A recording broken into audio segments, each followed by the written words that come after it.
Start.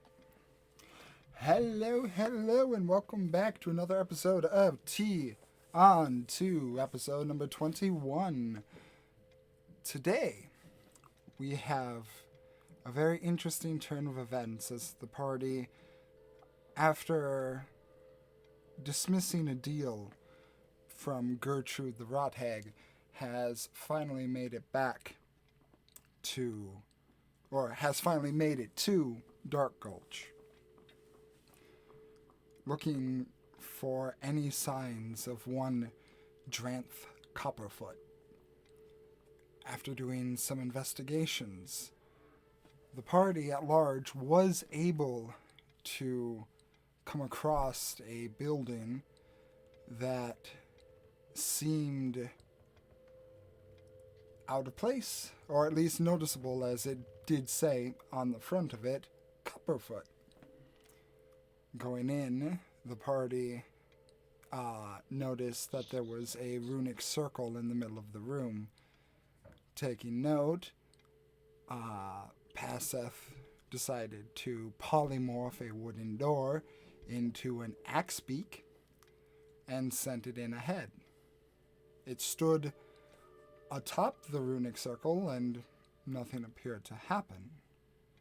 So, going into the room to find out what exactly was the figure at the end, they took to the sides of the room, being careful not to touch the middle where the circle was. Little did they know that along the walls were the true traps laid here. In an instant, the room erupted into ice as the traps went off. And as they did so, and the party did their best to dodge out of the way of any of the oncoming ice, there was a cackle. The sound of a hag laughing. As at the end of the room, the body that they initially noticed began to rise, but out of its mouth, breaking its jaw, coming out like a spire, was an icicle with a face in it. The flesh now sawing off of it and hanging, dangling off of it. And the face of a hag, of a ver hag, laden in the middle. And as the party began to raise their arms and begin their fight, suddenly the door swings open even more as Draugr. Yeah, Draugr kicks open the door even further, not sure what to expect, just knowing there's ice everywhere. And as cool and a little terrifying as the ice creature in front of me is, I can't help but be drawn to the fact that there are three familiar faces here. But I thought I left them back in a mine. And as the last time you were here, there was a little complications with the audio. So could you, for the audience, please describe what Draugr looks like? Yeah, he's just under 5 feet, has long slate hair with a top braid pulled back. He mostly wears some beaten leathers and gloves that are plated, and then those plates are caked in iron dust, giving them a sooty look and a foul smell to certain fairy individuals. He is a dwarf, but does not have a beard. It's more just a short scraggle. Understood. So as you kick open the other half of the door, that, to my fault, I did forget, was not there last time, but we are retconning that. Kicks open the other half Yeah. of the door. I was about to say, wasn't it supposed to be a An single axe door? And that door is now an axe beak. Yeah. Someone forgot about that. Anyway, He kicks over the axe speak and marches on in. the door swings open. You guys see behind you the sight of Draugr, the dwarf that you aided in his job in the mine not a day ago. But before we get to introductions again, can I please get the party to roll for initiative? Oh, hey, that was my test roll. I forgot it has 0. All right. Would be a strong Well. 6. See what I get. 15. 9. So that's pretty okay. It's pretty good. Pretty good. I'm still a few levels from when I can basically choose my initiative. Okay, so that's. Let me quickly roll on here for this. Nope, that's not the roller I want.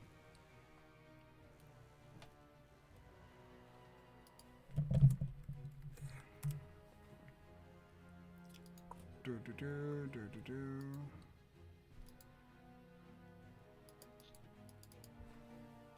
Okay, well, that's a. Wow. Okay, cool.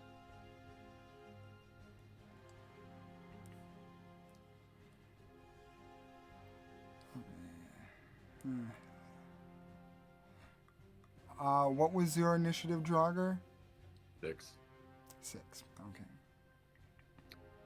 I see that the rest of you have your D&D sheets linked to Roll20 somehow. Yes. Is that a quick fix, or should I do it later? You have to download an extension called Beyond 20.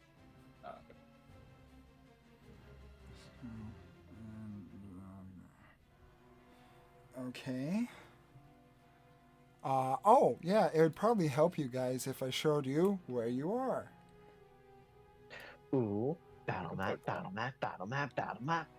As this scene begins to play out, the three of you who are here initially notice that it's almost like the shack that was narrow and small before just begins to expand bigger and bigger. And suddenly the room that was almost claustrophobic before is now expansive.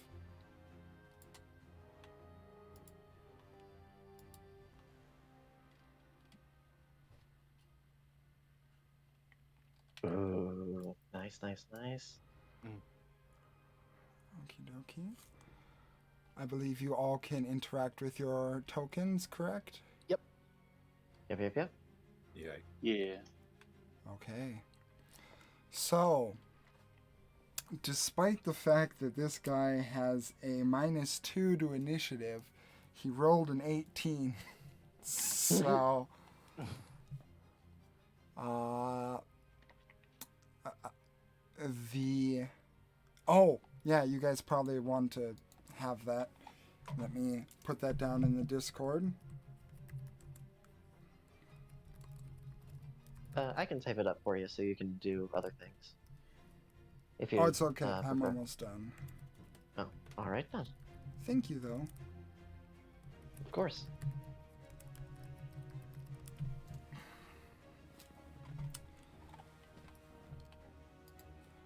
So, as you guys are watching and trying to understand the situation going forward, the aspect of Doreen begins to step forward once, twice. Let's see here. Do I...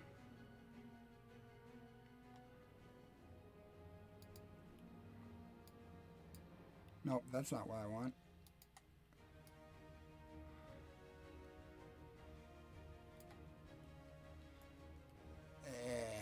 Come on. That's 35 feet. That's 30 feet. It's going to walk an additional time forward. You know what? It's too far to get Draugr. So, the aspect walks forward, the flesh kind of limply following along behind this floating icicle with the face of a sallowed, old, withered, pustule-filled face of a ver hag, as she cackles and smiles and says, "Welcome to hell, dearies!" And there's a cascade of ice that comes out of it. I need Estelle, Leanna, and Paseth to all roll Constitution saving throws for me. All right, con save That's a 10. 20. Dirty 20. Was hoping for a dex Also- save. You said a concept? Also a dirty 20. Draugr, don't you need to are roll. you are not in range. Oh, great. Yep, you're safe. Okay. So that is a Let me roll that real quick.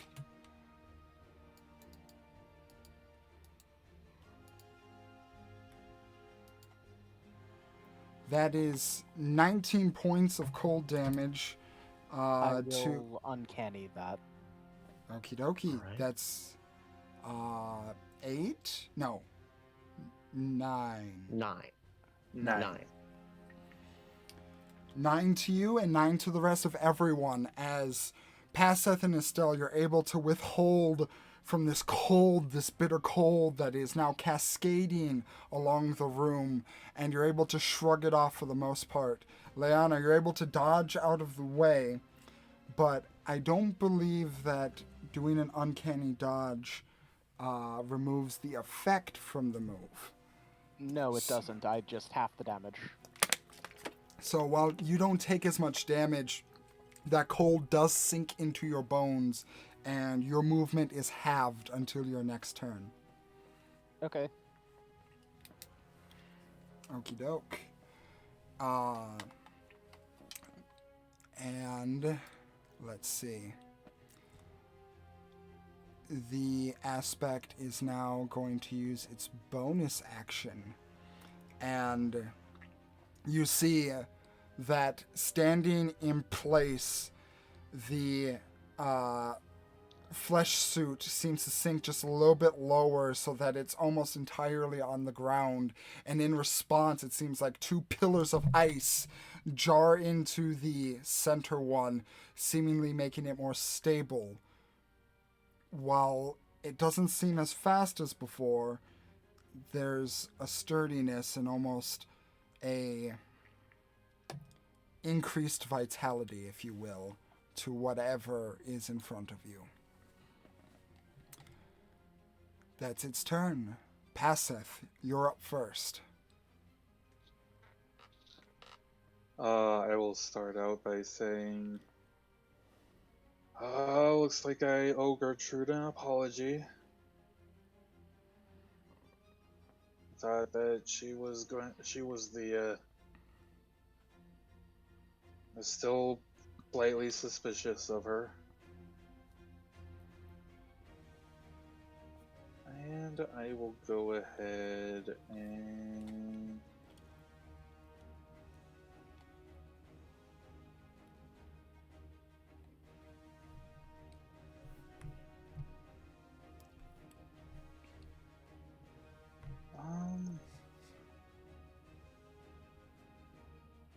Oh boy, what do I want to do?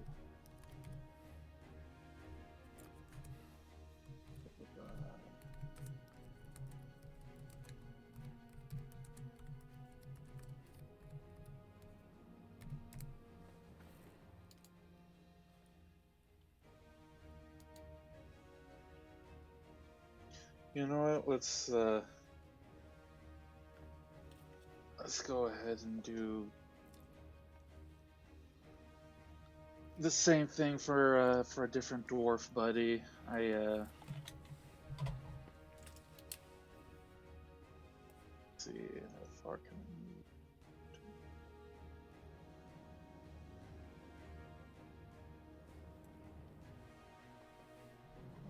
30 feet. Close. I'm right there. And I will say, Draugr, it's great to see you again. Glad you were able to join the party, and I'll cast enlarge. How big do I You be- get then? You become a big boy. Your size is You medium. go. Yeah, you go from the size category of medium to large. So you are about 10 feet tall. Got a change of perspective. Happy to have.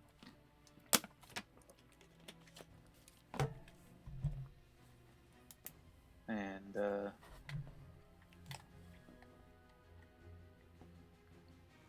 are these pillars? That is random paper strewn on the ground. Oh.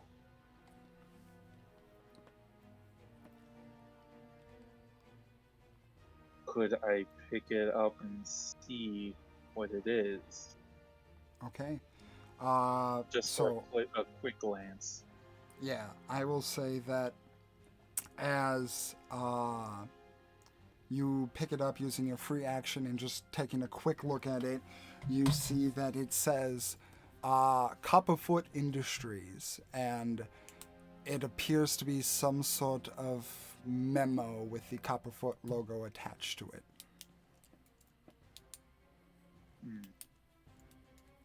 Something for later. And that will be my turn. Okay, what's Boxbot doing? Oh, it's attached to you. That's right. Yep, he's attached to me, so if anything, he's also hunkering down. Understood. So then, next up is Leanna.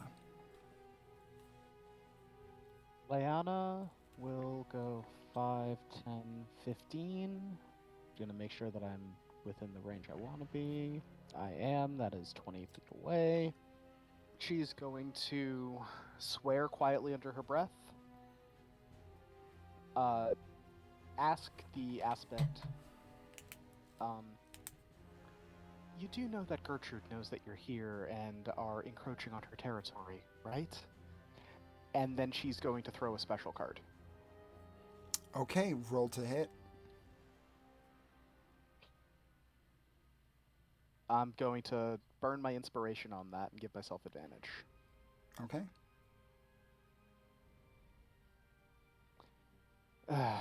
12. 12. It's a zombie. It's not moving fast. Yet it Okay. hits. All right. This is 9 points of damage, and that is... haven't rolled this one in a while. That is the without. The without. Let's see. Oh, okay. Cool. Let me look up and see how this works. Because this is the first time we're remembering to use the new stuff for without. Indeed. For one, the initial is bleed damage, correct? Yes, for 1 it is bleed damage. For 2 it is no extra damage from sneak attack, because I don't roll that, but instead it is halved movement, and let me double check, because I think it's only 1 attack.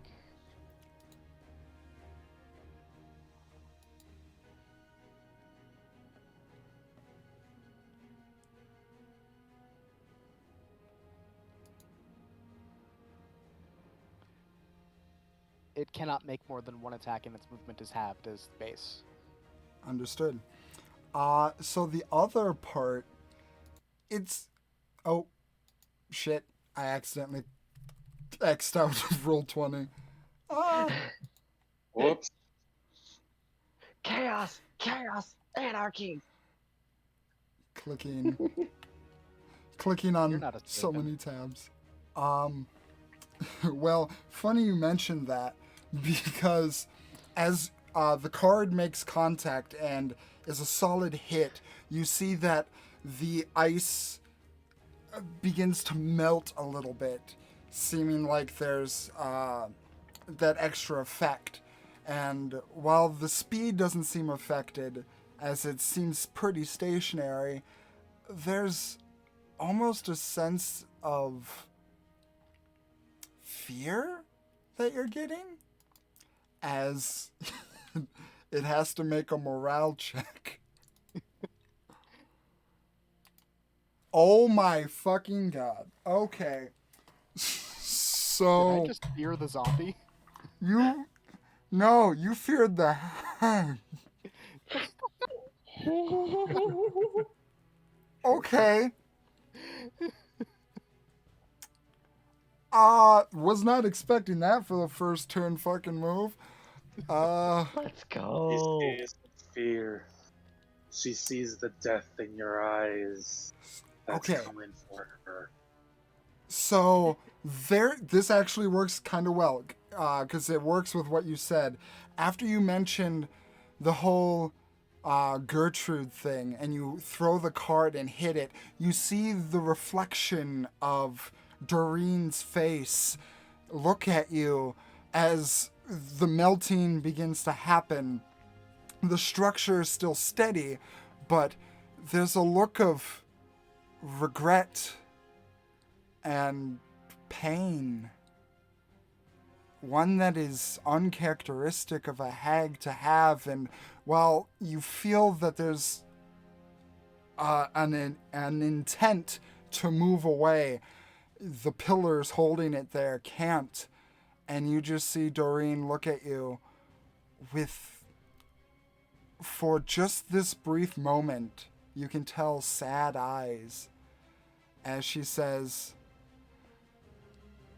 I don't believe Gertrude is feeling much of anything anymore. Leanna, anything else you're doing with your turn? Since it's all ice and stuff, I'm not going to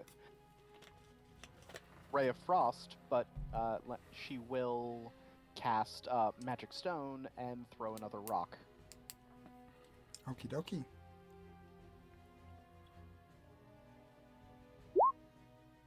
11. 11, that just misses. Okay. Well, good thing I used my inspiration before then. Mm-hmm. The rock gets hurtled in that direction, and the melting seems to stop for a brief moment as it solidifies and the rock bounces off of the hardened ice. Okay. Estelle, it is your turn. All right. Actually, So- if we could back up a sec, I would like to insight her saying Gertrude's not feeling anything any recently or anymore. Okay. There's a good roll, 27. 27. Your cards have a magic that you still don't quite grasp entirely. And you've seen them do wild fucking things. There's a honesty in the face of the hag that you believe was brought out by whatever and however your card works. And you know that because you remember being able to get a good tell on another hag just a little while ago. Cool. Thank you. No problem. Go ahead, Estelle. All right. So first, for bonus action, I'm going to go into starry form of the archer, and I will take a shot. There it is. A 23 to hit, Hits. and the damage is 7 radiant. Okie dokie. I have to do math. Hold on. Okay. And let's see, going to move away from the wall 5, 10 feet to right here. And then for main action, going to use one of my free uses for Guiding Bolt. See if this hits. Natural 20. Hell yeah. Okay. Just one quick moment, because I forgot to put a token for the axe beak. All right. I just remembered that. I'm all like, wait, there's something missing here, isn't it? But go ahead, roll damage. All right. That is. So, remind me once more because there's a little bit of confusion. What's the crit roll again? That was double the total you rolled. Double the total. Okay. So the 4d6 was 10. Do I include the automatically rolled crit damage, or should I just double the base roll? Whichever's higher. All right. So 10, 23 doubled to 46. Holy shit. I gotta get a calculator out. If my math, wait, no, I won't say anything. No, Got it it. looks like it's yeah. The crit is the additional plus 13, so it's 23. It's 46 plus an additional 46. Okay. That'd be. I hope. I think you're doubling it a little bit too much. Yeah. Yeah, that's why I was like, that doesn't seem right. I think it's 23. Yeah. Okay, 23. Yeah. Because hovering over it is the 10 damage is the initial 46, and then the crit plus 13 is the automatically rolled. So if we're going off of just the base roll, 10 doubled for 20. Okay. So 20? Yes, Yeah. that's what it seems to be, because Okay. the extra 13 was added onto the 10. Gotcha. Okay. So, That'd be 20. after letting loose one starry bolt hitting it, you move over to the side a little bit and mutter some words in the ancient druidic tongue, and you let loose a guiding bolt which hits the hag even harder than before. You hear her kind of scream out in pain a little bit, but she's still standing sturdy there, looking at you guys, and it looks like there's something twisting, something gnarling, something concocting in that head of hers. Alright. That was bonus. I can move more, but I won't. And that was action. So, yeah. Before I say that this is my turn, may I attempt to insight the potential idea that's forming, or would that just be all? Yeah, go ahead. Alright. Insight, where is that? There it is. 11. What is the idea?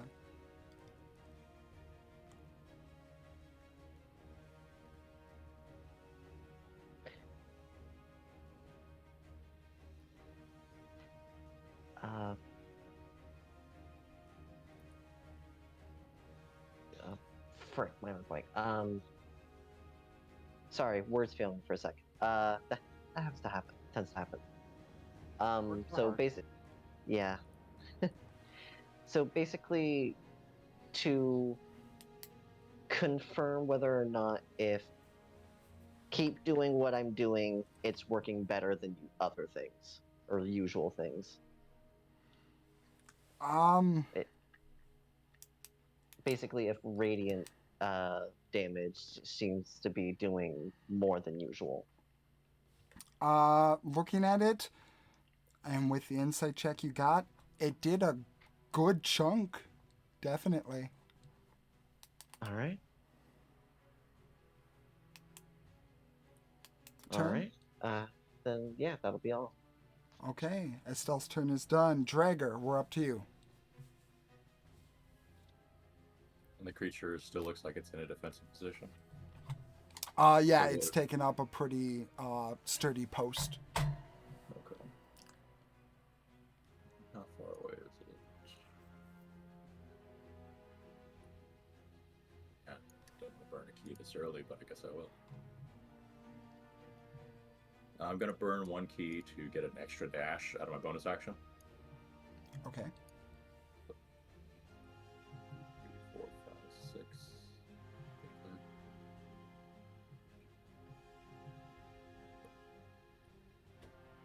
Gonna go right up to it. And what are the benefits of being large, right? I hit harder and I have something on athletic checks. You gain advantage on strength checks and strength saving throws, and your attacks deal an extra 1d4 extra damage. Okay. This is a huge creature, right? This would be a large creature. Okay, cool. So I'm even with it. On my first attack, instead of hitting, I'd like to use the shove action to put it on the ground. Okay. Unless what comes with my crusher feat, that shove, you would let me direct it downwards, but I don't think it's worded that way. I think it's just movement.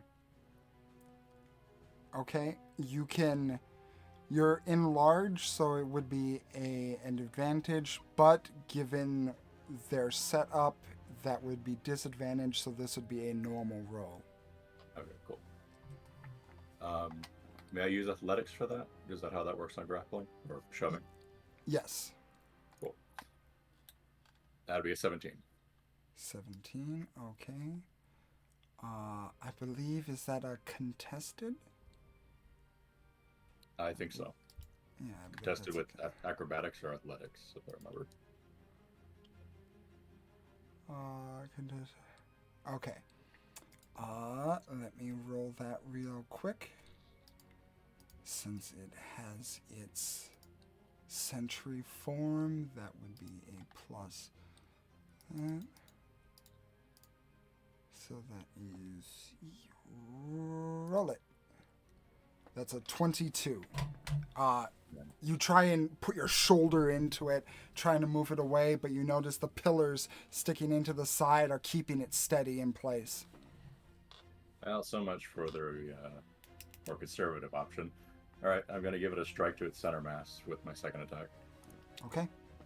Which would have advantage because of Guiding Bolt.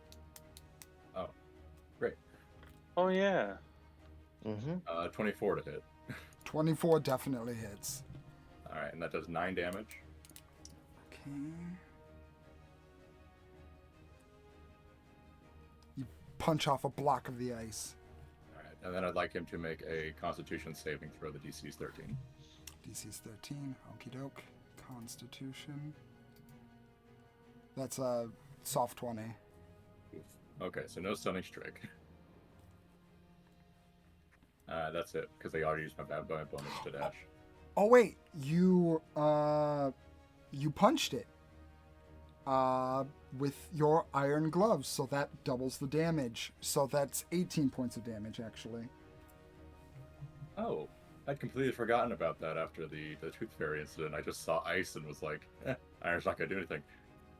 That changes things. And now there's an eager face. Yeah. You see the face of a fey creature staring at you right now. I look right into him and I just want to communicate that I was going to go for the graceful, like we can work with this. Now there's just whatever the in-world equivalent of somebody about to do the JoJo meme on them. Now they're scared of 2 people in the party. Ah, you wretched, disgusting little.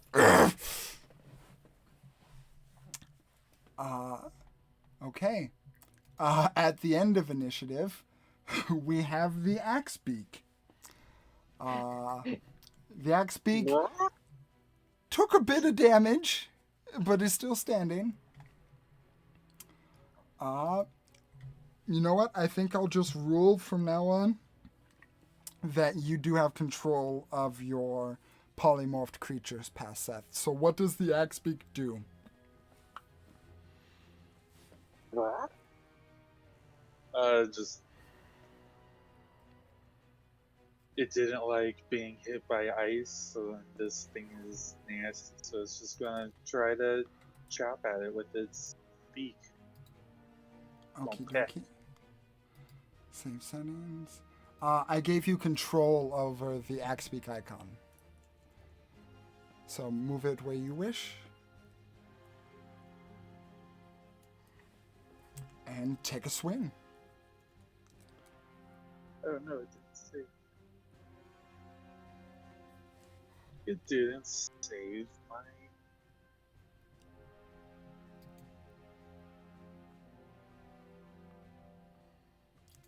It should have a +4.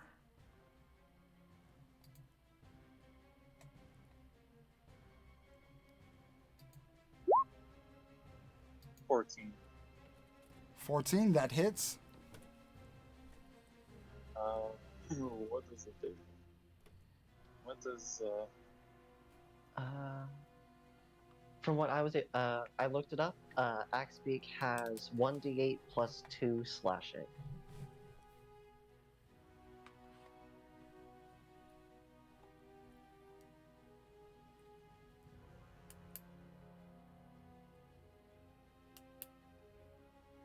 one?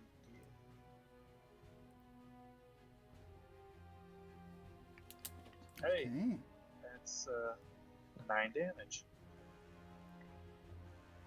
Hacking Okey-dokey. away at it. Yeah, it definitely gets kind of at the base, kind of getting the rest of that flesh off.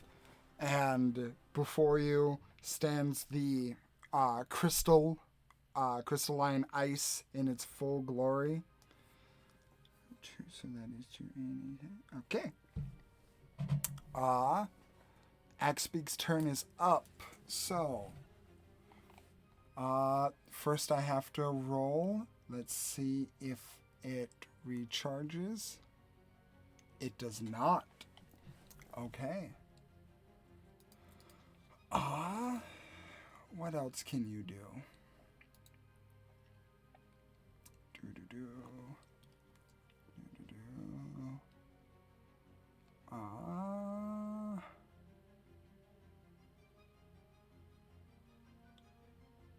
Okay.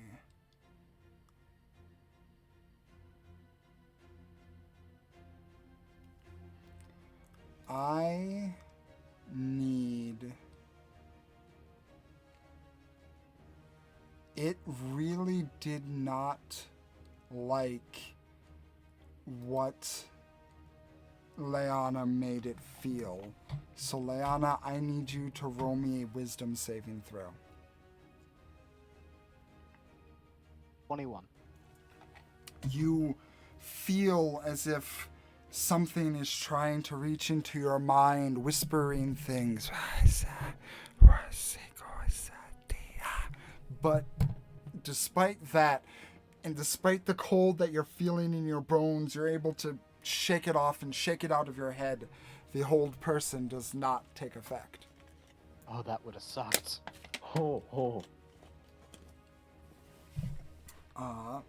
As a bonus action,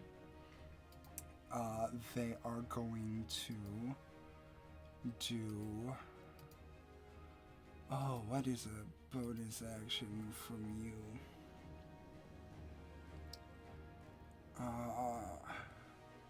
You know what? You are close enough, so it is going to just make a simple kind of jutting motion forward to hit you, Dragger. All right. Okie dokie. Let me roll to hit that stuff. Okay. That is plus 5. That is a 10 to hit you. It's not gonna hit the 16. Yeah, as you see it kind of jut forward, kind of like how Ivysaur does a headbutt in Super Smash Brothers. You're able to just easily kind of maneuver your arms and push it in a different direction out of the way of hitting you.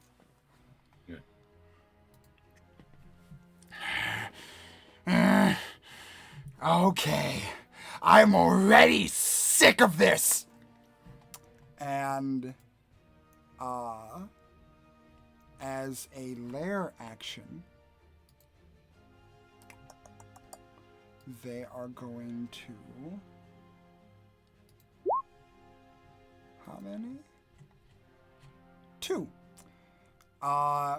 You guys start to hear the sounds of crumbling and creaking as something in the back is making noise. And that will end their turn. Passeth, you're up next.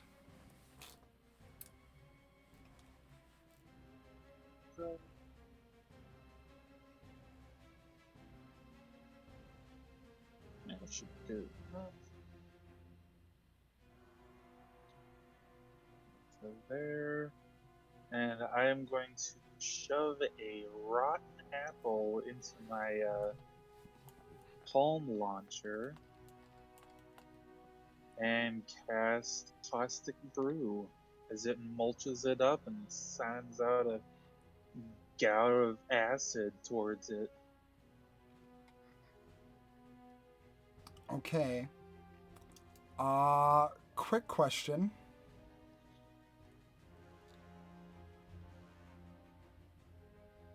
Okay.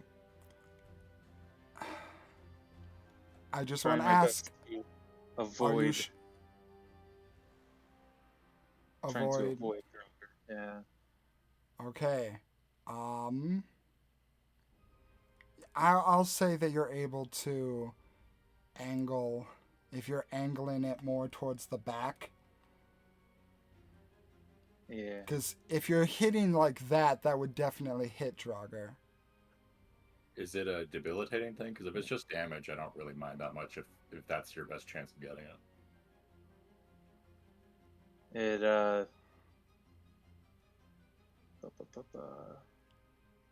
each creature in the line must succeed a dexterity saving throw or be covered in acid for the spell's duration.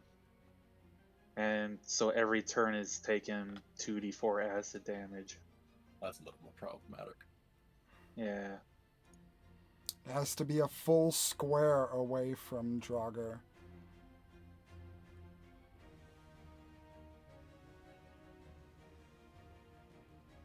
If you move over or up one more. Well, here I'll get off of box spot and move up my actual movement. There we Gotcha. Okay. All right, that's perfect. Dexterity saving throw? go. Yep. Okay, yeah, he's a real dexterous boy. Let's see how this fucking turns out. That's a -1. So now at the start of each of their turns, it's going to take a 2d4 acid damage. Starts melting away even more. Does it take any initial damage? No, it's just a consistent damage dealing thing. Okie dokie. So yeah, as you stuff the rotten food in and it shoots out, this green ichor starts to coat the ice, starting to make it slimy and greasy, but you start hearing the sizzling coming off of it. For some reason, it still smells like apples. Still smells like apples. Well, Okay. mostly apples. So is that your turn? Yeah, Boxbot is too far away. I can just shoot him with a magic stone. Okay. Roll to hit. Uh,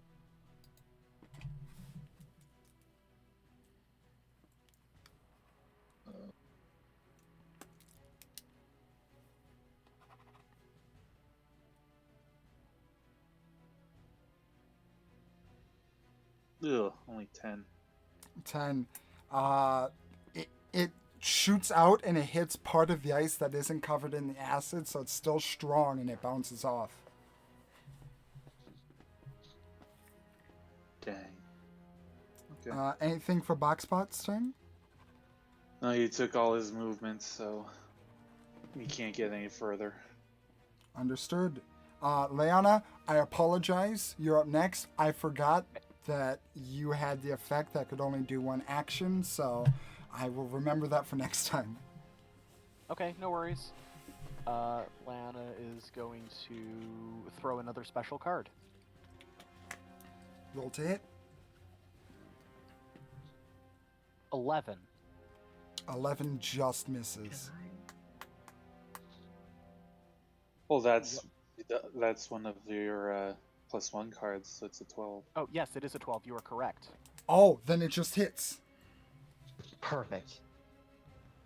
That was the same thing you rolled. Welcome to the last time. Seeker. 11 points of damage, and let's roll that D100. Roll it.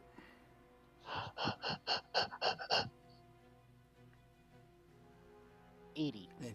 Okay. Ooh. So, I believe it was, correct me if I'm wrong, it was 4d10 damage last time, right? I believe so. Okay. That sounds correct. I will say, because I don't think Dragger saw this last time.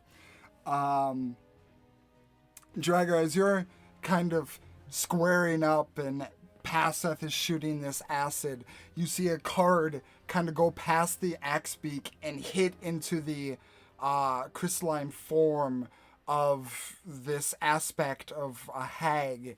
And as it does so, there seems to be a coalescence of magic that seems to form above it.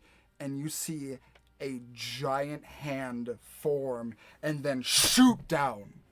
Roll the damage. That would be 12 points of damage. 12 points of damage. Okie dokie.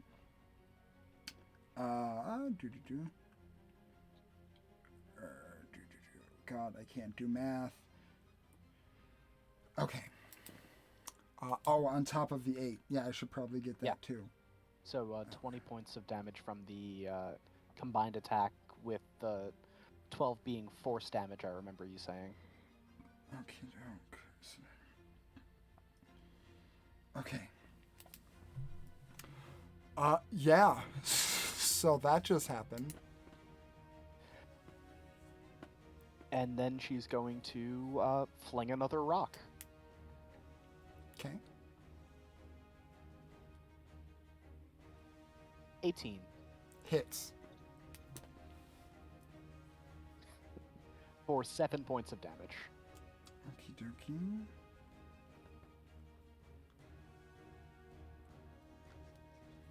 Okie doke. Okay. Yeah. Just left, right. Just barreling into this thing. Surprisingly, though, it's still looking pretty sturdy. Okay. Estelle, you're up next.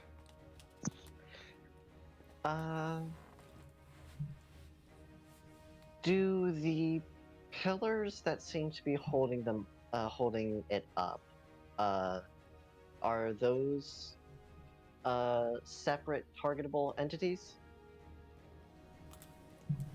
You can take a shot at them and find out. Well, I very much would like to try and find out. So, for bonus action, I'm going to take a... Where is it? Bonus action. There we go. Starry form archer, arrow shoot at it. Let's see Okay. if that hits. This is a Draw. called shot, so it is -5. Understood. A natural Okay. 20. Okay. Well, fuck me then. Yeah, that hits. All right. For 10 doubled, so 20 radiant damage on the pillar. Okay, there's a left and right pillar. Which one are you hitting? Considering where Estelle is relative to the creature, it would be on the left side. Okay. As you shoot on the left side, aiming for this one a little bit hard past the axe beak, but your shot is true. It is true in the strongest sense of the fucking word. And as you hit it with exactly enough fucking damage, you're able Yes! to destroy the pillar as a whole, and you see the structure, the construct before you seem to slide to the left a little bit, and she goes, "What the hell?" Not so fancy now that I figured out your tricks, huh? Aim for the pillar on the side!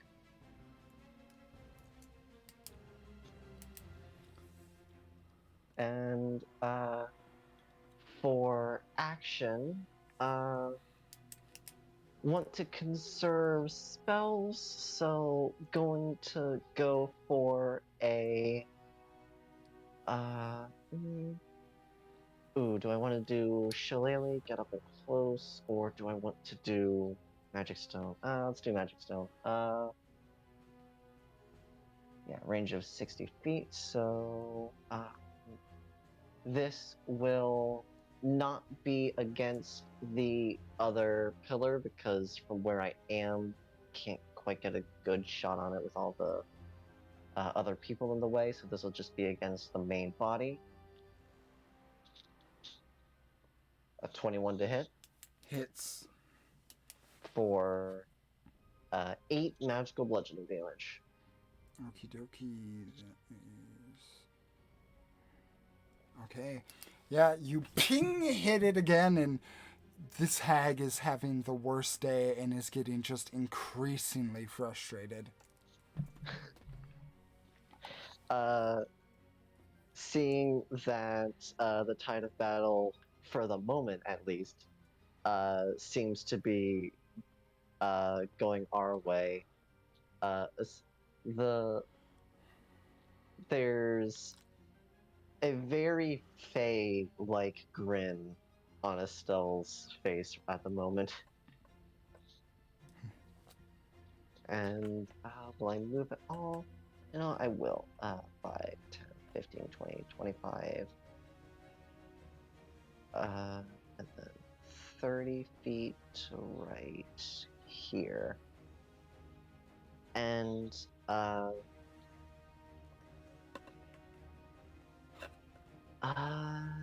yeah, that'll be my turn. Okie dokie. Drago, you're up next.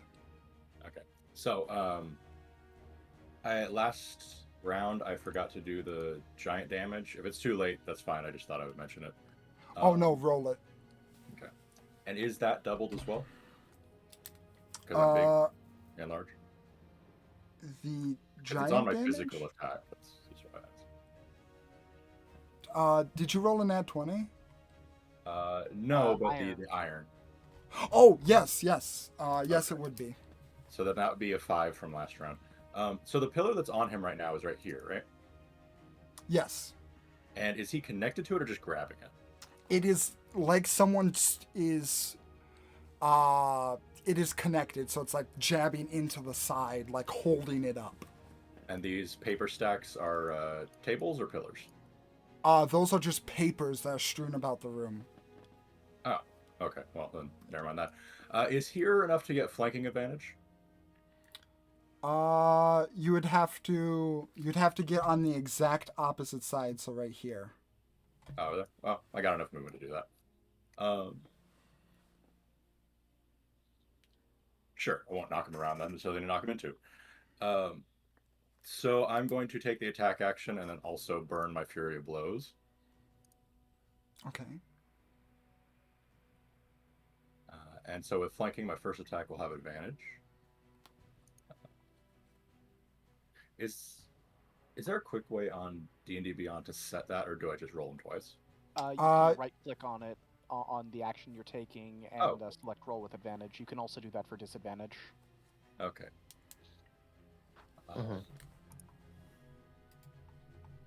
Alright, didn't do it. We'll just take a second. So that would be a 3 and a 17, so 24 and, well, the 24 hits. So the first attack... I see a natural 20 on here. As the second... Yeah, because I was messing with the UI. That 20, don't worry about it. I mean, I would love to take it, but I'm pretty sure I didn't get it.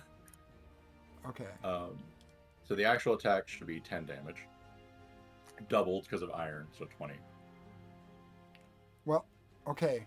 So, actually, that's the thing, because you're rolling an attack with advantage, so the first 2 rolls are what you would take. So you rolled a 17 and a natural 20.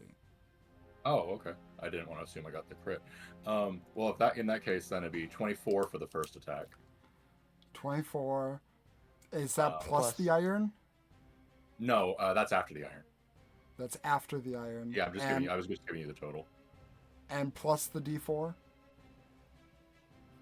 Is the D4 doubled as well, right? Yes. Yeah. On the crit, or just double because of the iron? Technically both, but I'll keep it somewhat reasonable and just have it 1. So just 2d4. Okay. So yeah, that'll be 24 plus the giant damage.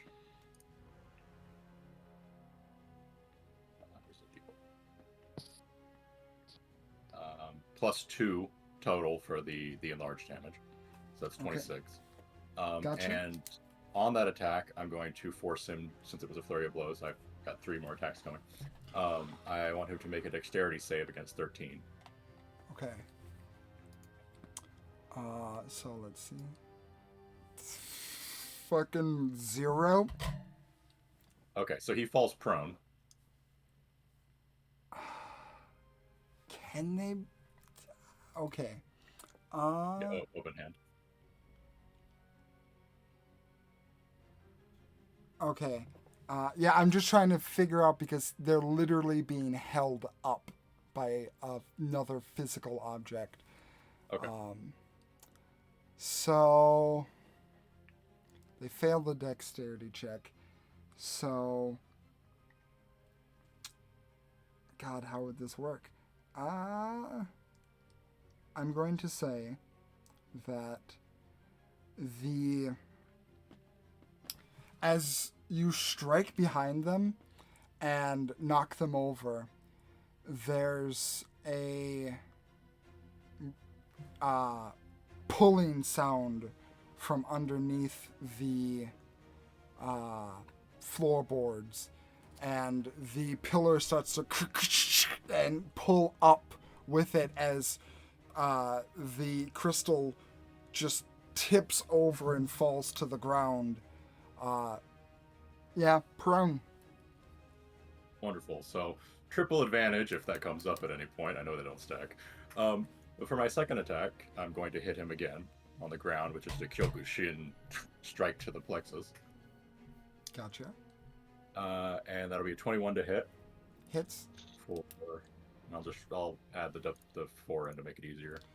That's 9, 10, 11. So that'll be 22 on the second hit total. Since you're kicking, you are not using your iron. No, I'm not kicking. I'm just reaching down and punching him. It's a heel strike.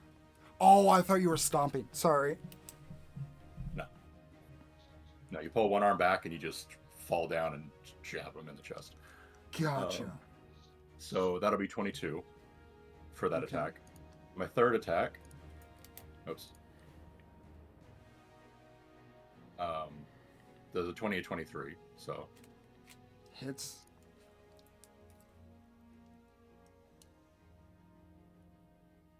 total, that'll be 9. Another 18. Jesus Christ.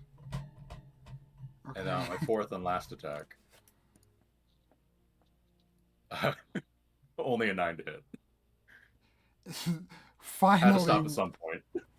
with the dexterity of a dead raccoon, it is able to slowly kind of maneuver itself out of the way of the hit.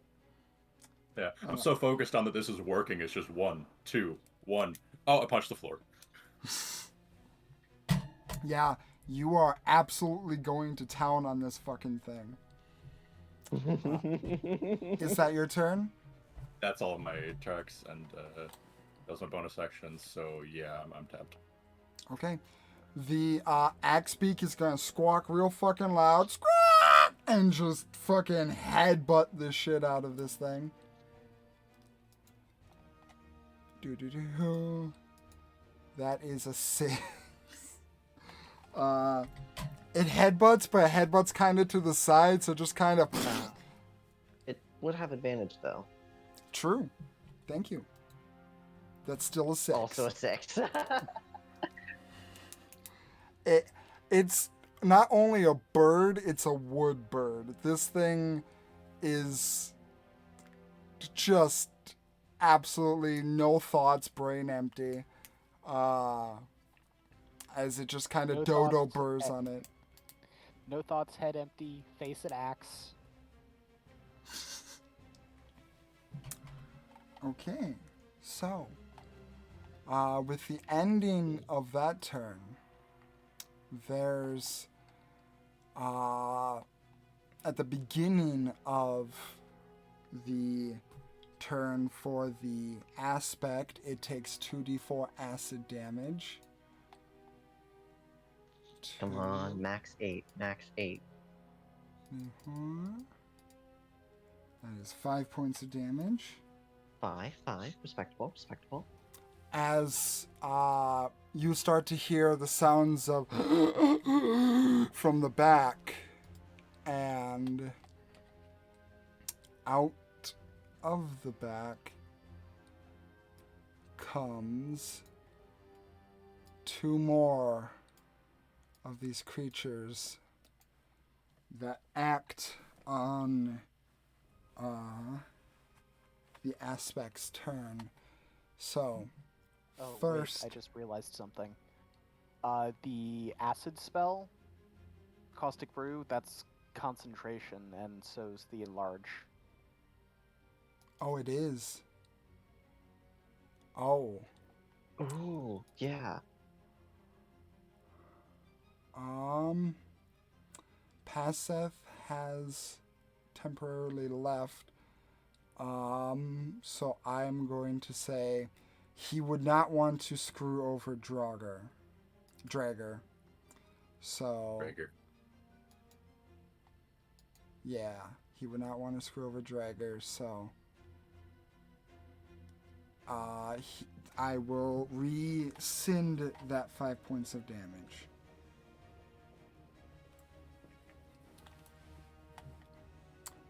Okie doke. I'm gonna say because, let's see. Oh, no. 15, 20. They would have plenty of movement, so one is going to come up here to you, Dragger, and take a swipe. Oh, and as you see this figure, actually it would be this one, off to the side, and you hear him, you can look back, and Dragger, you notice the familiar face of a half-orc man you met a little while ago. Oh, he got zombied. But this one's random and just comes up and swipes you. I don't feel bad about that then. Poor guy. What if he still got my money? That's an 11 to hit. That won't hit. And a natural 1. Cool. I don't even notice that I'm too concentrated. Okay. Then this one will come down here and take 2 swipes at Paseth. Jesus, criminy. A 6 and an 8. Okay, cool. Oh. Yeah, no, they just suck. Just kind of, and you guys are focusing on the main threat going on right here. And speaking of main threat, the aspect is going to... Yeah, I think she's gonna do that. You can see the aspect start to crumble and wither a little bit as it takes a hefty amount of damage to itself. Ooh. And I need everyone here. Let's see, that is...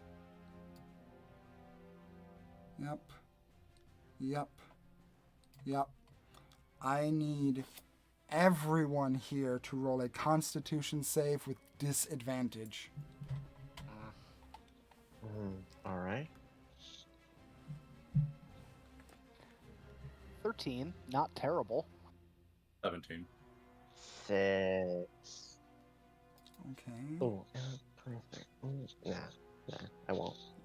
The Not yet. X-Speak rolled not good.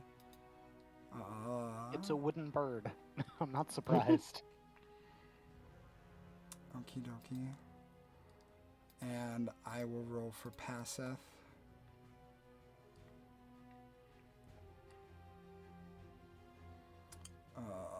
Constitution save.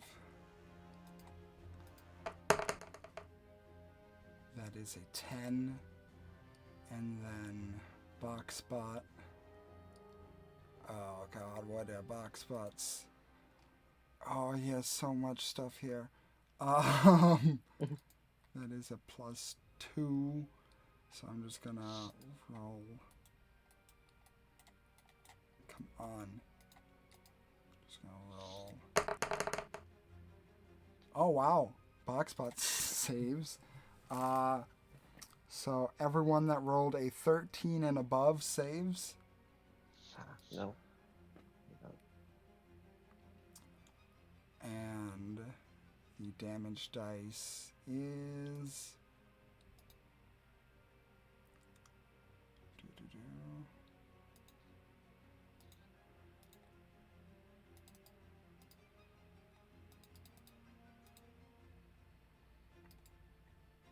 That is 36 points of damage to those that did not save. And half of that damage to those that did. So that would be... I'm gonna uncanny that down to 9. 9, so that was 18, about half. Yeah, 18 would be half, and I took the full. Whoo! As the hag does 50 points of damage to themselves in order to enact this wicked magic.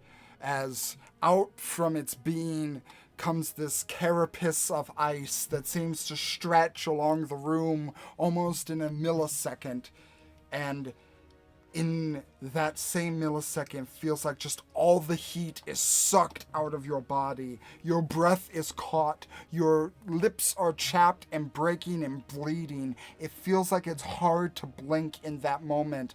Everything is cold and ice, and some of you are able to shrug it off, but not all. And those that failed, you are considered stunned for the next round. Understood. And a pass was just half damage? Yes. Okay.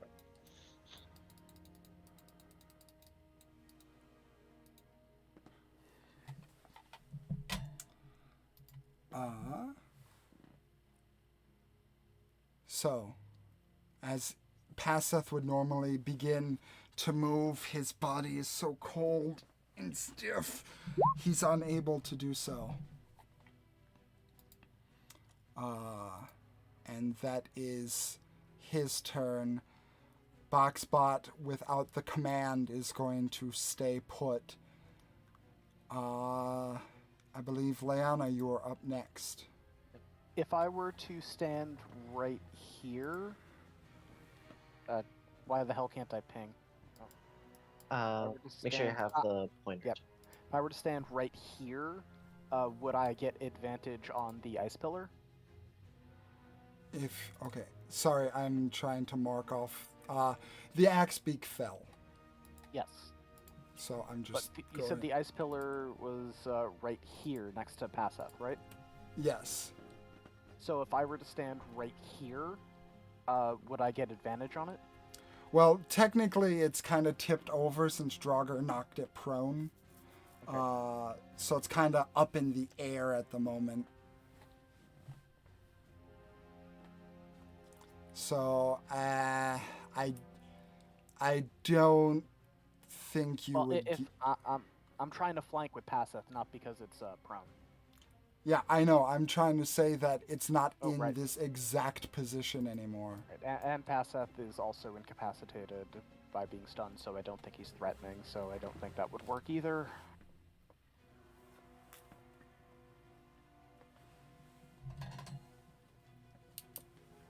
Is the creature still considered prone? Yes. Alright. That makes hitting it with thrown things harder, so 5, 10, 15. And she will extend her hands, all shocking with electricity, and will shocking grasp with advantage. Okie doke.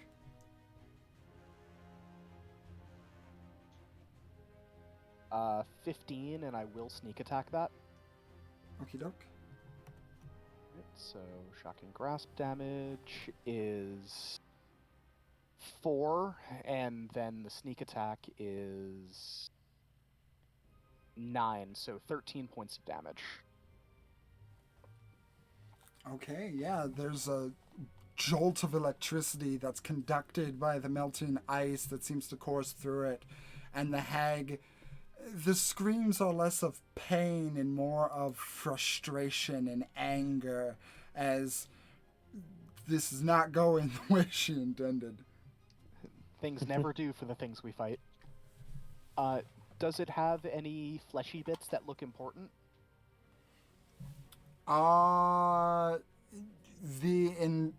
The thing is mainly just the icicle with the suit that kind of slawed off earlier. Okay, I was just looking for a flavor place for Leanna to stab her dagger in for the next attack.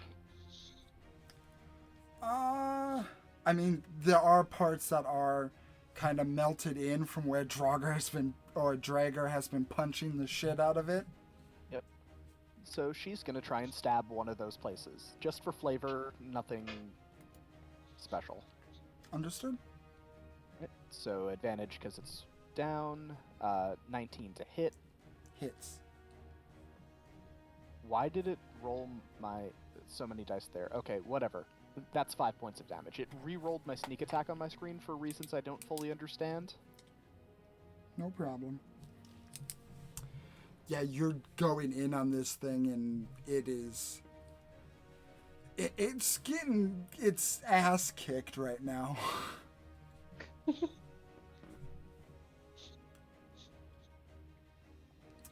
Is that your turn? Yes, that will be my turn.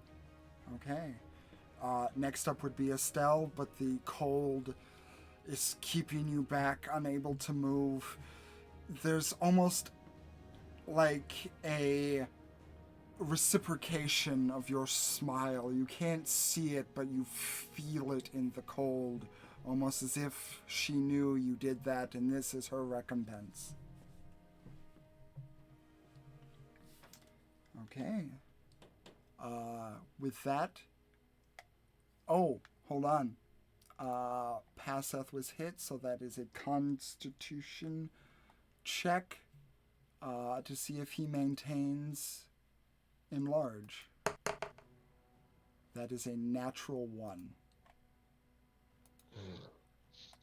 So Draugr, as the ice blast hit Paseth, you see him kind of recoil back and hold his eyes closed. His wings start to freeze over, and as it does so, you feel the room getting bigger and you getting smaller and smaller, and you're back to your normal height again.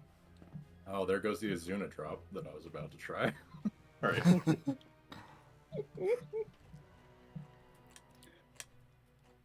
Fair enough.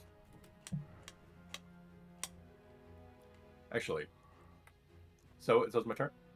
Yes, it is your turn. The guy behind me, I guess I should get rid of this whole buff thing. The guy behind me is a medium-sized creature, right? Yes. So I figured it wouldn't be a problem when I was large, but tell me if it's at all feasible now that I'm normal-sized.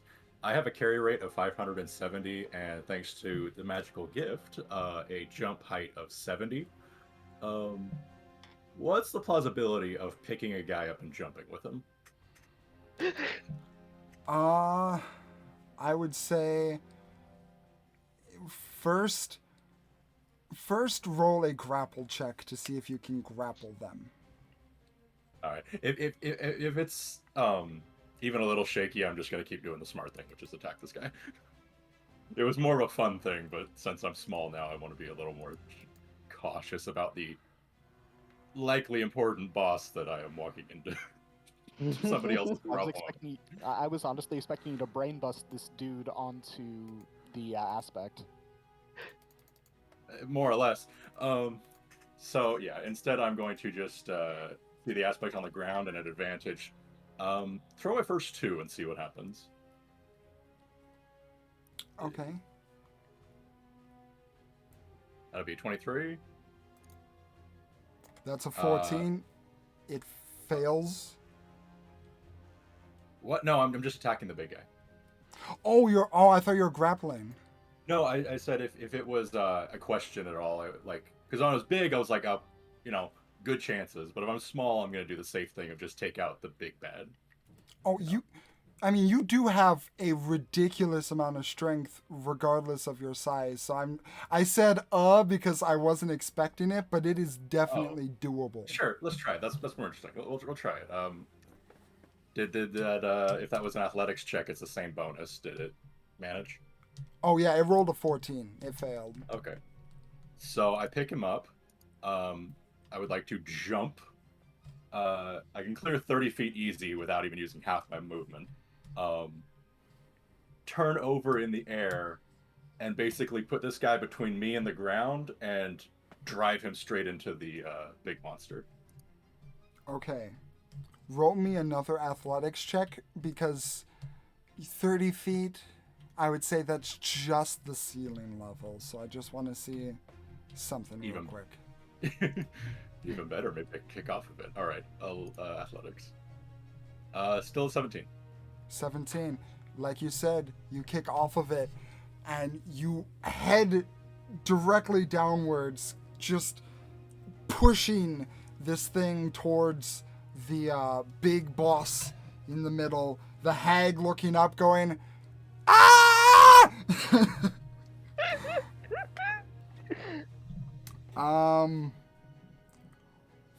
Fuck. What would this be?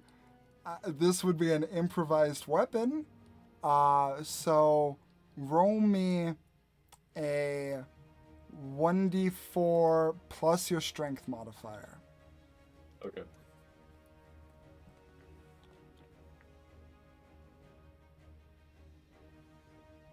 That'll be a total 6.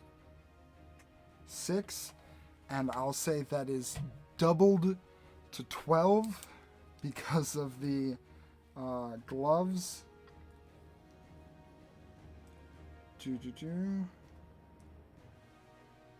That would be okay. Yeah, you just crash into this thing. The zombie just, well, actually, hold on. I gotta check something real quick because of the zombie's undead fortitude. 5 plus the damage taken, so that is 7. Okay, so it has to beat a 17 DC. Okay, cool. Let me roll that real quick. Plus 3. Yeah, no, it's torn in half immediately. The little guy? Yeah, immediately torn in half. Gone. Lovely. Oh, thank you. You knew I was still gonna do some shit. So I'm gonna burn another key point to get some more bonus actions, or well, to use my bonus action and make it a flurry of blows. Through the wreckage of the little guy who just exploded, and from an MMA mounting position on top of the big bad, I'm then gonna throw 2 more haymakers down on it. Okay.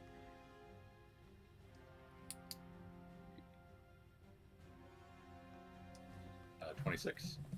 Hits. And the damage will be, after doubling, 12. Okay. And then the next hit, 26 also.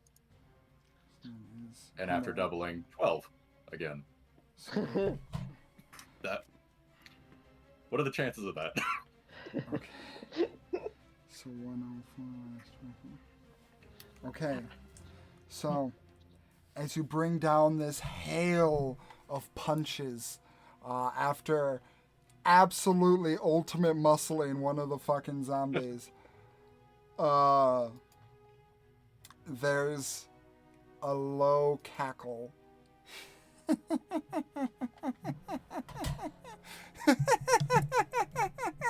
Oh, dearie, how pathetic. And as it drops below 100 hit points, a special thing happens. I need everyone to roll me a wisdom saving throw. All right. 16. 15. I feel so... Oh, god dang it.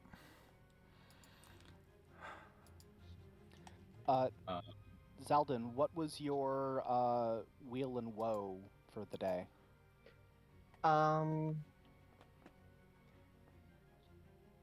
If I remember correctly, it was woe, which is a d6 from enemy things. Yes, scrolling back up the chat, yeah, that's what I rolled. Okay. Okay. So yeah, I can use my reaction to reduce 1d6 from an enemy roll. Okie doke. God, I feel so fucking guilty because he's not here. Shit. As this kind of menacing feeling is just pulsated amongst the room, most of you are able to kind of shake it out of your head.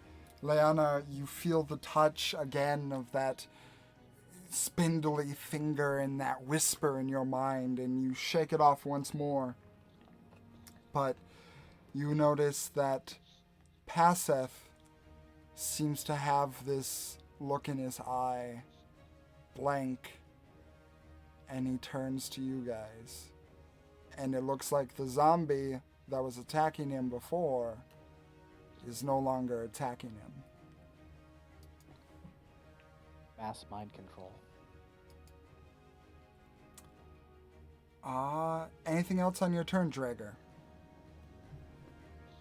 Those are my 2 attacks, so no, I'm good.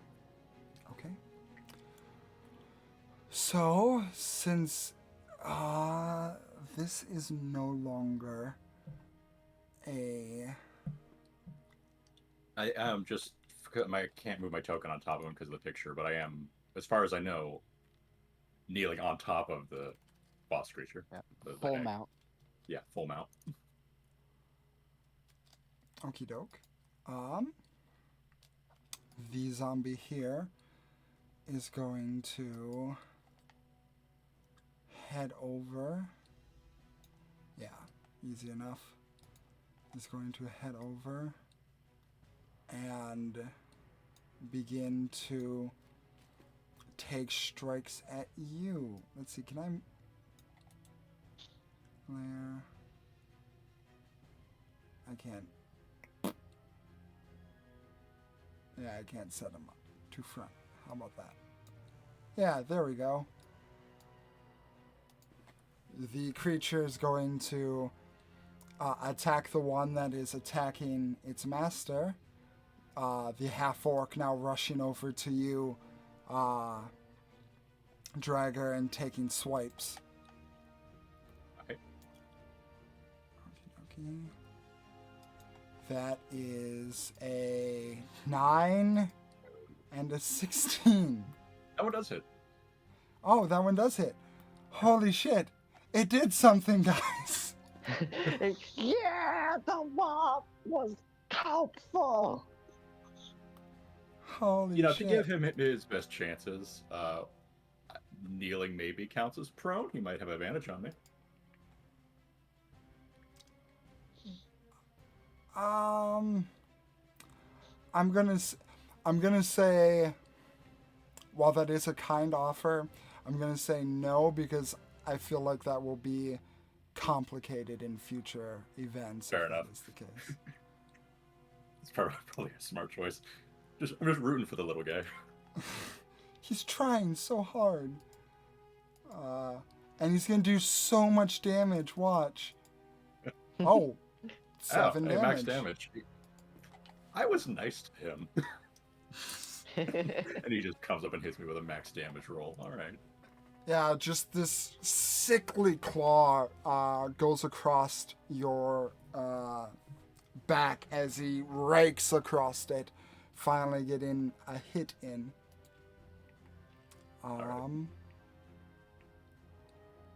The creature is going to stand the fuck up using half of its movement. So it's going to just move this way. I will save my reaction. Okie doke. Do I get shoved to the side then? Yeah, it kind of just sits up, and since you weren't grappling onto it, you just slide off. Right.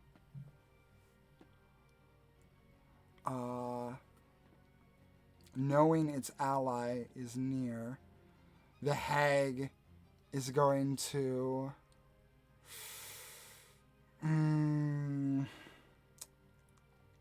doesn't have its frost attack left. It used its one-a-day hold person to fail fucking miserably.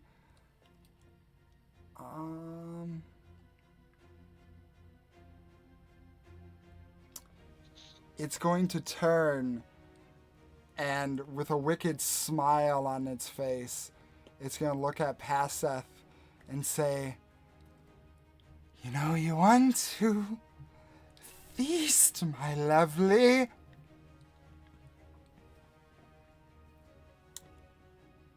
And as a bonus action, it is going to extend another pillar. So that will be... Okay. Paseth's turn.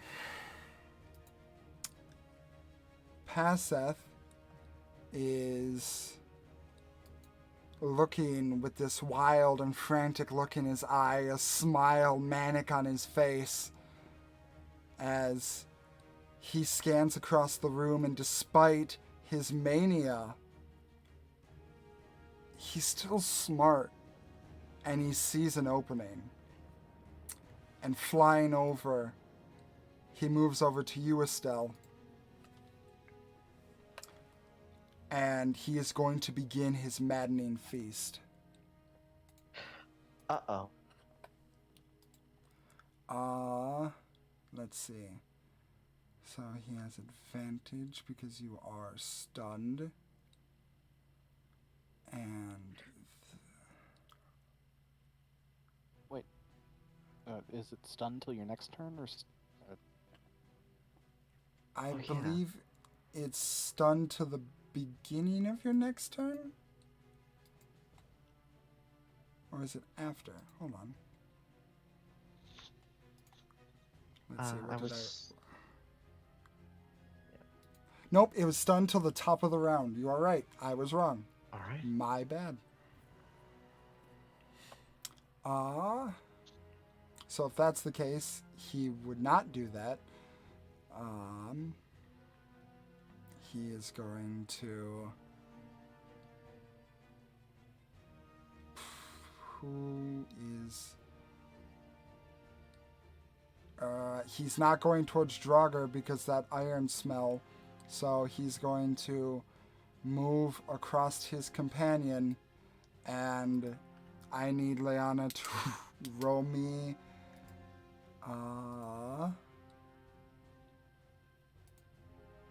let's see. Roll me another DC wisdom save. That's a 9. 9. There's a baring of his fangs, and he smiles, and there's a laughter to it. And you've never seen this of your friend before. For the moment, you are considered frightened of Paseth. Okay. And the maddening feast has begun. That will be... He does not have a good strength score, so that's good.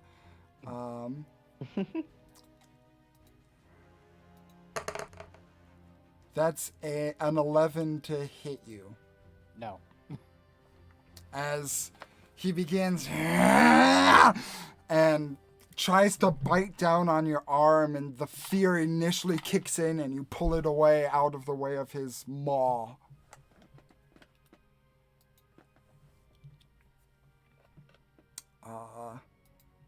But he still has Boxbot. Boxbot is going to go towards Estelle. Oh, buddy. God, he has so much shit on his goddamn page. Artificers have so much. I know. It's insane. Oh my god.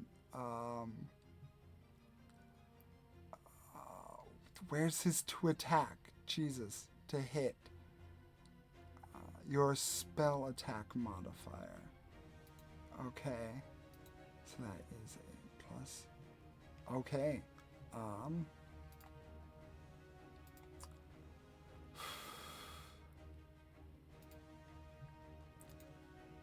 20. That is a 24 to hit you. A 24 will most certainly hit. Wait, I am going to use my reaction to use the woe, and potentially, if it's unlikely, but if I get a high enough roll on a d6, it will miss. 1d6. 2. Nope, still hits. Alright. I will use my reaction to Silvery Barbs. Okay, dope. Alright. 18. Does not. I will give myself the advantage. Understood. That goes by. Leona, it is now your turn. Alright, just a quick question. I'm feared, so I can't move closer to Passeth, but am I able to move, like, to where the Axbeak's corpse is, and then further away? Since that's not getting any closer?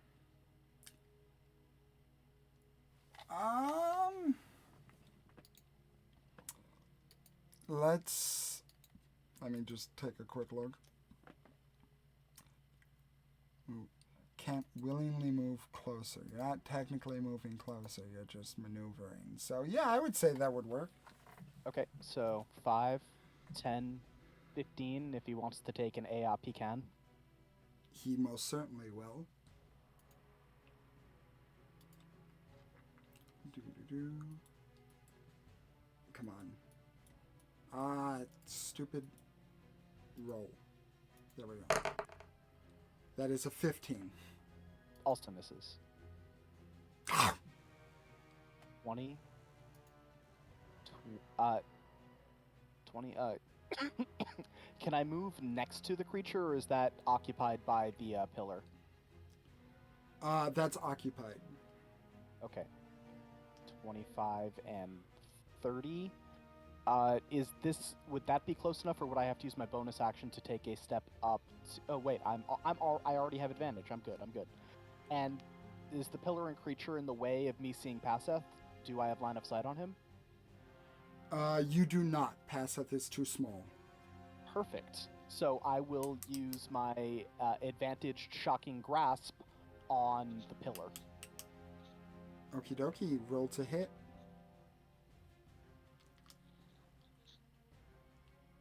That is an 18 minus 5, so 13. 13 misses. Damn.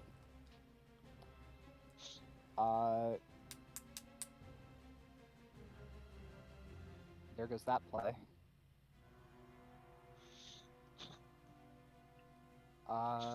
She is going to attempt to stab it. The pillar. Okie doke. Alright, so that's a 17 total. 17. 17 would hit, yes. Okay, and can I sneak attack the pillar? You already used your advantage. There is no ally within 5 feet of it, so no. Okay. It rolled the sneak anyway, but the damage from the dagger to the pillar is 6. Okay. You make a good hit on the pillar. You made a chunk out of it.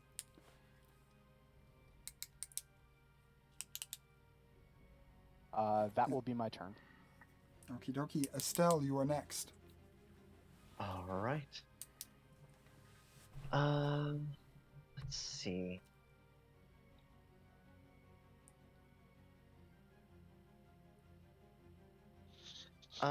Yeah,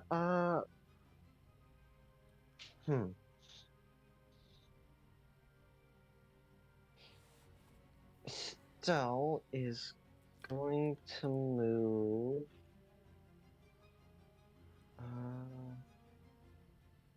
Let's see. Going to move 5 feet, 10 feet to here.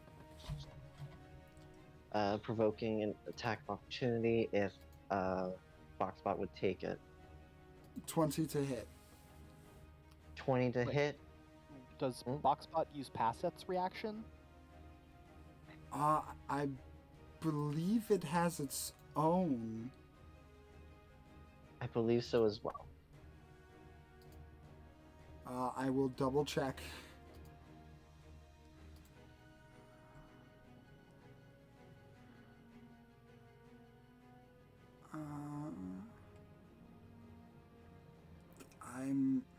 It has a specific reaction, but it doesn't specify. It doesn't specify that it can only use its. Hold on. And uses its reaction on its own. Yes. Okay.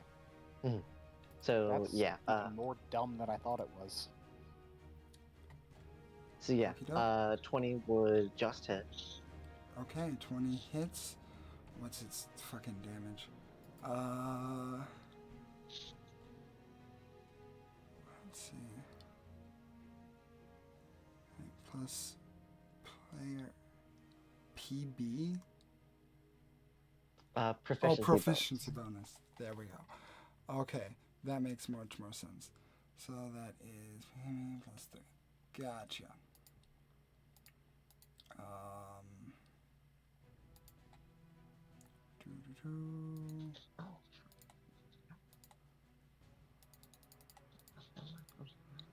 That is 7 points of damage as it hits you as you run by. All right. I'll take it. I'll take it. I'll take it. Bonus action. I'm going to cast on myself healing word at 2nd level.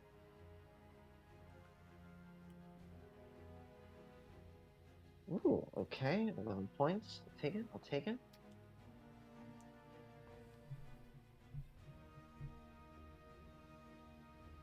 Then for oh wait, I should have done that differently. You know what? That's fine. That's fine.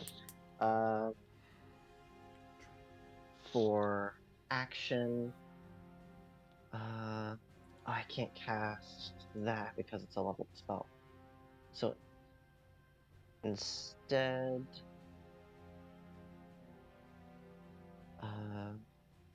15.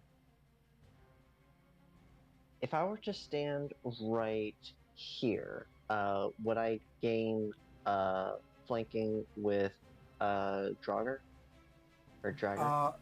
Dragger, no, because he's not making a murder sandwich with you. Okay, so it has to be directly, so I have to be right right here then. Yes. Okay, so it's right here. So 5, 10, 15, 20. The pillar is right there, so I do 25 to right here, pass around through Leona's space to go to right here. So that is flanking. Yes. Alright. Probably not the best idea, but gonna do it anyway. Shillelagh with advantage. Natural 20. Stop saying you have bad ideas. You have ideas that work. So that's 8 doubled, so 16 bludgeoning damage, magical. Okay. So it was bonus action to heal, action to do the shillelagh. Then that was all of my movement.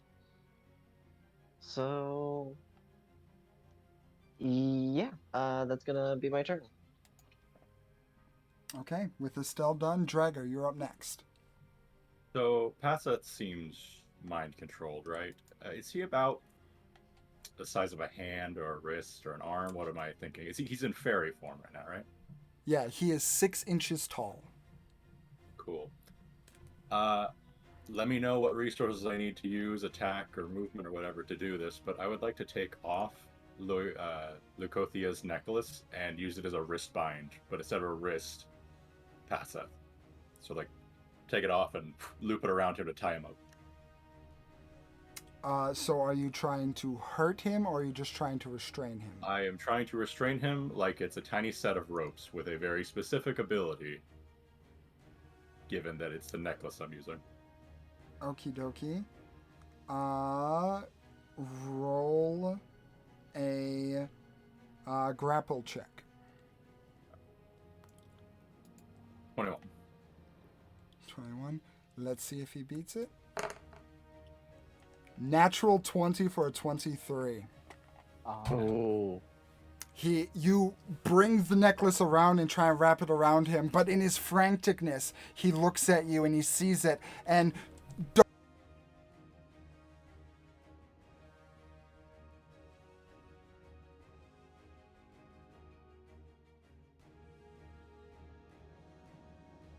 It got a little tinny, but yeah. Yeah. Uh-oh. Sounds like the headset got disconnected, and it's using the internal mic. hello? Hello. Yes? Hello? Sounds Okay. like you got disconnected momentarily, and it was using the internal mic. Oh, that was fucking terrifying. You guys just went all quiet, and I'm all like, oh, shit.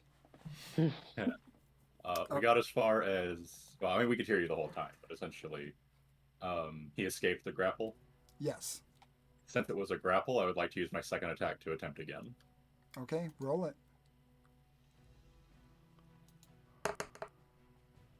24. 24. This time, as he's flying away, he's moving in a straight line, so his maneuverability is lower, and as you go for it this time, you're able to wrap him up. Alright, since he's bound up like a cartoon guy in ropes, does the necklace take its effect that it prevents charms and fears from Fae? That would be if someone is attuned to it. Oh, it requires attunement? Yeah, did I not? Ooh, No. did I not? Oh, I don't think you did. I don't think I did either. My apologies, that was my fuck up. Well, it's still salvageable. If he is tied up, I would like to just knot the thing and kind of toss him away for now. Clear the battle. Okay.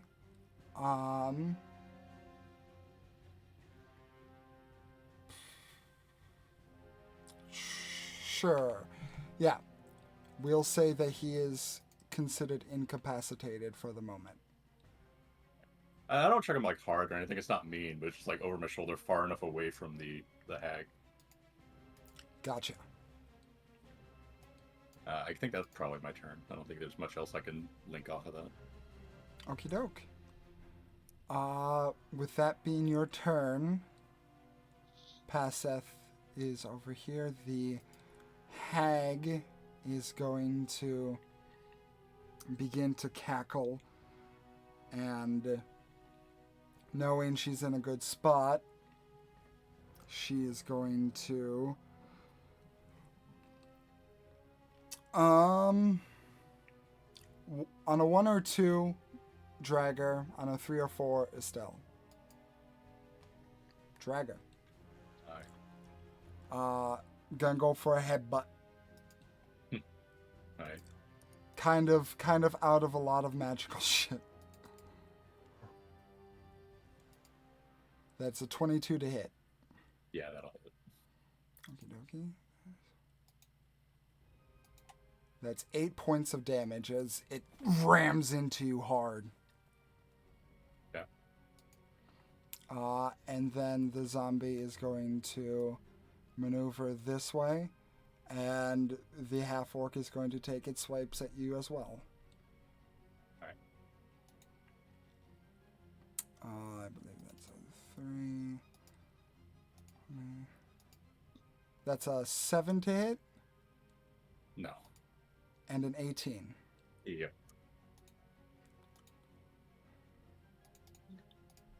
That's 1. That is 2 points of damage. Oh no. Oh no. Okay. Paseth doesn't have a turn. He is wrapped up and trying to bite at the ropes. Be tough to chew through a little magical item, sir.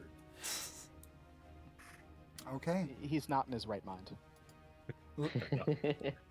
Leanna, it is your turn. If I go to here, would I have flanking advantage with Estelle on the pillar? Yes. Okay. Then I will attempt the shocking grasp with advantage on the pillar again. Okay, it is Do still a it, do minus it, 5. do it. Yes.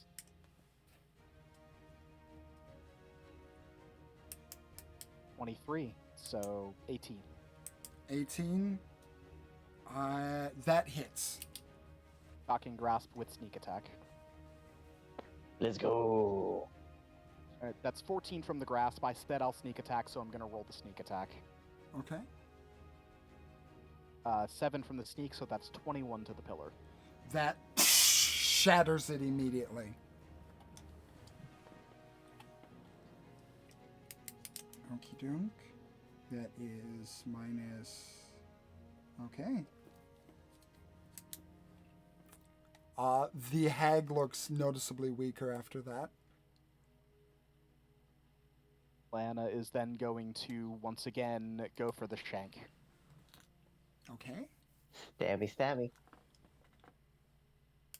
That is a 23 to hit. Hits.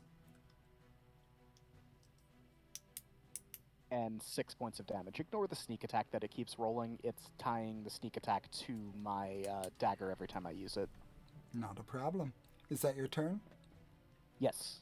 Okay, Estelle, you're next. Alright. So...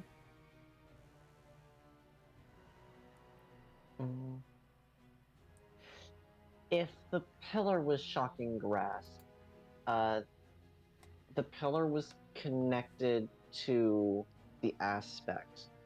So would the bonus effect of not being able to take reactions apply to the aspect as well? You can move and find out.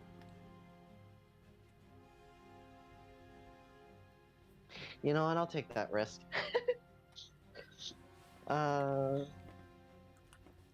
So I don't get disadvantage on my ranged attack, I'm going to move 10 feet in this direction. Okie dokie. Make a wisdom saving throw for me. Wisdom save. Okay, okay. A 20. Okay. Dirty 20. You hear some words uttered in Sylvan, but you shake them out of your head. Alright.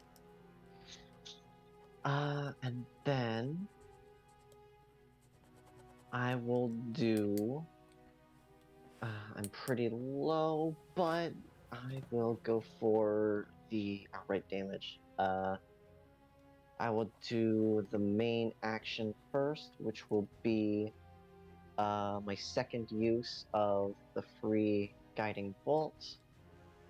That will be a 23 to hit. Yeah, that hits. For 18 radiant damage. Jesus Christ. And now my bonus action, Starry Form of the Archer, has advantage. So after the guiding bolt, draw back an arrow, and a 26 to hit for an additional 12 radiant damage. Okay. You guys are absolutely wailing into this thing, and it looks like it's starting to go on its last legs. Alright. Perfect. That was bonus action. That was action. Not going to move anymore. So that will be my turn. Okay. Drager, you're up. All right. I'm gonna. Nobody behind me is not that much of a threat. I'm just gonna attack the guy, the ice creature. Okay.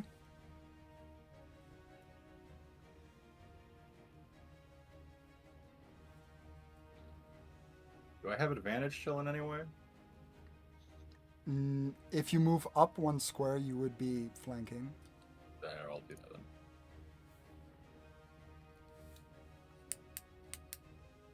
That's a nat 20. Okay. So total damage will be 12 from the first attack. 24 because of Sorry, your gloves. 24. Yeah. Okay. Cool. And the next will be a 22. So it'll hit for another 20 damage. So, Dragger, how would you like to do this? Well, it's one pillar, it's flesh over ice, right? That's what we're looking at. It hasn't changed massively from that, or has it? I mean, the flesh kind of sawed off at the beginning, so it's just been essentially one giant crystal of jagged ice, essentially. All right, then with my first attack, I'm going to give it a side chop to hit it on the leg of the arm to spin it around towards me, so that as soon as it looks for me, I just do a very basic first-year move. One straight punch to the center mass. And boom! Shatter it. It shatters and breaks and crumbles, and you see the hag, and you would think that there would be a look of disappointment, anger, frustration. There's a smile on her face as the construct begins to crumble and fall and turn to just hunks of ice on the ground. Doo-doo-doo. It is... Nope, that's not what I want. Please roll 20, help me. Thank you. As it is defeated.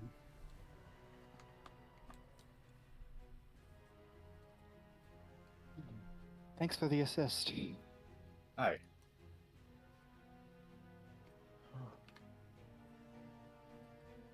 Did not Sorry to expect walk. to run into a hag so quickly. There's still an enemy. Yeah. True. Still commenting. Sure, I guess it's the enemy's turn then. Well, you know what? I hope we get a short rest after this, but I feel responsible maybe for this guy, because this is the orc, right? Yes. Alright, I'm gonna burn another key point. Just make it suffer and go faster. Okay.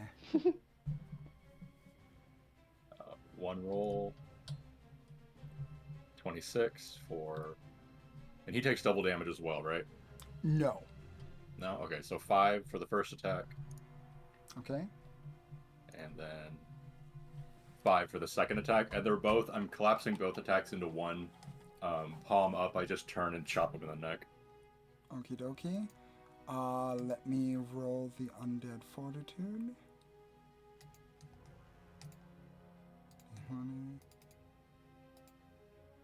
That fails.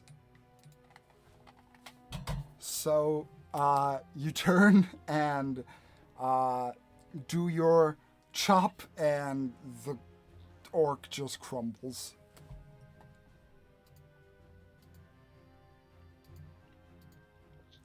And as he does so, the room seems quiet.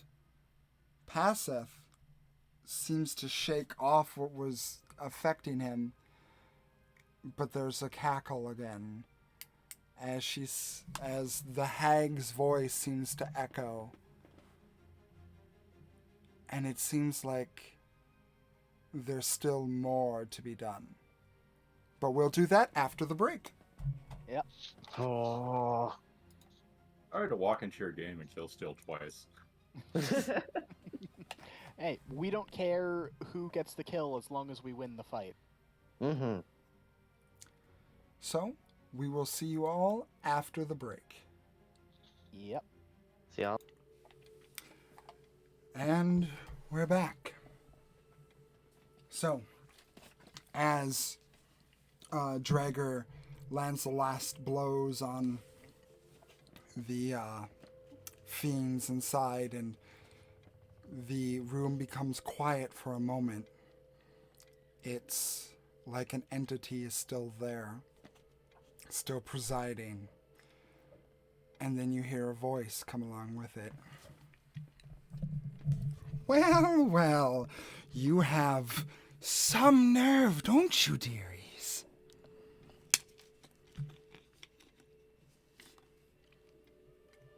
I would say that you have some nerve.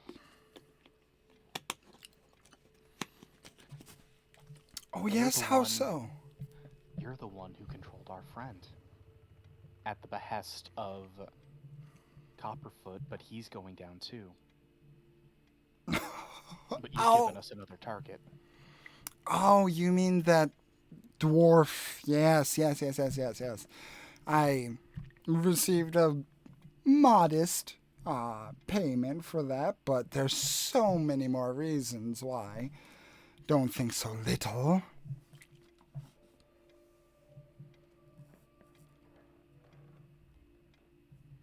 But I assume you don't want to sit here and exchange pleasantries, although my company is exceedingly well to keep. I Can I assume. see where she is? Or can I roll perception to try and see if she's in the room? The voice is coming from everywhere. Yes, but I'm talking about the other thing that I have.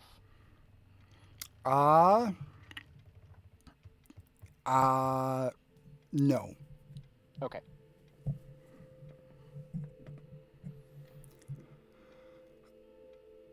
Well, I assume you don't want to just sit here and exchange pleasantries, so I'll cut right to the chase since time is not on your side.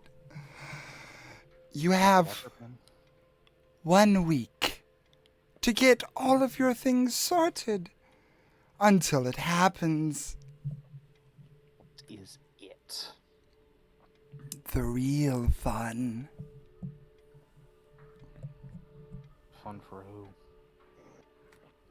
Oh, everyone, if you know how to look at it.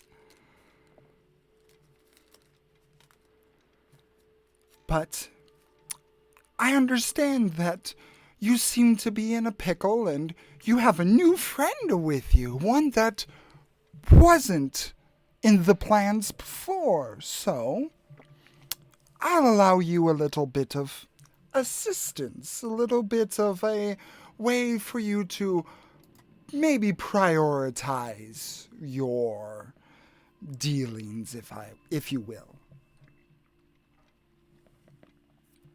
Insight? Yeah, definitely. Anyone who wants to, roll insight. 14. May I give myself guidance on this? It is in the moment, I'm going to say no. Understood. 15. I got a natural 1. Does Dragger want to insight? Oh, actually, it's pretty high. All right, yeah, sure. That would be a natural 25. 20 and 25. Oh, nat 20? Nat 20 and 5 more. Yep. Oh, okay.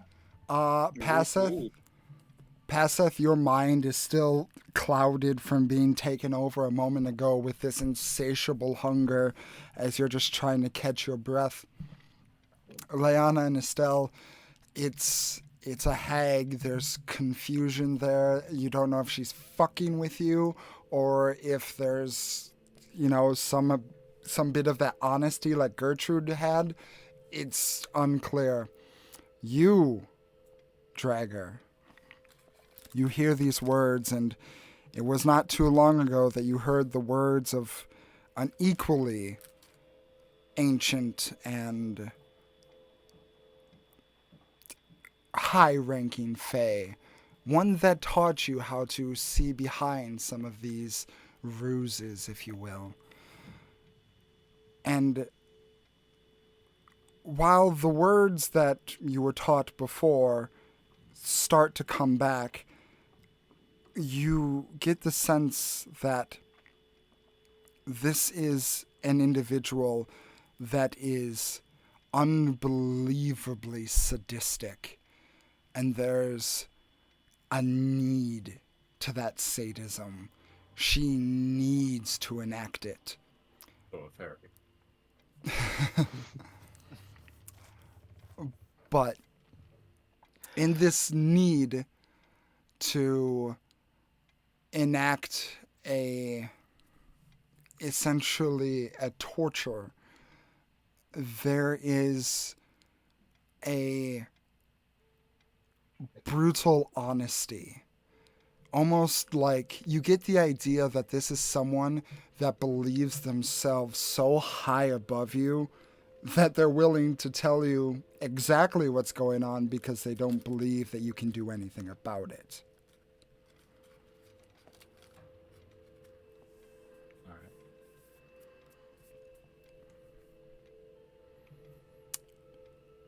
right. There are a number of things that you've yet to accomplish that you have wanted to accomplish for so long.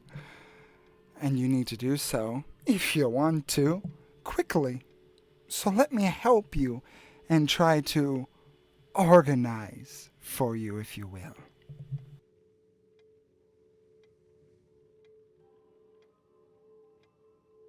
I'm realizing what's disconnecting. My mic, the plug-in on my mic is a little bit loose, so every time it comes ajar a little bit, it fucks up everything.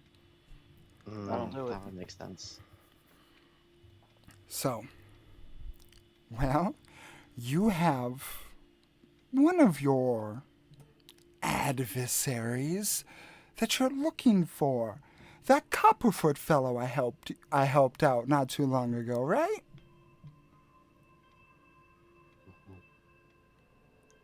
Well, he's currently in Ember Hollow. He's currently sitting around and awaiting something to happen with his friend. I'm sure you remember him. At least a couple of you.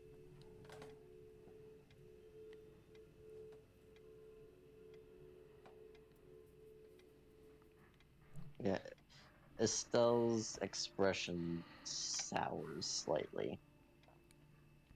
Leon's hands are clenched into fists, and she is looking upset. What, nothing to say? Am I in an empty hall? Is this thing on?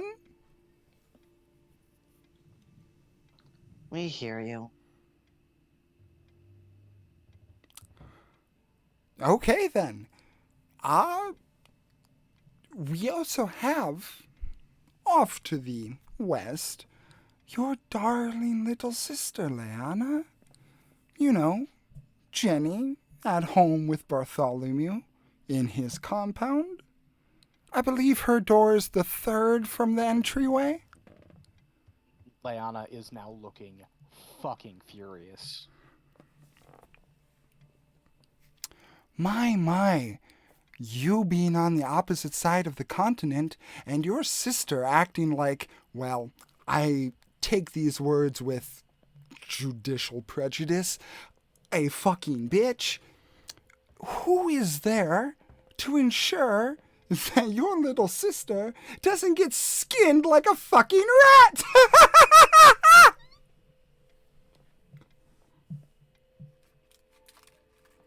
Leanna's just going to glare in a direction. Basically anything in that direction, if it was seen, if she could shoot lasers out of her eyes, would be ashes. Ooh, now that's more like it.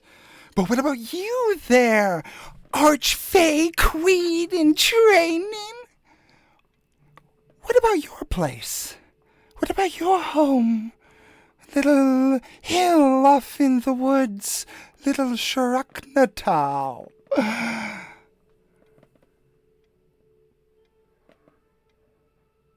And what exactly about it?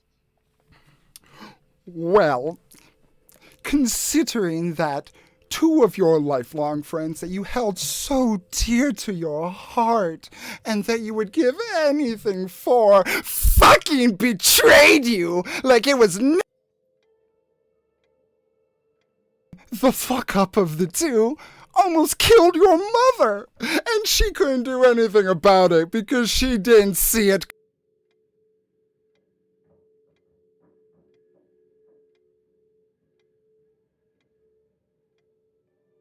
Had to? Or about the rest of them, the ones that can't cast as well as you? I wonder, Would they make good fertilizer for the land?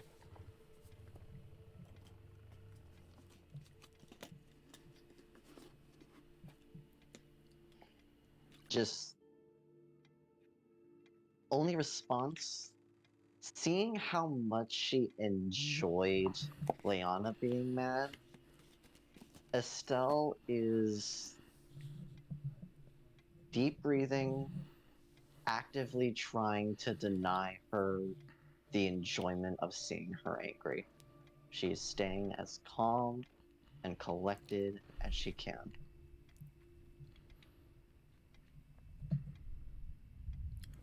Or what about your sister, Estelle? With the squid face up north. So young and so vibrant and full of life, believing that she can be friends with anyone.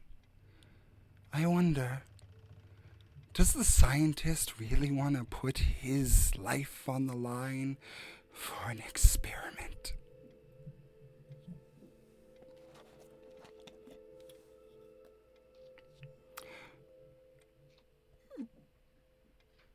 But even more importantly, I think, because this is all fucking hilarious, you little fairy boy, Basseth, I believe you're called? I don't really know what state Passa was left in, since I was away for a bit. So, Just go ahead. Passeth was initially hit with a cold blast that left him stunned for a round, and then he was taken over with an insatiable hunger and started to bite at Leanna. After he did that, Drager was able to restrain him in a necklace until the madness seeped away from you. So I'm out of my armor now. Yes.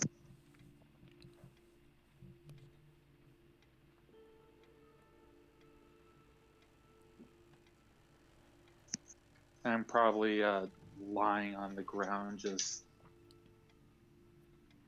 taking whatever.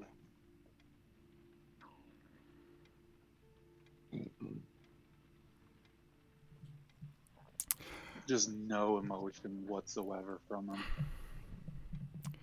How can I... Leanna's going to turn to Estelle and say something she never thought she would say.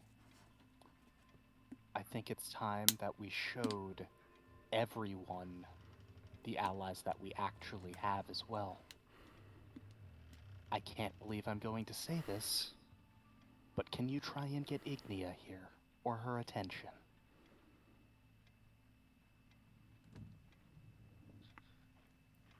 Well,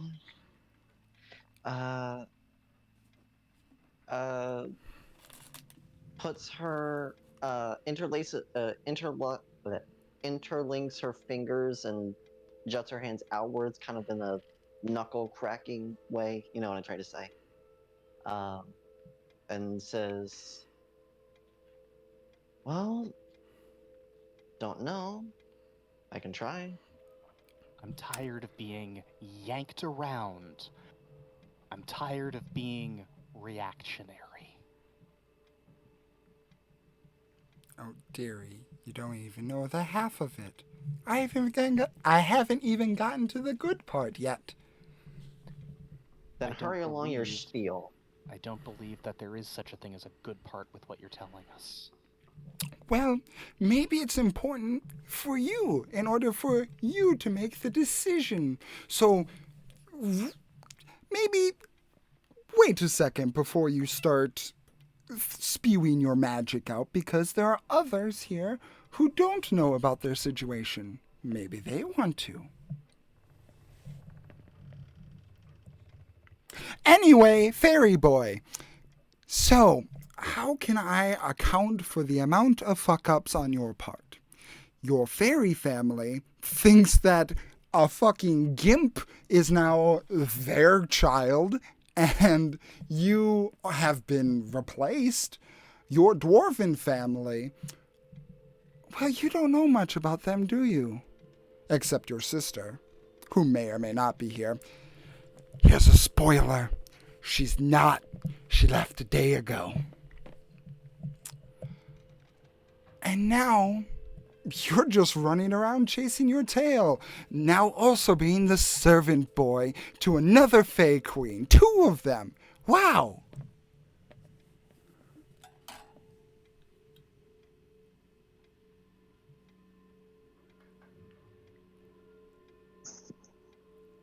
Still just staring up in space. Just starfished on the floor.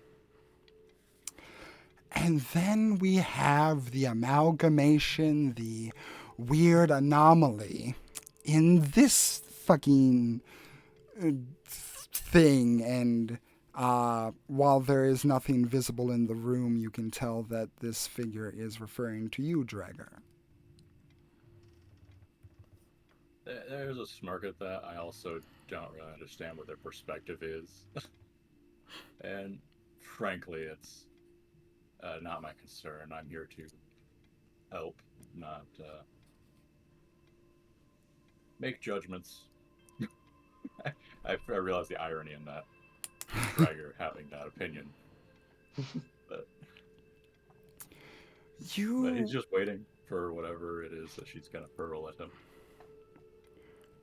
You assumingly took a normal job, and not only did you leave without it getting done, you left, someone else to take care of your job for you. Your family behind doesn't give a shit where you are, and your employer is dead. So, I've never seen someone get cucked in a job before, but boy howdy, you did it. Oh, you work long enough in this line of work, it'll happen. But if my employer's dead, then it's not really an abandoned job, is it? I'm sorry, the mic cut you out. If you killed the employer, then the job's not really left unfinished, is it? It just doesn't exist. Sure, however you wish to interpret that situation. Regardless, you all seem to have an overlying issue that is yet to be reconciled. And I await to see how in 1 week's time you come to reconcile it. I'll be waiting.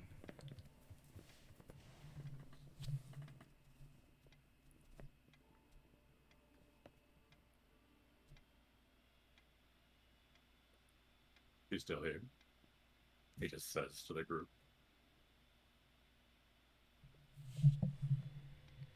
If she Probably. is, she'll She's speak up probably- and be a bitch. Probably still listening to us.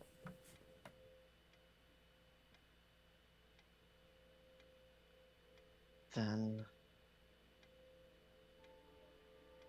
let's probably get somewhere. Let's go collect Iggy and Malmun. Yeah. There's nothing for us here.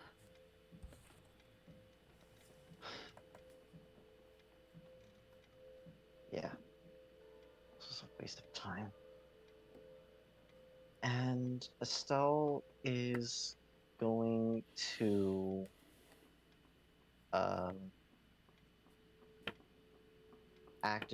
she's going to be the first one to leave.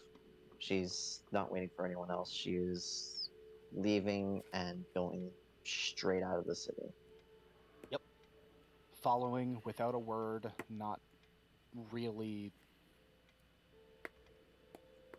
giving a shit about what's going on, paying attention in the sense that she's always somewhat paying attention, but not actively looking.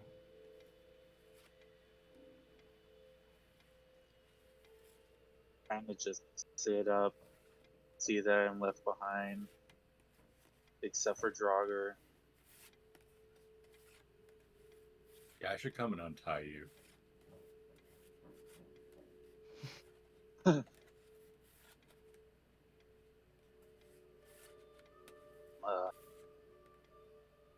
Sorry, a little last half of the fight was a bit of a blur.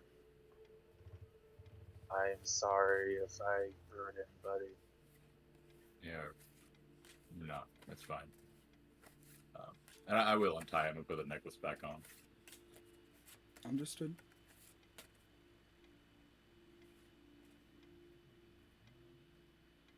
That sucks.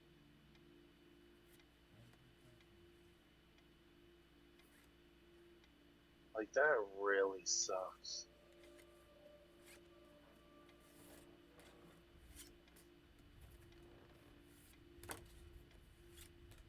Well, look, nobody died, so there's no point in harping on it.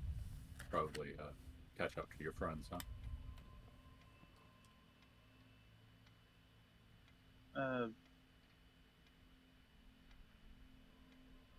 Yeah, I'm surprised he didn't wait for me. Oh well. And just climb back into my armor. Did Box Spot go down at all? Nah, Boxbot was fine. Okay, good.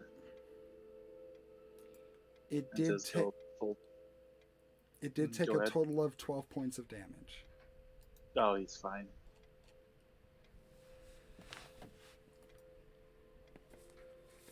And just wordlessly go into Centaur mode and start trudging out. So you guys begin to leave the city of Dark Gulch, heading back atop and meeting with your friend Camp outside, correct? Mm-hmm. Yeah. Mm-hmm. Doing so. Leanna, Mm-hmm. as you head out and begin walking towards the camp, your ears, given the situation, are able to pick up on something faintly that dashes across the wind. You hear a scream. Do I recognize the voice at all? It sounds like the scream of a young girl. Leanna just immediately starts sprinting towards the sound. Doesn't even ask questions. Estelle is sprinting after as well. I'm a little bit further behind, but I see them starting to sprint, and oh boy, come on, buddy.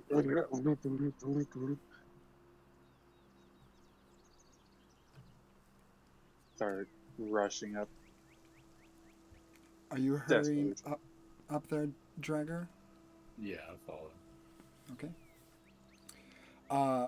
Leanna, as you're taking the lead and you're heading first, you dash into the nearby woodline around some trees, and you hear louder this time, and Estelle, you're able to pick it up now too. It sounds like a short but punctuated scream from a young girl. Continuing to follow, you turn around a corner, and you see Iggy, who is currently sitting atop the shoulders of Malman, who is floating in the air, kind of moving freeform. And she, when he does a turnaround in the air, she lets out a short but excited yell. Upon seeing that, Leanna is going to slow down and exhale in relief. Yeah, no, immediate relaxation from every worry that was just caused by that.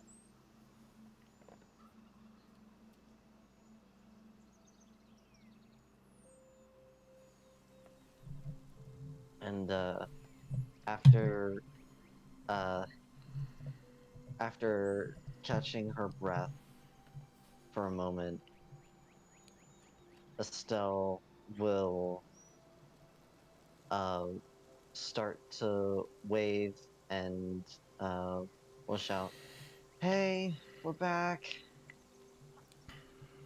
Malman and Iggy turn over, and Malman lets Iggy down, and she hurries up and runs to you guys. Is everything okay? How'd it go? No, things are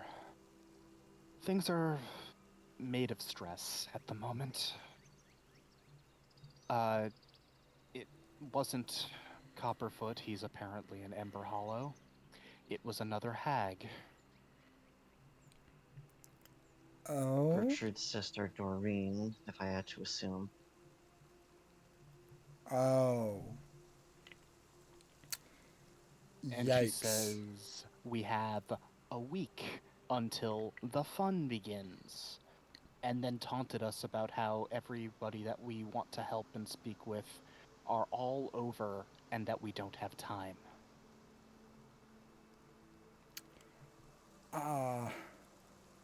At this time passeth, you and Drager are meet up with the rest. We need to be at New Pass, Ember Hollow, and Shiruk and solve and or look into everyone's issue within the week, or we're not going to be able to.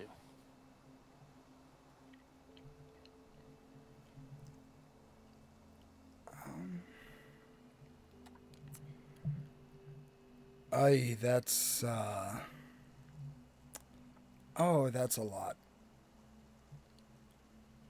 I might have a way to get us, or at least myself, to New Pass quickly. I don't know if it'll work. I have an idea on how I can travel past F2, probably. And Probably, yeah. So tired of being reactionary and being blindsided by all this bullshit.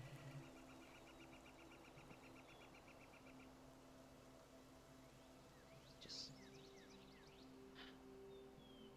either I hate feeling like I'm doing too much and not enough at the same time.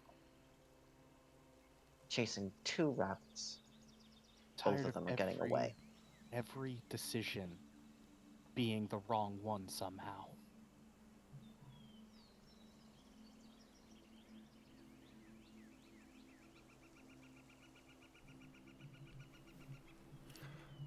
Yeah, I'm starting to feel that too.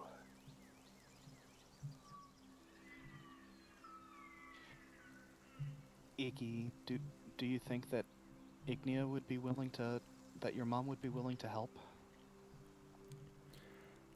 I mean, she would probably help however she can, but I don't know. I mean, we'd have to go home in order to do that because she can't come here.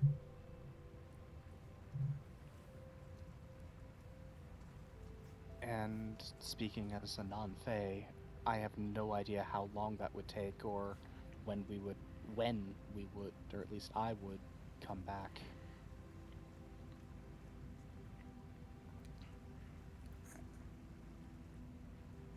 It's a bit of a gamble. Could be 5 minutes here, whereas it's 5 hours there. Could be 5 minutes there. It's 5 days here. Decades. Or you go back in time, I guess. That would be helpful. I know. If only we could get that kind of luck again. Yeah, and the way I think it may have happened last time, I do not want to try again. The way that I Yeah, think that I could get to New Pass quickly would be asking Bathal to bring me. That would work.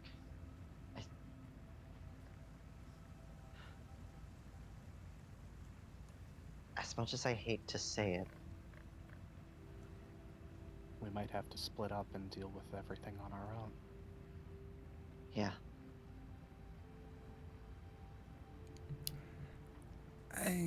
I mean, I can think of one thing that could help. Please, anything. I mean, she looks at Paseth. You know about the Lightlings, right?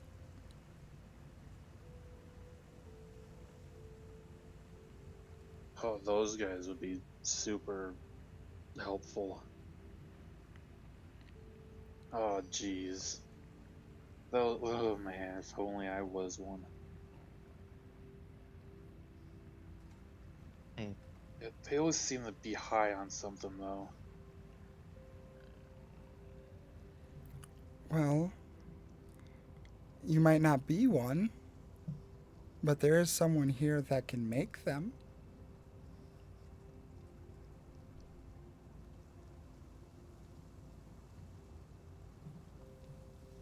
huh. That is true.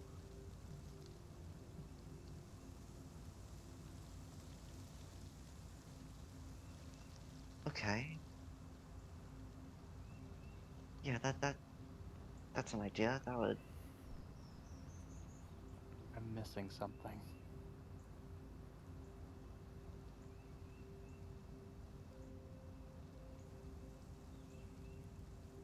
Um.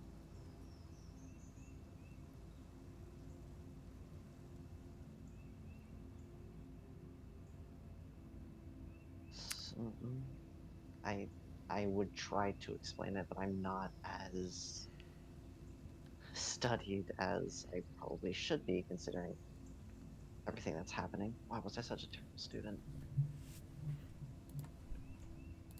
Yeah, out of the character, I know about them, but I don't. Is there something that they can help all of us travel fast, or is Um, just get a whole bunch of them and y- just pull the carriage super fast? you shouldn't know about them. I made them up. Oh, You're Ooh. thinking of a oh, I was quickling. Oh, quickly. That's quickly. right. Yeah, I was thinking about quicklings. Never mind then. Okay. What, Never what mind. what's Yeah. what's a lightning? They're like, I mean, they're related to quicklings, except they're just, um, how did Mom put it? Really, really fucking fast.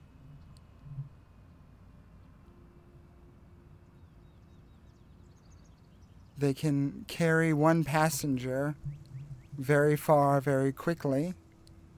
Um, she usually uses them to notify people here on the material plane um, if they aren't, you know, connected to her and stuff like Passeth. Okay. Um, I've never tried to make more than one. I can try, most certainly, but I don't know if I can. So let's work under the assumption that it's only one for now. So,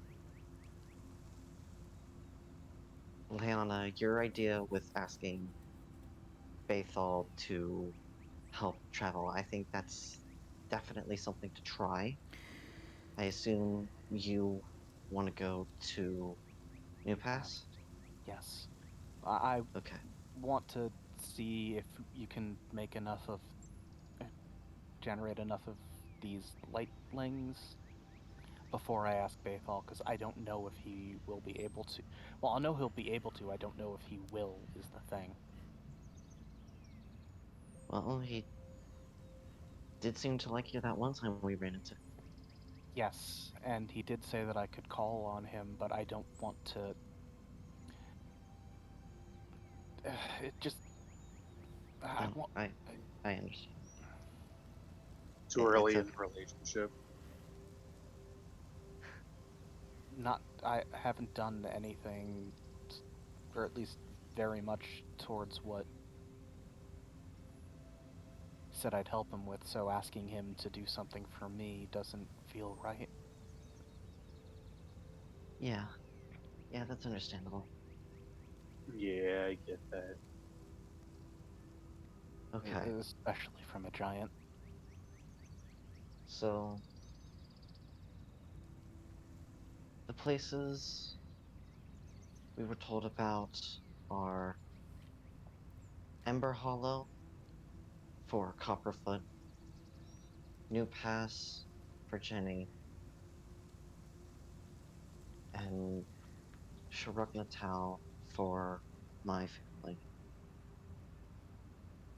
And also the other Estelle could maybe be in danger or something, I don't know. That's 4 already.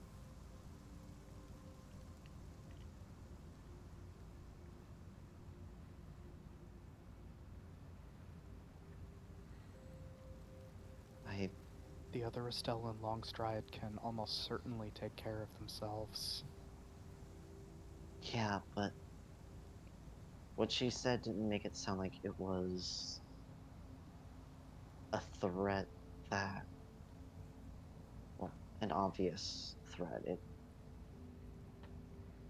The way she spoke, it sounded like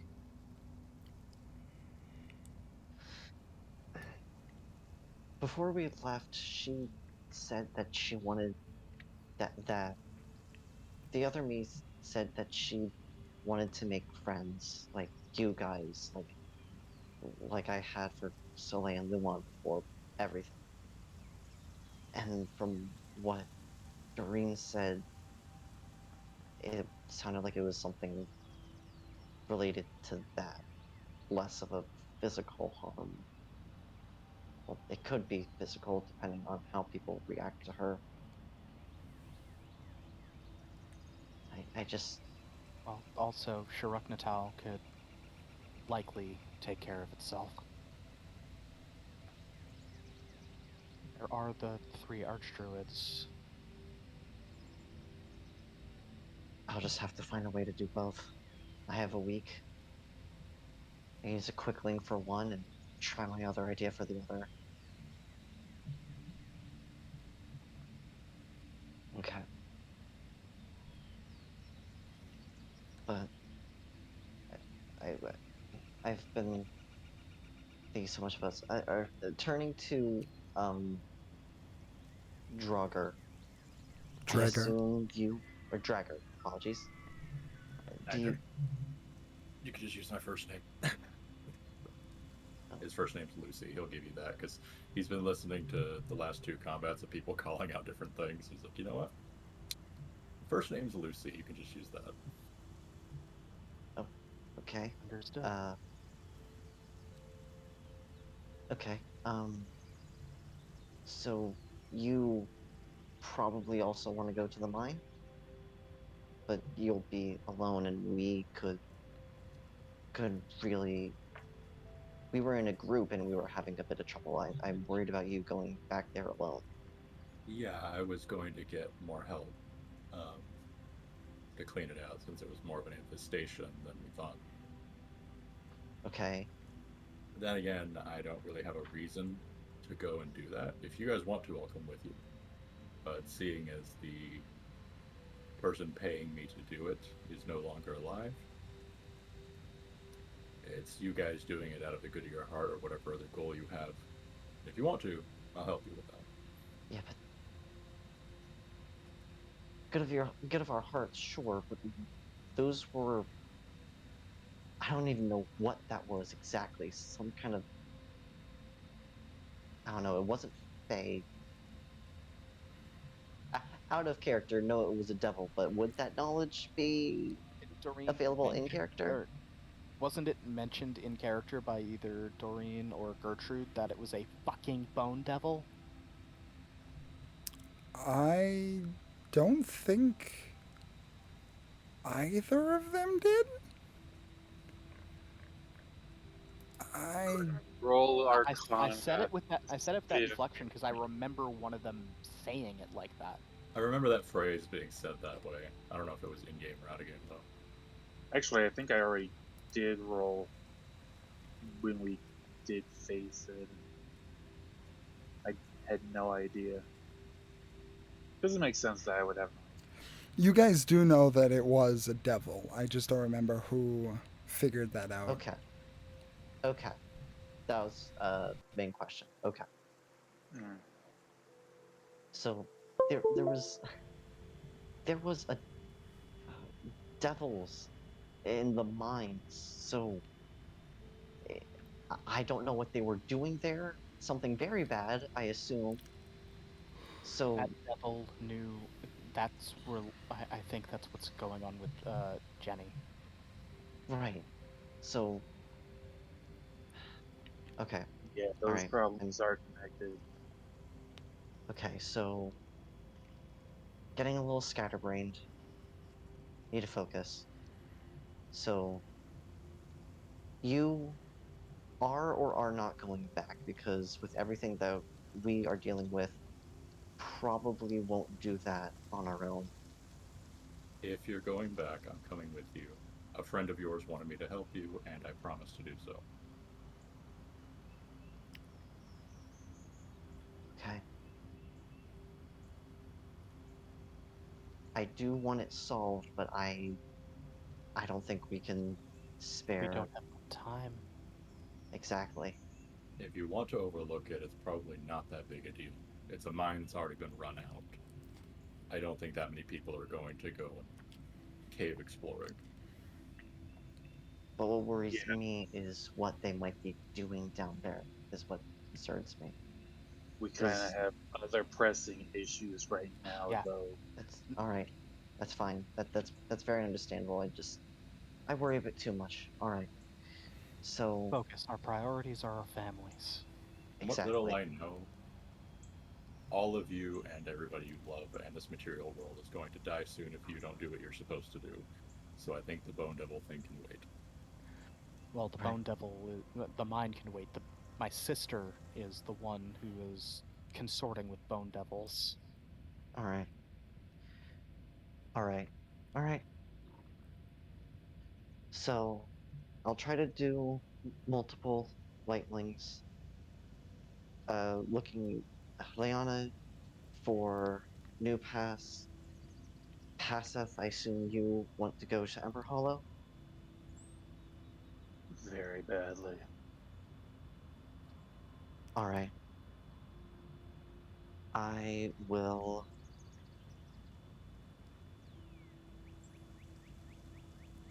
I will go for Sharuk Natal. That's home. I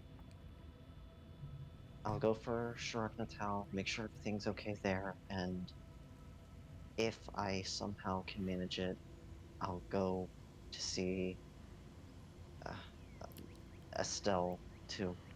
Um,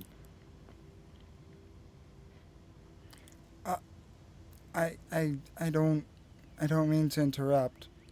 Um, I I hate to be uh,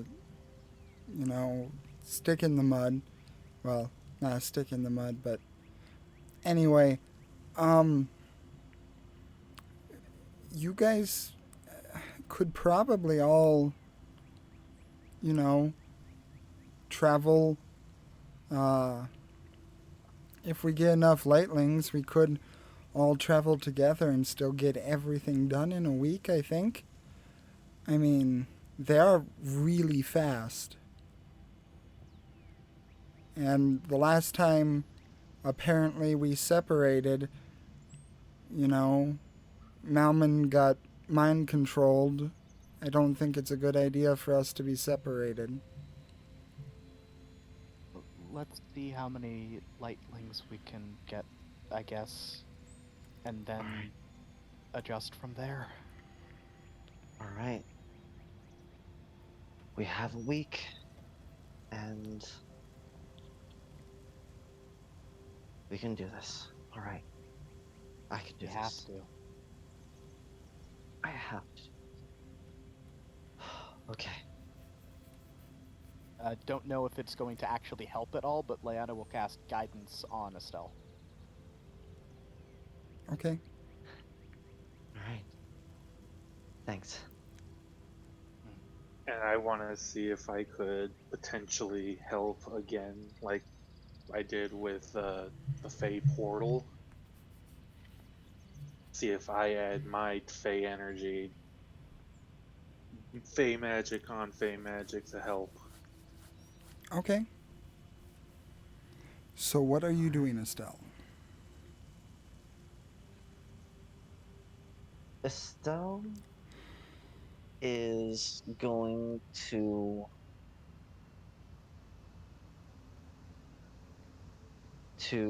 sit down on the ground, cross-legged. She's going to take out her Book of Constellations and lay it open in front of her. Uh, Normally, she wouldn't care what page it is, but she's going to set it specifically on the pages that resemble the constellation, the hopeful, uh, because she's always felt that she really likes this one. Something about it, just she feels a connection with. So she's going to use that as sort of a focus point, so to speak, and she is going to try to make one quickling for everyone. Or So not quickling, lightning, my mistake. so you want 4, 5, 6. So you want 6 lightlings. Mm-hmm. Okay. So mark off a usage of your what's that called?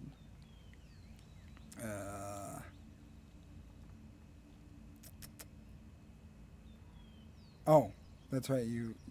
Oh yeah, it replaced it. I didn't give you a physical one. This would have been in place of your celestial radiant form. Understood. So this will be a. I need you to add or do a wisdom check with advantage, +3. Okay.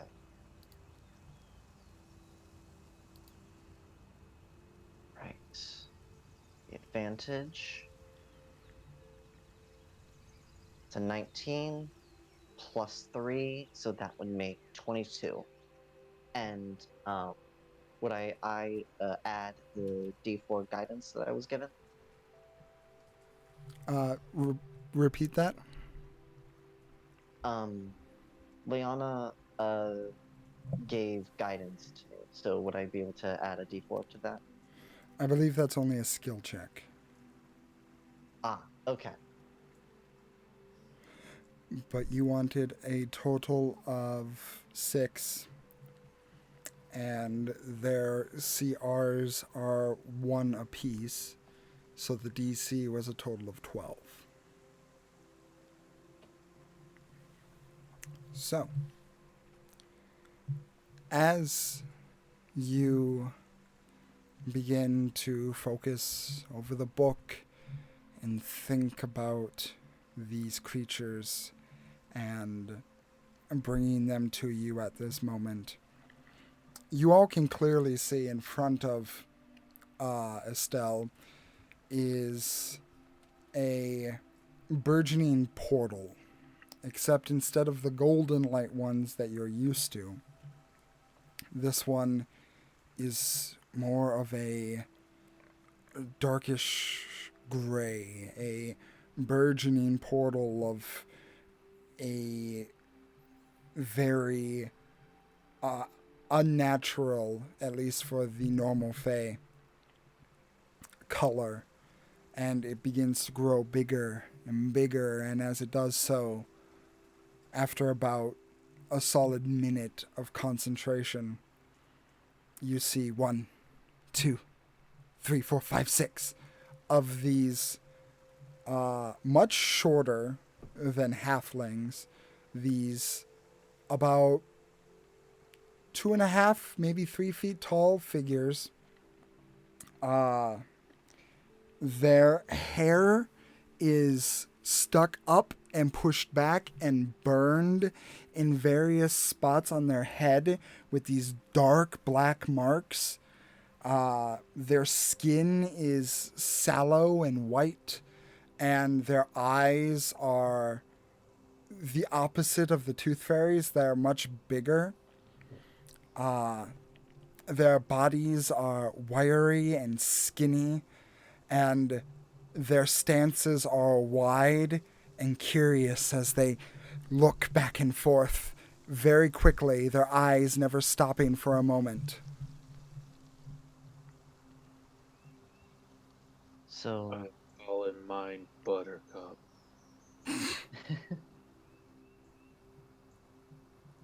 so Sel takes a breath, glad to see that it worked, and will say to them all, speaking in Sylvan, because for some reason at this moment it just feels more natural, as though Sylvan were her first language and not Common or anything else. And say to them all, hello,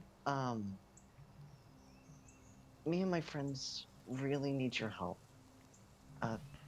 Could you all please take us to New Pass? Help, help, help, help, help, help, help. They just kind of look over to you, and their movements are like kind of like birds, how every movement is a twitch. Nothing seems smooth. And each of their footsteps, like they can move 2 feet, and their feet moves like 17 times in that 2 feet of movement. Just the quickest football exercise you can imagine. As they all look up to you, and there's a somewhat of an understanding, but one of them says,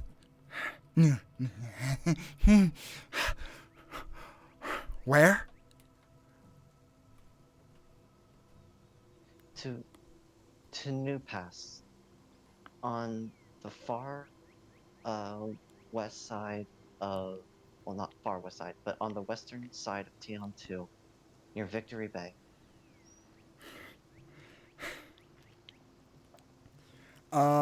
With your passive insight,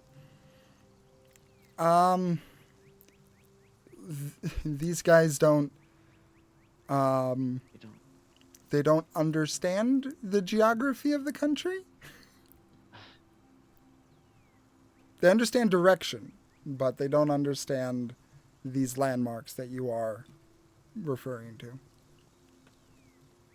With my keen mind, will I be able to? I know where north is, so I'll be able to point out where New Pass is, and judging from where we are on the map, I would be able to give them a certain miles to go in that direction. I mean, yeah. I mean, with And a we map. have a map. Yeah, we do Can have a they map. read a map? Can they read a map?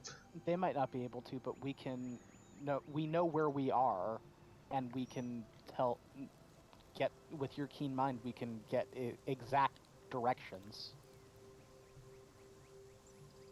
Right.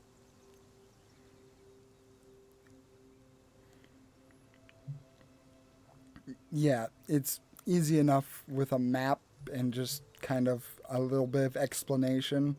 They're able to understand and just kind of go, that's far, very far. Run fast for very long. Yes, yes.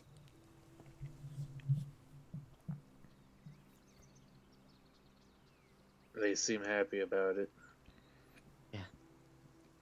All right. Well, we're all going to New Pass. Everyone ready for the ride of your life? As I'll ever be. How the heck are they going to carry Boxbot?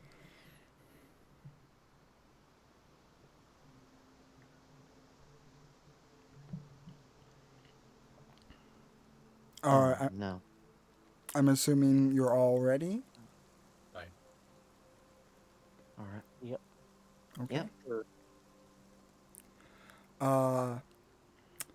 You pick your lightling,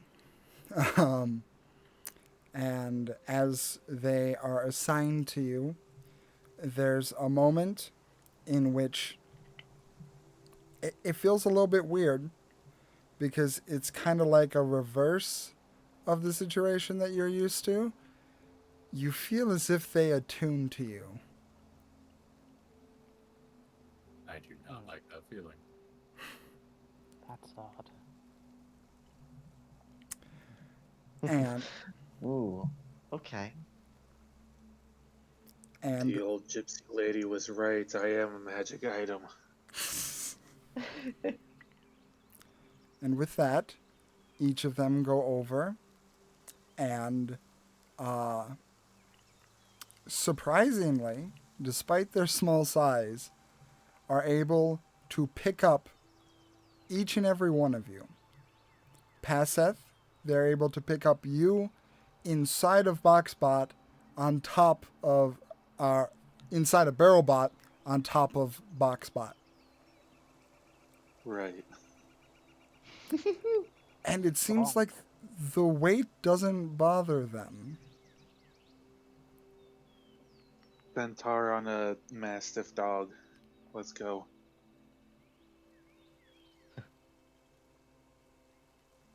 All right. Let's ride. Let's run.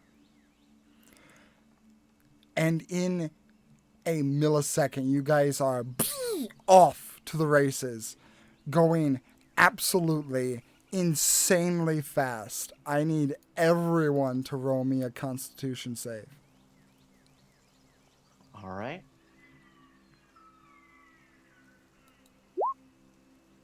15. Well, 12. 12. All right. Not bad. Okay. I know how to hold my stomach. All the flipping I do, I don't get motion sick. Yeah. All of you are doing pretty damn good, all things considered. Estelle and Lucy, you both you're fine for the most part, but this is a bit nauseating.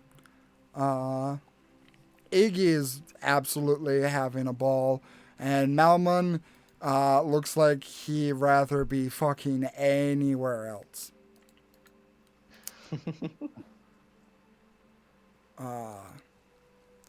But at a speed unnatural and wholly unholy, you guys dart across the face of Tiān 2, moving at such an incredible speed.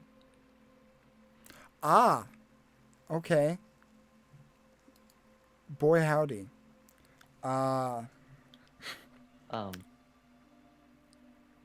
Yeah.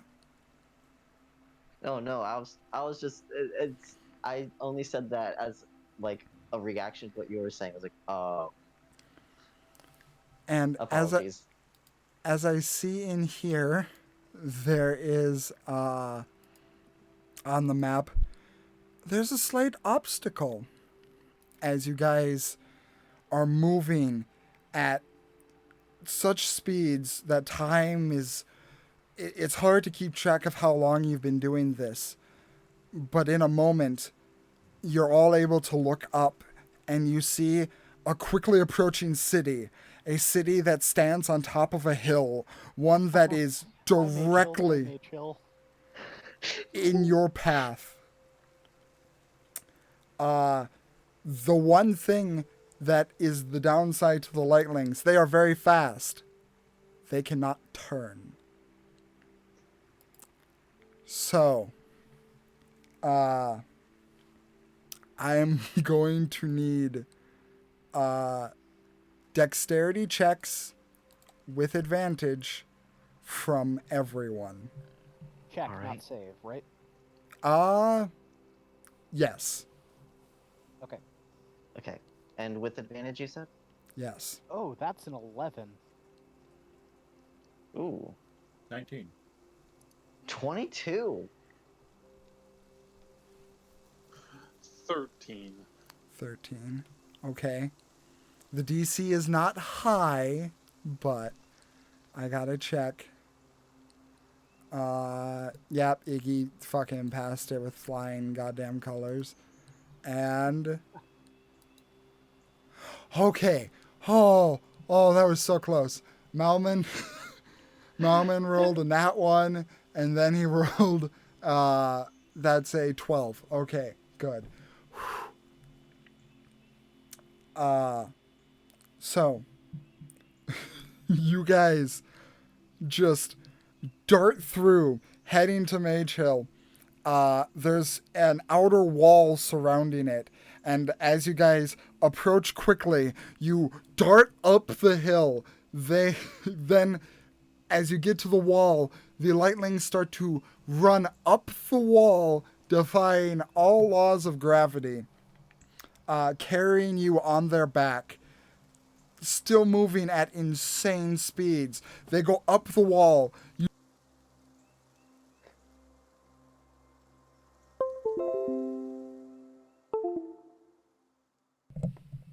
can Oh. disconnect it again. Yeah, it's disconnected, but we can still hear you. It's just a little tinny.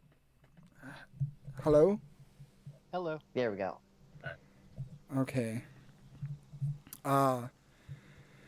As they're running up, you see in a blink of an eye just shops and cobblestone road. You see people dodging out of the way, trying to avoid it. You see a spell being cast, but you're so quick, you go right through it. There is screams of confusion and wonder, and before you can even truly process what's happening, you're already up another wall and then running down it and then back onto the natural land, continuing again. This has gotta be what it feels like to have the Flash carry you. Essentially.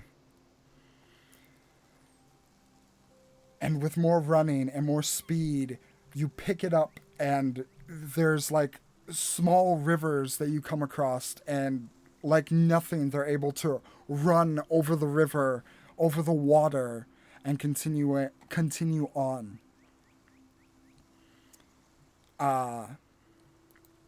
After an undetermined amount of time, you're able to make it, and there's a screeching halt as when they finally come to stop, their skids go about at least 500 feet as they try and stop, and they're sliding and sliding and sliding.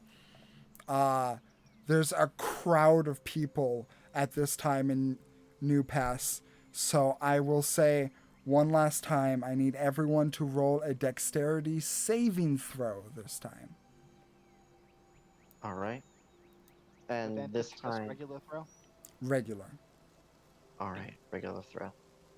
12. My dice are not happy with me today. 17. Surprisingly, 19.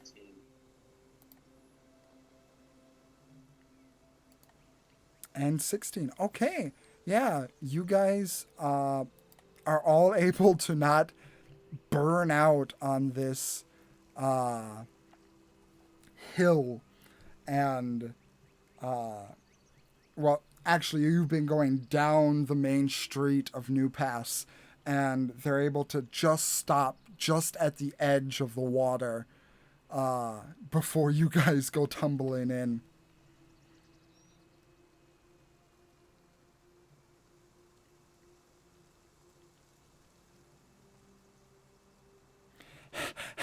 That was fun.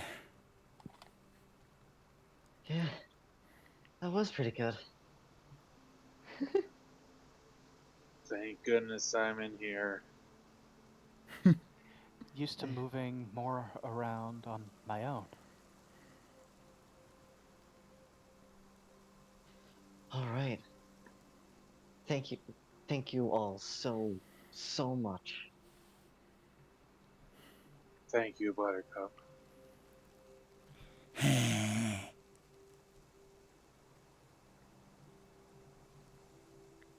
They're just kind of staring at you.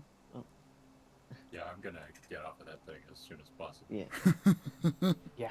Kick off of it. Yeah, Estelle gets down on the ground, gets back on the ground,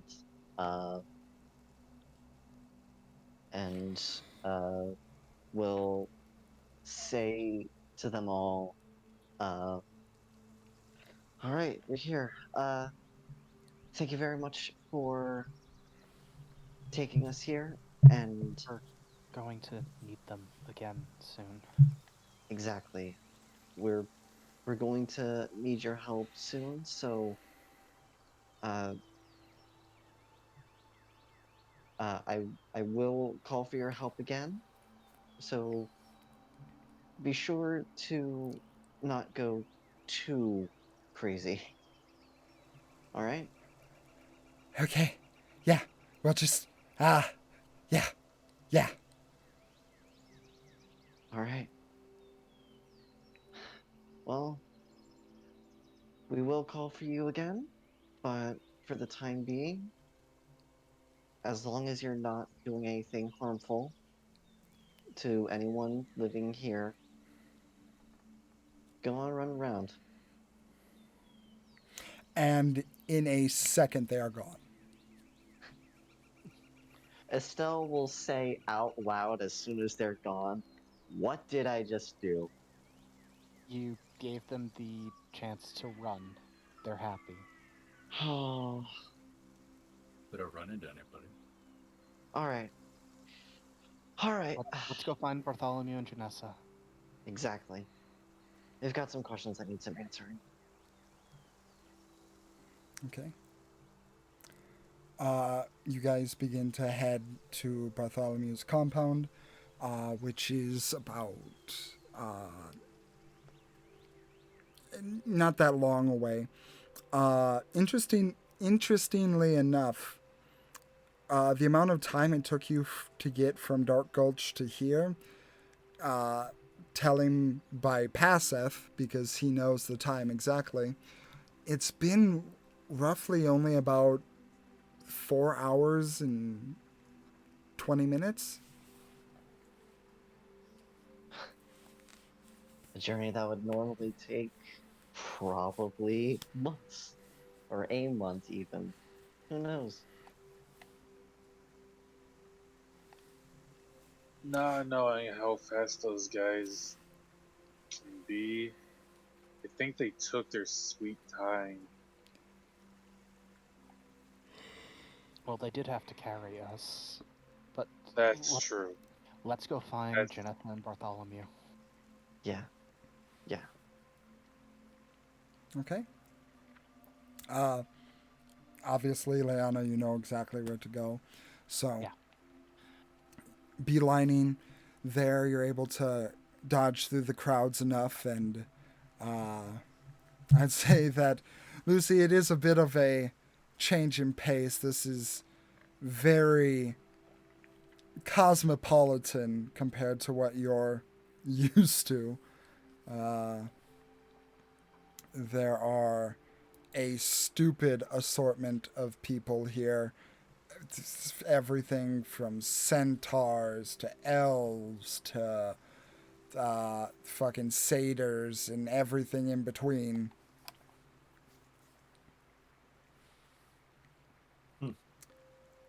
Not loving that, but oh well.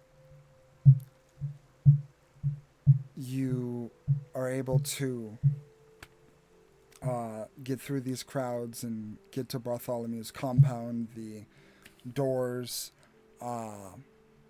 large, made of metal, sit there. The double doors.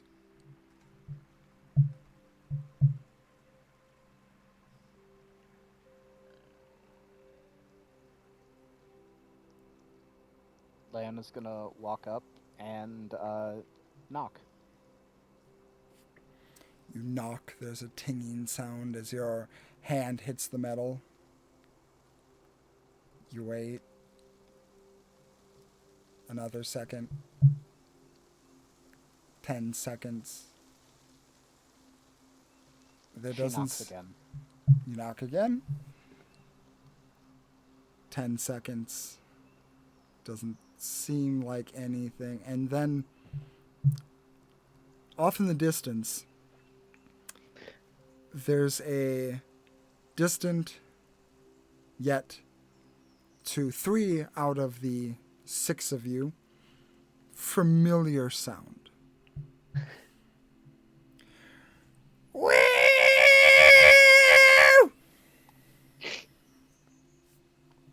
As, for the first time for Lucy, Iggy, and Malmon, there's an old man on a sled going down a hill at not lightning fast, but very fast. And he is screaming at the top of his lungs in excitement. Yep. Why did I even consider being surprised for a second? That seems entirely in character. And passes by you. Bartholomew! There's a loud screeching noise as you see about 70 feet down. There's an honest effort to stop, but his weak, piddly old man arms are having a little bit of trouble as he turns back and looks, and oh!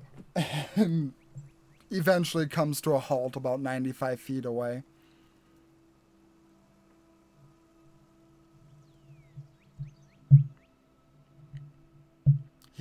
Leanna's going to head towards him. And he meets you in the middle. Gives him a quick hug. Oh, it's been a while. It has. Lots going on. I kind of need to skip the pleasantries a little bit. Do you know what's going on with Janessa? I mean, nothing in particular. She's taken to eating a few more chocolates recently, but I didn't think that was anything weird. We ran into a devil creature that seemed to know her, and we ran into 2 other hags, Gertrude and Doreen, who seemed to believe that she was up to something. Doreen even described which room at your place was Janessa's. Ah. Okay. Yeah, let's go inside. Yeah. Yeah. Shit's fucked, bro. I'm assuming these are your friends. Nice to. And he just kind of, as you usher him in, he tries to say hello, but it's just getting dragged. Yeah.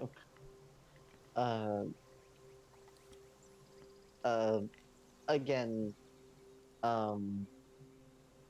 rushed pleasantries, but pleasantries nonetheless. Oh, uh, pointing to each of them as she says their names. Uh, this is Iggy, that's Mammon, and that's Lucy. All right, now we know people's names. Let's get going. Okay. And the old prospector looking kind of man, made out of twigs, just follows behind. You guys eventually get in and are able to. I'm assuming you're going to his library. Trying to find Janessa immediately. Okay.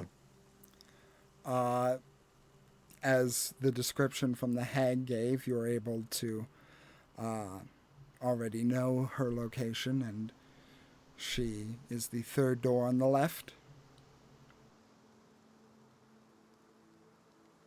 Jenny.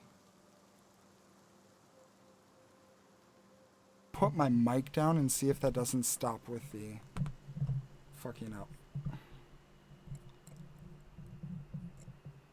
Okay.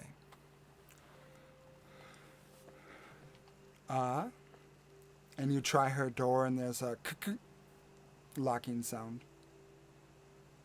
Jenny, are you in there? Leanna? You're here? Yeah. Yeah. Oh. Were you able to find anything out? A lot of things. I actually have some questions for you. Like what?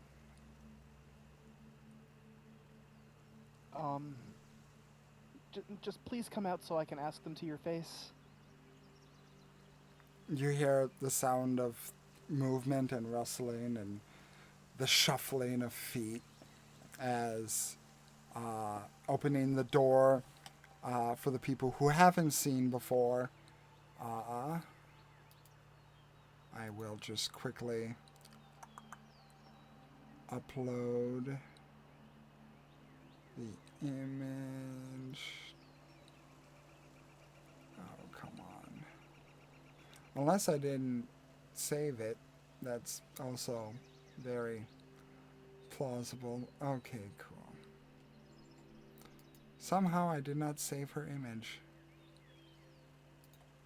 But you see a very scraggly haired, black haired, fair skinned woman, very, very heavy bags under the eyes, and there's a blanket kind of wrapped around her shoulders as she looks very ill.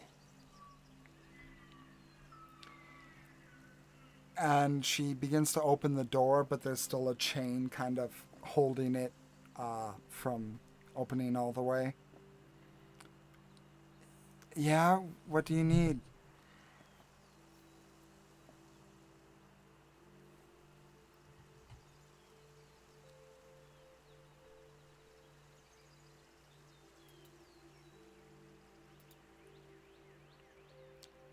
Testing?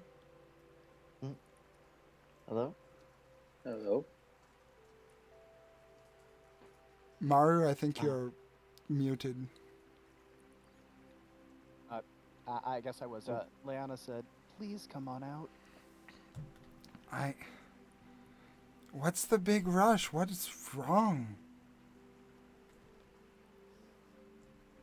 Jenny, I know a little of what you've been up to, and I wanted to ask you about it. Oh. And she closes the door and unlocks the chain and opens it. She keeps the door at least kind of angled closed a little bit, just so, kind of keeps a comfortable closure in on the area, but it's unlocked and open. Oh, yeah. How much do you know about that? That there was a devil, and that he said that there were 2 traitor Monolay sisters.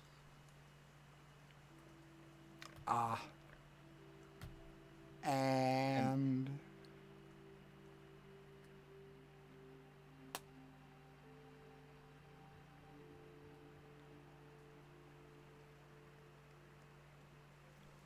Did you get muted again, Maru? No. And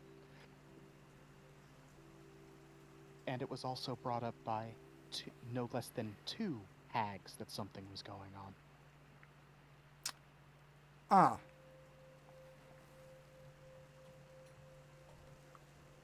Okay.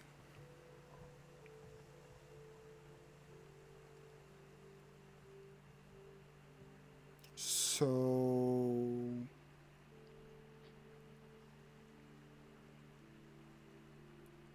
I don't understand. What are you doing working with that? Why was... I just don't understand. She kind of reaches out and cups a cheek, kind of pushing your eye line to hers. Leanna, it's it's hard to put into words exactly what kind of situation I'm in right now. I actually know a little bit about that. Mom should not have been able to have children. We should not effectively exist. Yeah, after the explanation behind Estelle's and Mom's bloodline, I kind of looked into it a little bit, and a little bit of the research I've turned up shows that I kind of got the raw end of that stick. And when we get Alayla back, we should be able to balance everything. How? The Druids of Sharuknatal. She has a bemused look on her face as she folds her arms and leans back a little bit. And pray tell, what are they going to do? Diana turns to Estelle. It's not quite her area of expertise. There's an area there, a star observatory that is where your mother and I were born. And just by Leanna and I being there, Look at my my eyes. Exactly.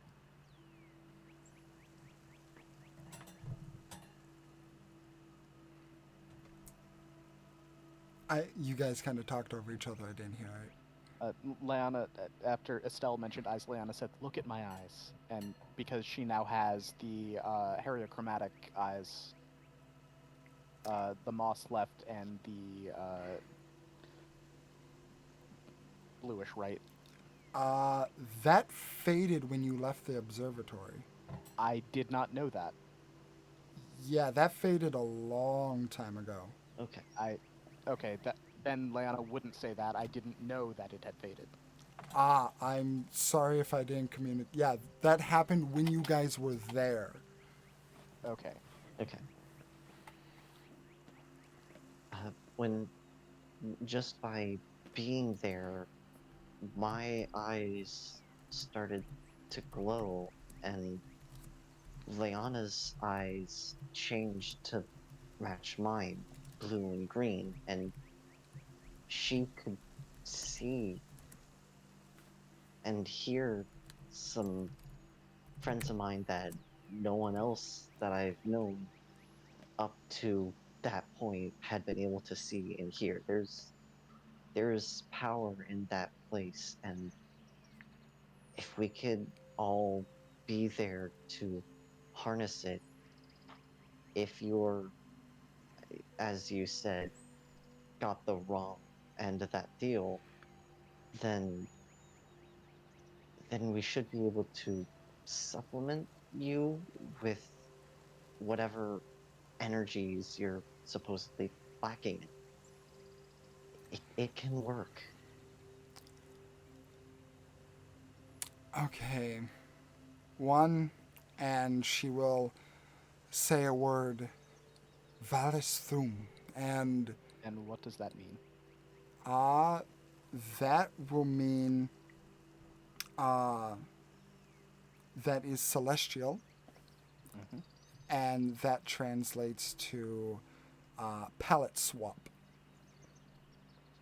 And as she says that, her eyes begin to change into a blue and green respective color.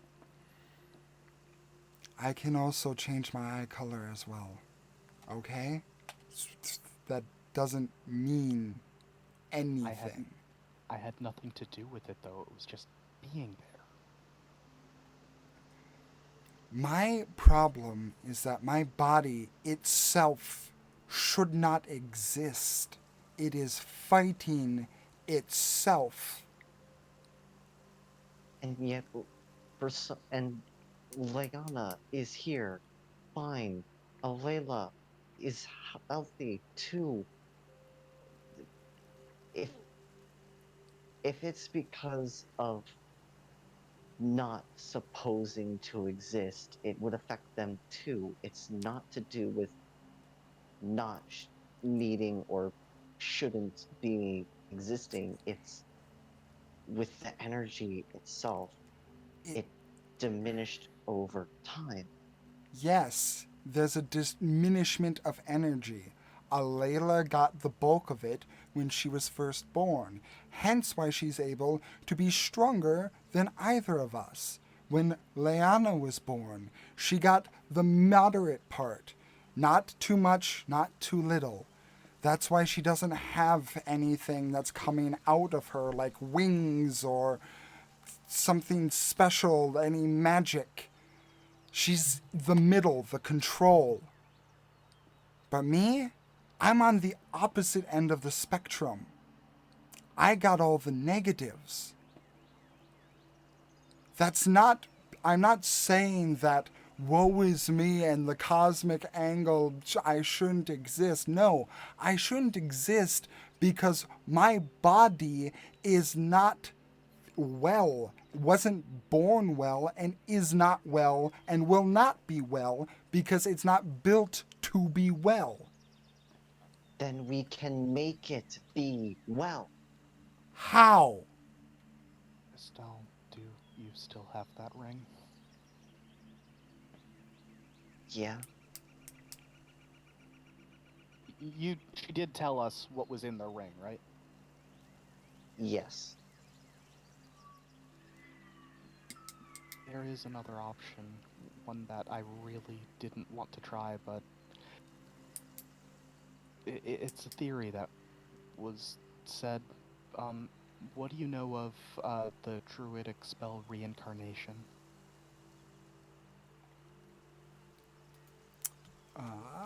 Let me roll that real quick. Oh God, why? Do. Nat 1. Okay, cool.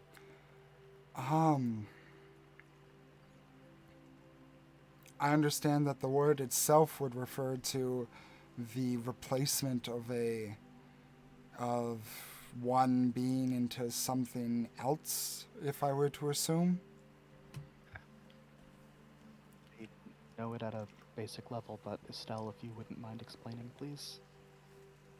Okay, so with the term itself, you're right. In stories, when one being is reincarnated into another, it's as though the soul was transferred, but with no memories of that past life. Well, there might be lingering effects, but nothing concrete until it is found. Then maybe more could be found later upon rediscovery or self-discovery or what have you. But the spell is similar yet different. Instead of the soul being transferred from one form to another, the soul is kept the same. It's the body that changes. Okay, so you're trying to transmute my body into another form so it doesn't have the same properties that's currently making me sick. Exactly. Oh, okay, The yeah. issue But- is that you have to die for it to work. Ah. Okay. And Leanna's tearing up at this point.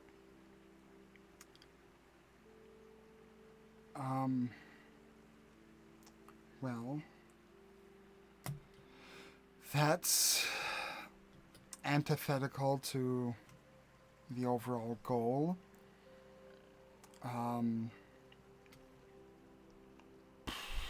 I mean, I'm currently in business proposals with many different creatures that are very capable in making the problem I currently have go away. So I don't think trust them.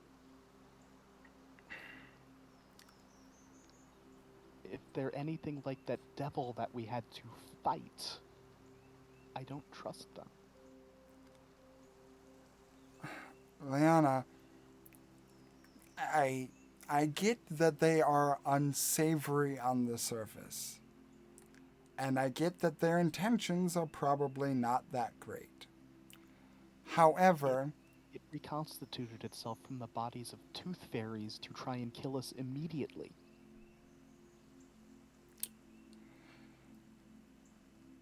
yeah, you... Okay. And then Leanna's going to reach into her bag and pull out the letter. And the reason that I know it's connected to you is because of this. And she's going to show Janessa the letter. Of course that fucking idiot had it on him. Yeah, I did. Surprisingly, Leanna, I don't want to sit here and wait around to die. I know.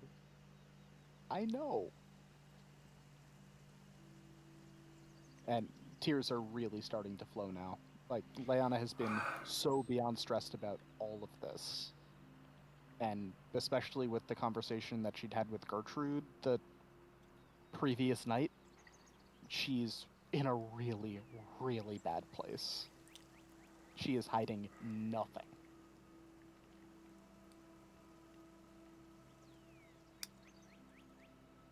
Okay.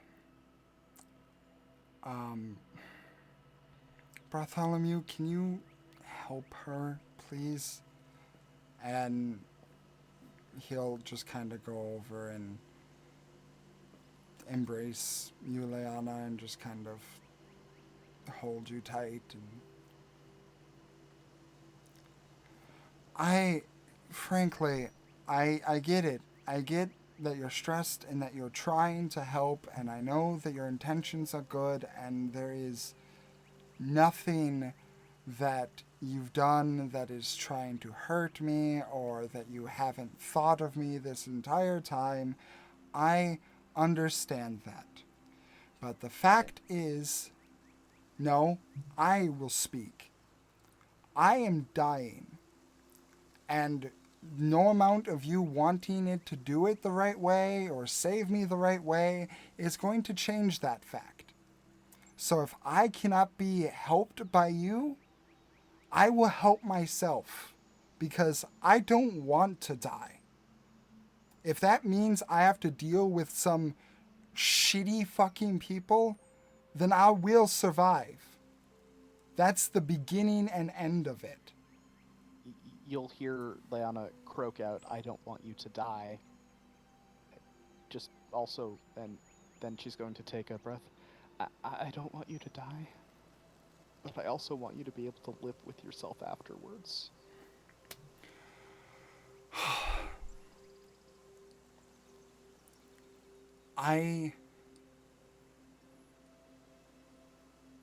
There is nothing that I have done that I cannot fix with a long life of study and practice and magic that I can use to help anyone that might have been hurt along the way. Estelle is actually like going to laugh out loud at how just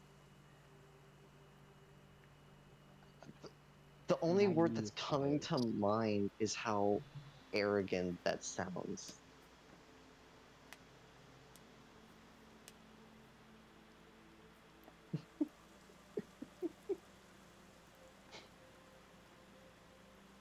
I oh, okay. So that's what you think. All right. Well,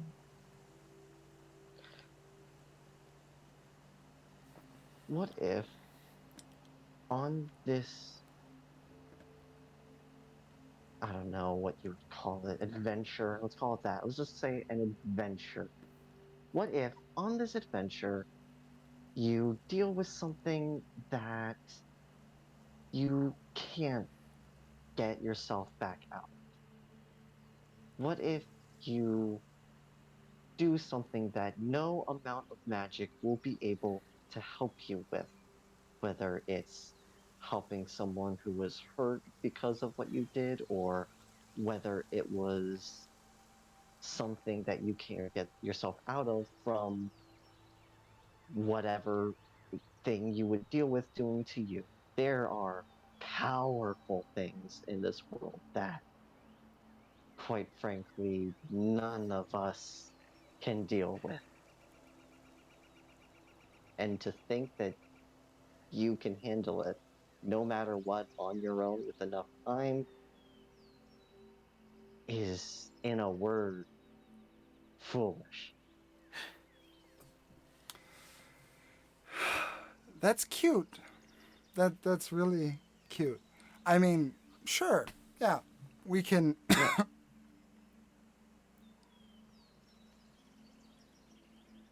And what's cute is that you think you can be capable of getting yourself out of any situation you put yourself in on your own. Whoever said I was on my own, I have Bartholomew.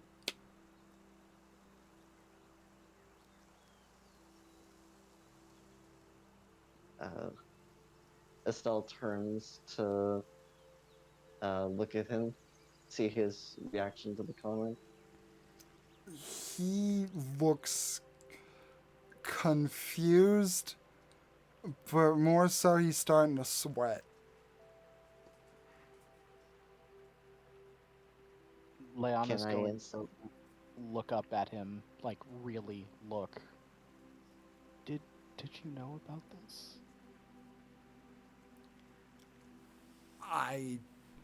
I didn't know about deals. I knew that she was looking into more arcane filigree and she requested more of my studies, so I allowed her to look into it more.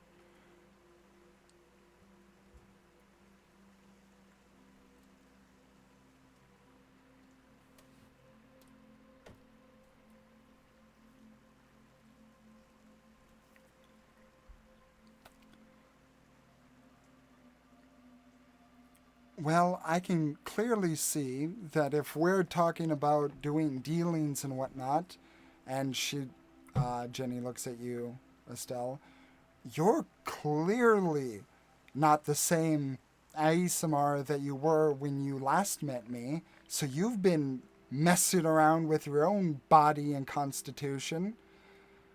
I can clearly feel more magic coming from you, Leanna. And I don't know what the fairy did, but there's dark energy coming from him too. So if you're going to come up to me and start saying that me making deals and me doing stuff in order to protect my own life is wrong, yet you're over here doing I can't even comprehend what. Oh, geez, sorry, I'm going through an emo phase. Your hair kind of falls in front of one side of your face a little bit.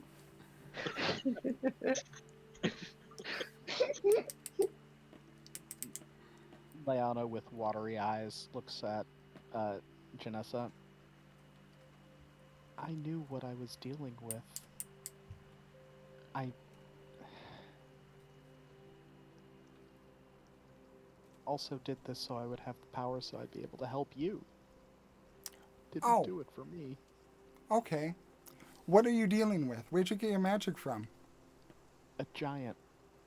A giant. Oh, okay. What kind of giant?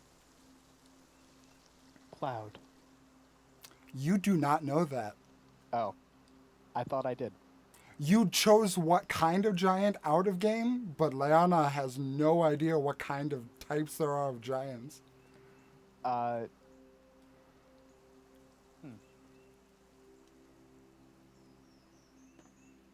was already in my head. I met him after freeing him. He offered me abilities so I could help you. And tied into everything else we were doing. So you met an extremely powerful being who contacted you initially, and after doing something in order to initiate a contract, helped him out, and in turn, he is now helping you. Correct? The long and short of it. So you know nothing about him except that you freed him, and yet you're getting mad at me because I'm getting help from other people that I don't know everything about myself. I'm not mad at you. I'm worried about you.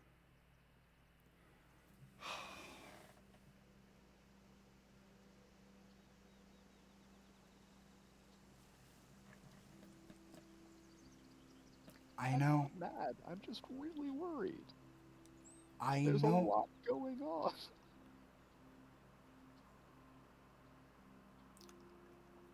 I'm not mad at you either. It's just there's a lot of time for me to think about my situation, and I can't just do nothing.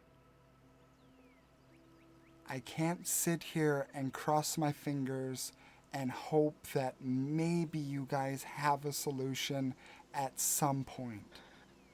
And we do have a solution. You're going to kill me. No. Not that. Sharuknatal. You went to an observatory that had random powers that doesn't correlate to curing me. But It may make me sicker. Leanna's going to turn to Iggy and just blink the tears out of her eyes a little and go, Do you think your mom might be able to do something? I mean, she might, maybe, I don't know. She could. She's powerful. She's done a lot of things, and Iggy is. I don't mean to put you on the spot like this. I'm sorry.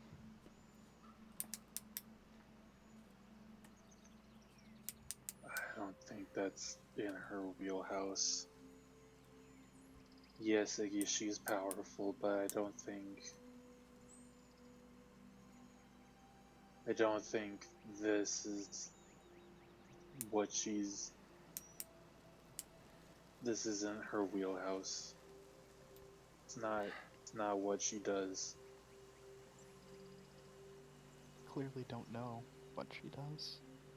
I clearly don't know enough about anything. You've... Just want to help. I know you do. I know you're not trying to be anything other than my savior. Just But trying to be your sister, not even just a savior. that's the second time I've heard that recently. Was Alayla here? She kind of purses her lips and looks up to you. She came by about a week ago.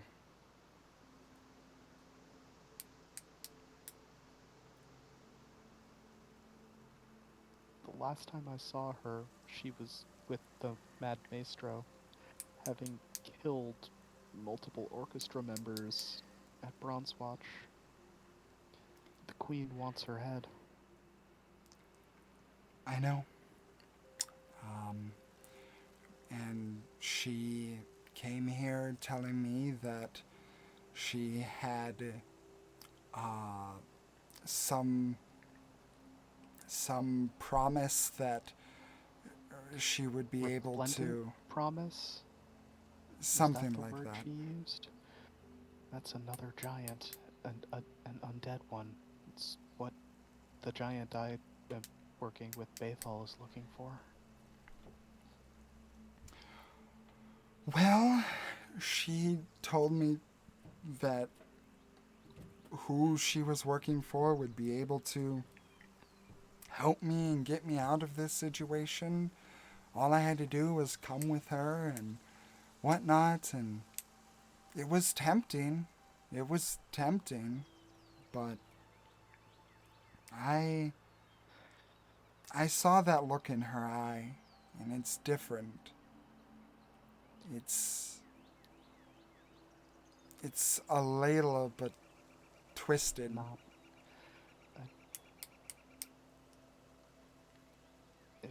It's not her behind those eyes. There's something else controlling her or directing her.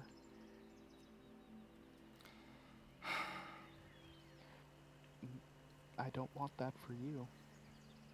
And when we spoke with Gertrude about possible hag magic with something else that's going on, she said that she could do something for you, but I didn't want to make a decision for you. I'm not trying to take decisions away from you. I'm trying to give you options.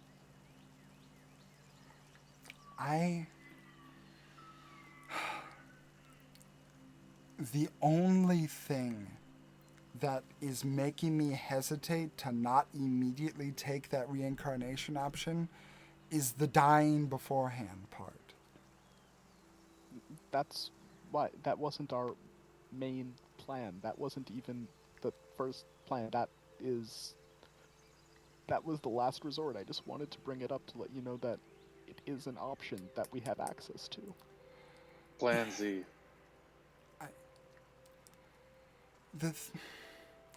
I could understand it working. It makes sense, but the other option is to... For one, I don't think I could travel to Shuruk-Natal. I don't think I could physically get there. I've been kind of in here for the past while. The sun burns and the air kind of stings when I go out. You wouldn't survive the lightlings carrying you.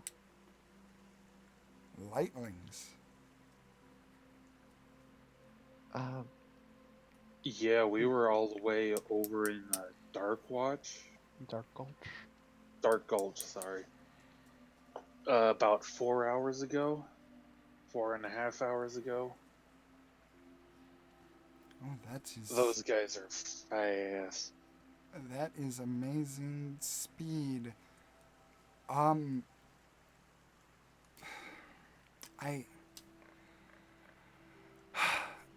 Listen, I know you are doing everything you can, and at no point am I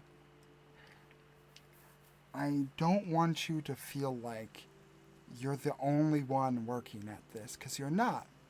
I know I'm not. I know I'm not. I'm just worried about you. I'm worried too, but we have to be able to. Recently had how everything in the past thrown in my face about how I haven't been the one, or how apparently we always pushed everything off for you, and how we pushed everything to Alayla to take care of you, and it's just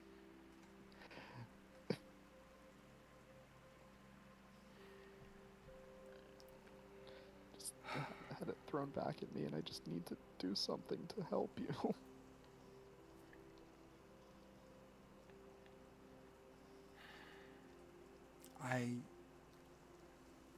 I can't answer that question. And I.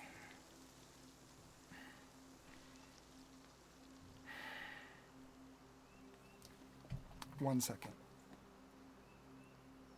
Well, also, as she's speaking, Leanna is going to be collecting herself because I am getting close to bringing myself to tears, speaking like that and making the expressions like that, and I really don't want to cry. Oh, okay.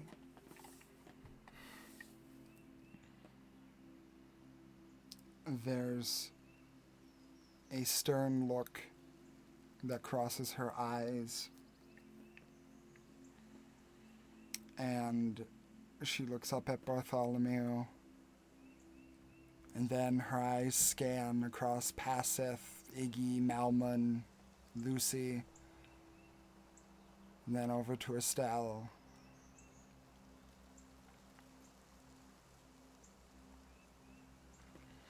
Do the spell.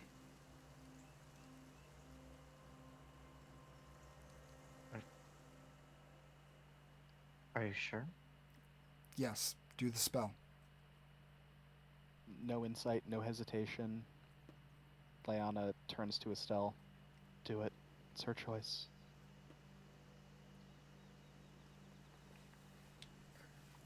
Alright. Well,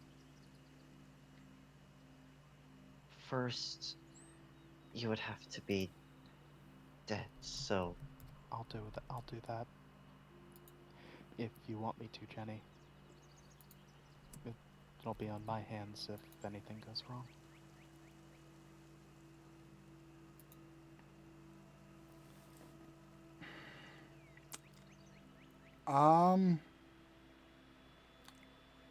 Passeth and Lucy, what are your surface level thoughts right now?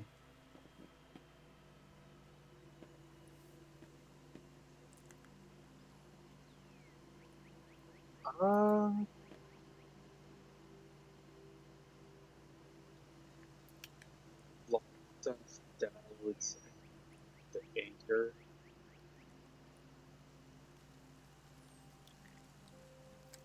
You kind of cut out. I heard anger. Passeth's going through a lot of shit, so probably a lot of self-doubt, anger.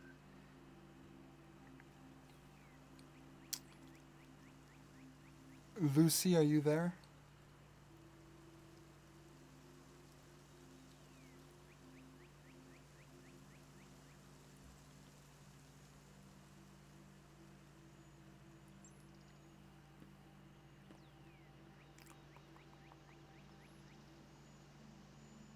No problem.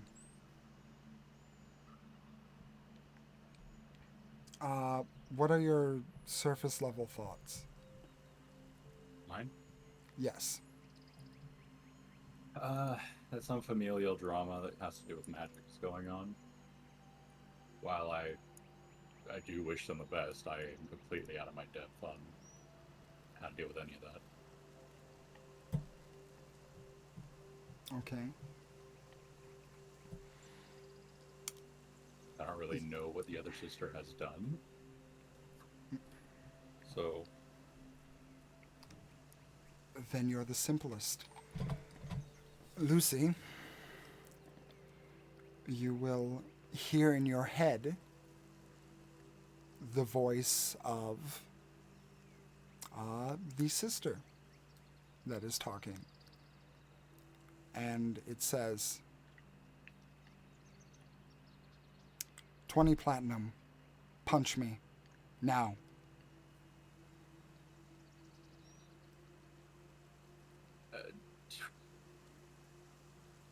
I'm not opposed to doing that, but I do want to look over at my actual group first and sort of clock whether they are angry at this person in that way or not. Roll an insight check with advantage.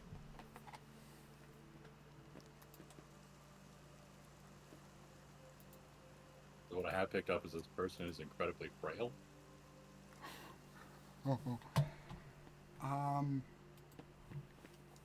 So, with a 10, you're able to clock that Leanna is incredibly distraught. A little bit of, obviously, resolve coming back to her. But I think with a 10 in insight, I think you're able to read what Jenny is trying to do.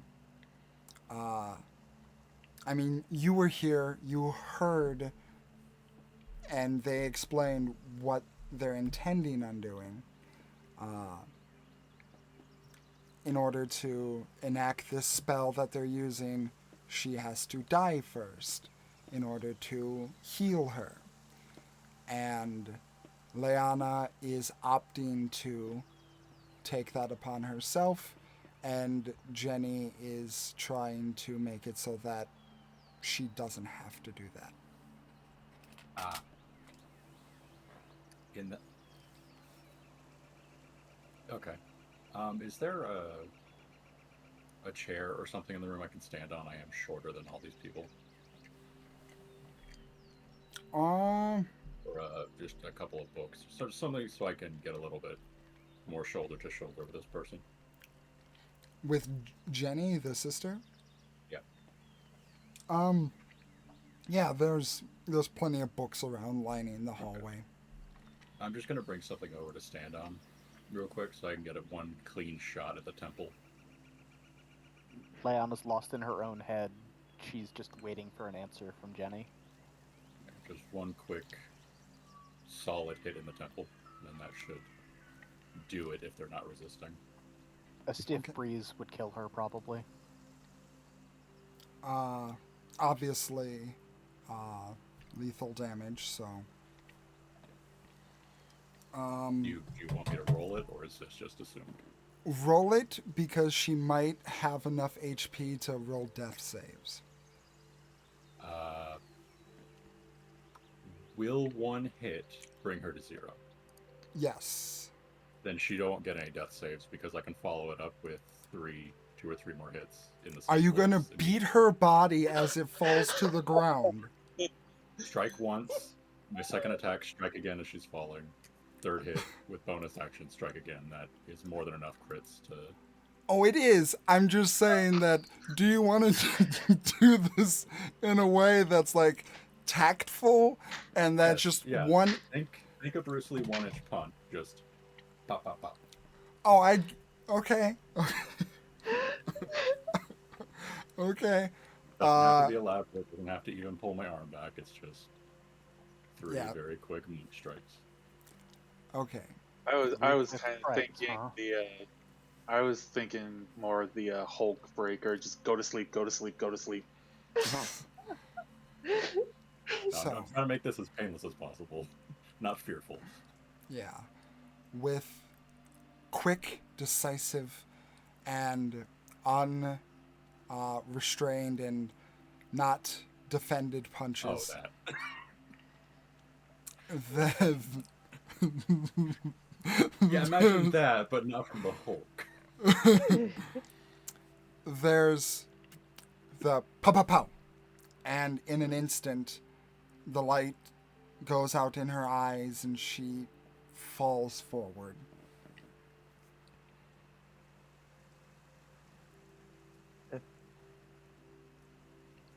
Caught by surprise, acting on instinct, Estelle's just going to, I'm just gonna snap forward and catch her as she Yeah. falls.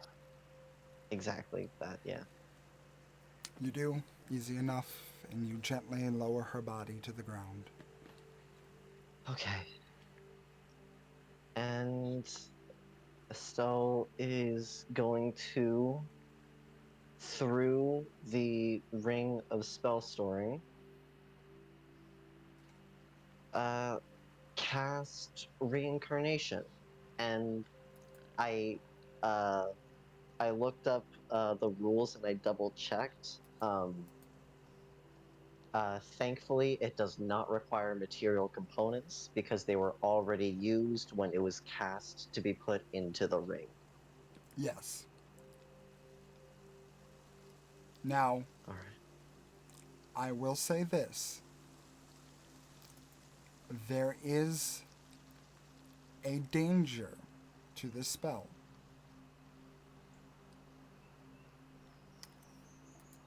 If Okay. the role is a human, then she returns to the body that she was in before. And the spell cannot Okay. be casted twice on one person. Oof. Okay.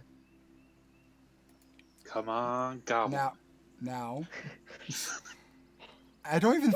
Goblin's not even on the list, weirdly enough. The list is Dragonborn, Oh. Hill Dwarf, Mountain Dwarf, Dark Elf, High Elf, Wood Elf, Forest Gnome, Rock Gnome, Half Elf, Half Orc, Lightfoot Halfling, Stout Halfling, Human, and Tiefling. I know the reason why mechanically, but it's so weird that Dragonborn's on that list and not Goblin. I know, right? Yeah, It actually. It would be so hilarious if she got Tiefling.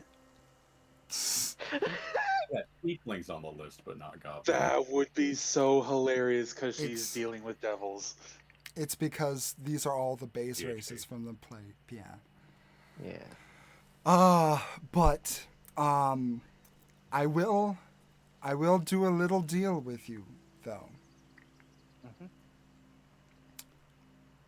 If you wish, you can roll this at advantage. However, that will take 3 days off of your week.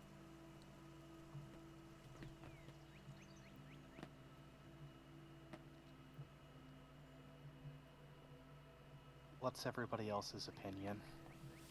Because Leanna would snap do it, but I can't do that to everyone without talking. Could I use my reroll once per session for this? If you are the Can- one casting it, yes.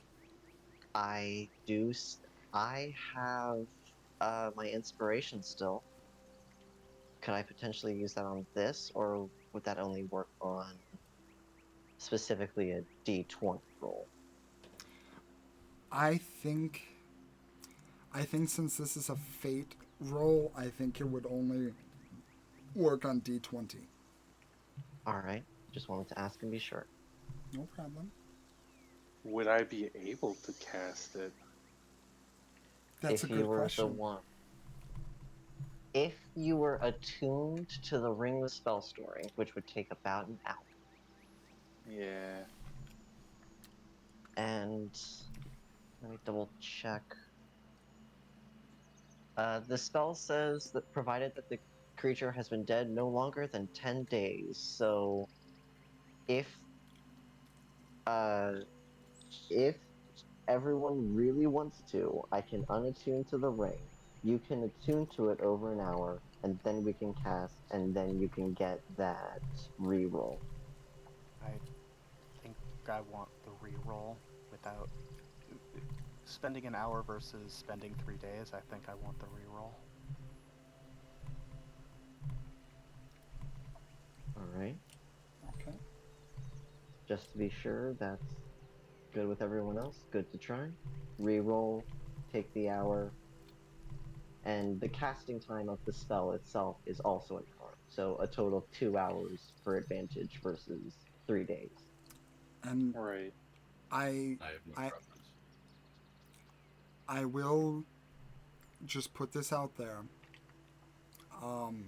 Because I'm assuming that Passeth is going to explain this in character. Right. Yeah. This does not come without its side effects. Oh, of course.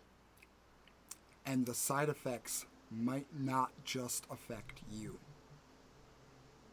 You've tapped into very dangerous things, and while it can benefit you, you don't know what it's going to do.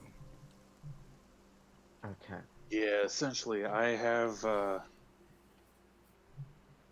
my connection to the Unseelie Queen gives me a little bit of a weird perspective of time. I might be able to make this happen a little bit more easier and not a chance for it to mess up. So if you want to give me the ring, but in also doing that, it might mess up the world a little bit eventually later on. Oh, okay. And it can come from any kind of unfortunate luck for one of us, or something bigger. I don't know. I don't have control over that. Or you could just take the chance and roll normally. We could also. Or that. Leanna wants the best chance for her sister.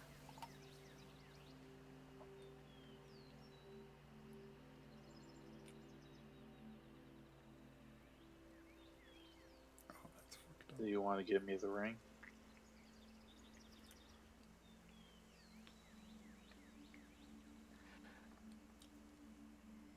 It's that or 3 days. And I don't want to be selfish, but I really need to do what I can to help my sister. I mean, there's a lot of stuff that I can do in 3 days. Just by myself I have some projects I need You all can't go anywhere for 3 days. Oh, Yeah, that's the cost. Nothing can be done.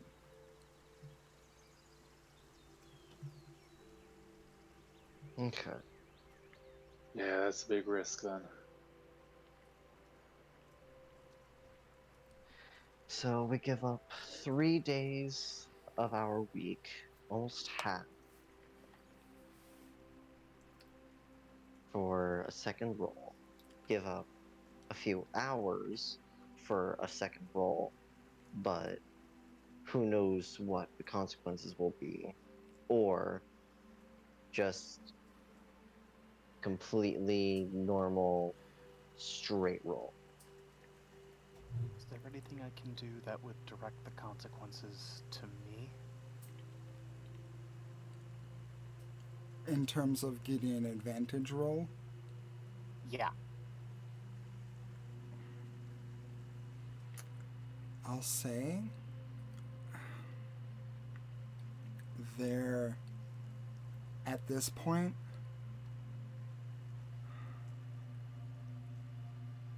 it's hard.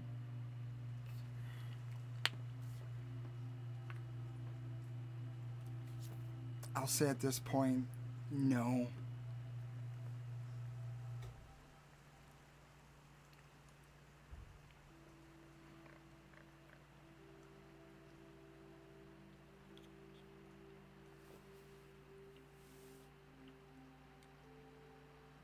A shot.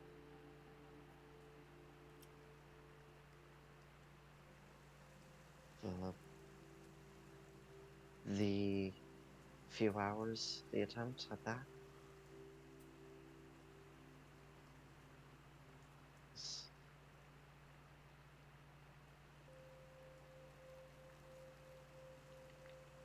Whatever we As need to do.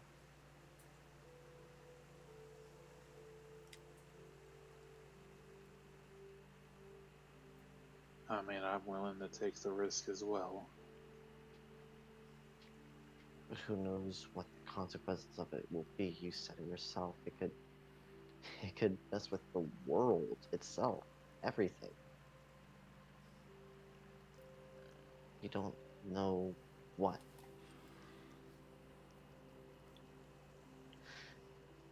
But you know what? For family, it's worth it. Estelle's going to take off the ring of spell storing and hand it to Passive.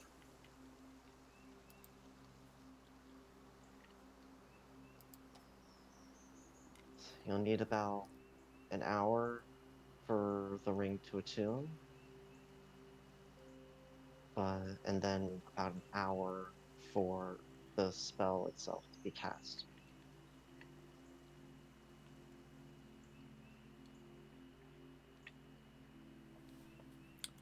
So, Right.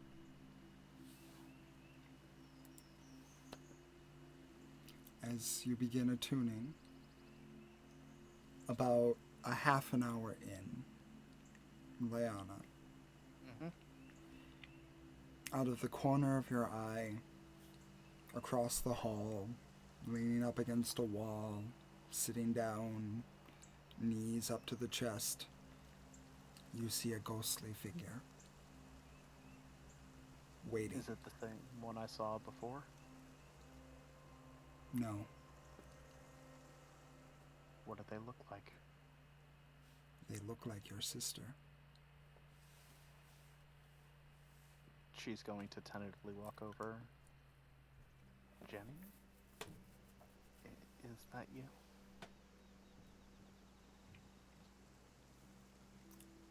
The head shifts upwards and looks at you. The mouth begins to move, but there's no sound. As you all watch Leanna walk over and talk to an empty space of air about 15 feet away. Even with the circlet, I can't make out what she's trying to say. It's not that she's speaking in words you don't understand, it's that she's not able to speak. Doing everything we can to give you the best chance.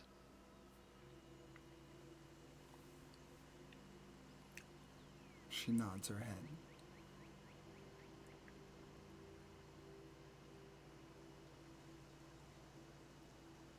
I love you, sis.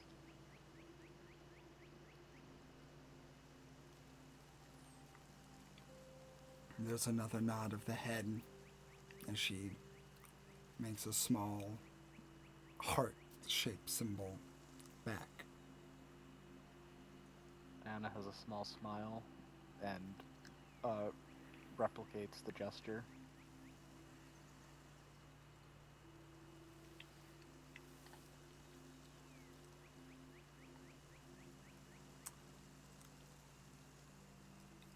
The hour passes, and you are attuned to the item passive. Yep.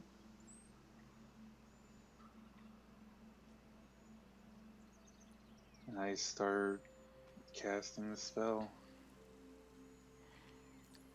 How does it look when Paseth casts this spell?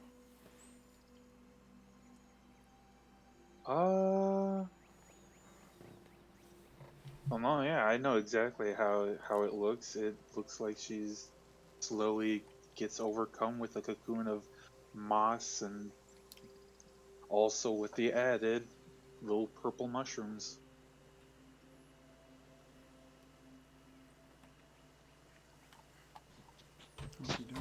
Unable to see what's happening inside, if she's changing or not. She's undergoing a metamorphosis. And the change has begun. And as you cast this spell, you aren't alone, Paseth. As you wrap the cocoon and you are transfixed in this moment to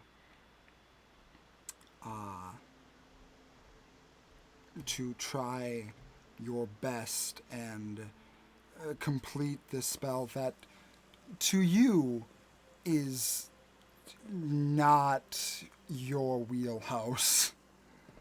Nah. And the initial motions about 30 minutes in are all exactly as they're supposed to be. Nothing out of the ordinary and nothing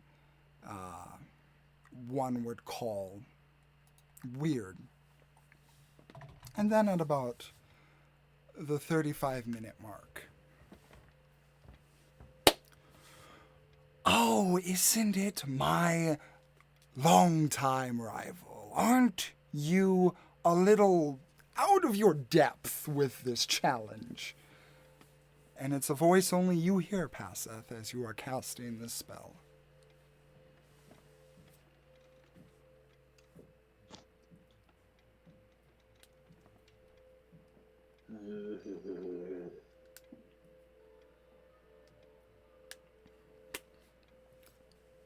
What? Really ears. Oh, I've been told my voice is enough to make the flowers bloom in the spring, whatever that is. More like wither. So, you're trying to, what? Give her a makeover?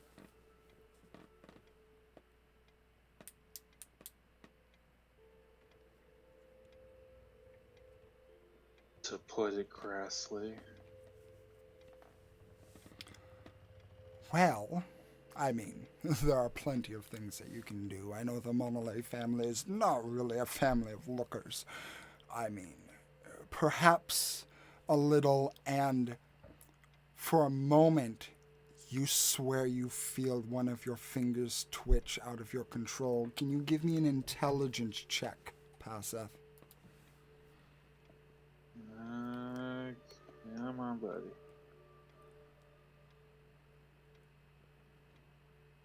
22. 22. You feel like your finger's about to twitch and start to mess up the somatic components of this spell, and you're able to focus, keep your mind straight and sharp, and you keep your hands steady.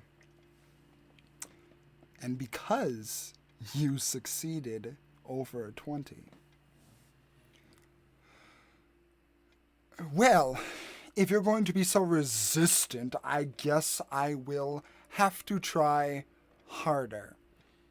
And this time, the voice is audible to everyone. Anna looks around. You look around, and Bartholomew especially looks around, but you seem to be alone. Perception to really look. Go ahead.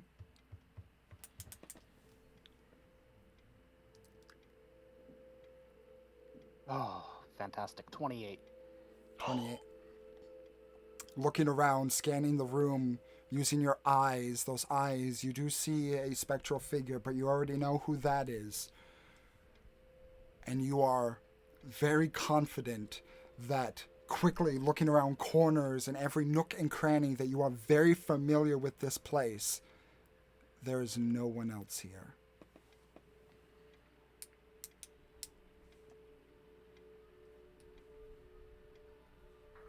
Can't see anything. Can't see anything out of the ordinary. But I know. Something's wrong. Oh, I seem to be on speaker. My apologies. I didn't mean to. Well, of course I did. I always mean to do what I do. Now, Leave let's... us alone. We don't have time for you. Just leave us alone. No, I'm good. I love what I do. It's so much fun. Too much. I You don't love think yourself anyone too else much.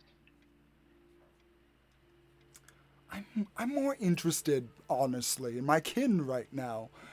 I'm so baffled as to how two of you from two widely different walks of life are able to stand here today and oppose one of your betters. Yeah.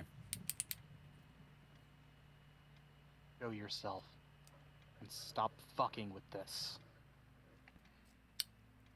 Malman snorts, and there's almost steam coming out of his nostrils. But, see, day after wretched day, I had this little fucker ruining my life for years on end. So if I have the opportunity to reciprocate the kindness that he has given me, oh, I will not hesitate to take every last opportunity I can. And Passeth, you feel the pull coming again, but again, because you rolled over a 20, you're able to shake it off immediately before it takes hold. You pusillanimous pile of shit! You have to be so difficult. You're the one being difficult. We're just trying to help someone live. You are ruining that. You have ruined many lives, so leave before I get angrier with you.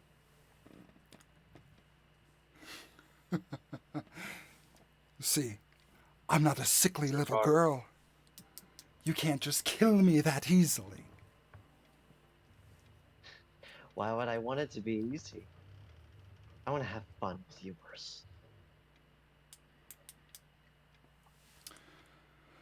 Mr. Bartholomew, would you mind getting me a glass of tea?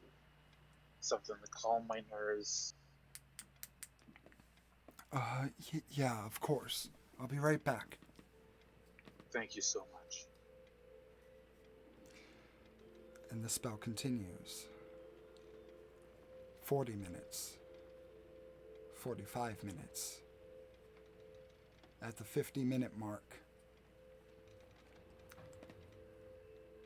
Passeth, you know this isn't the right thing to do.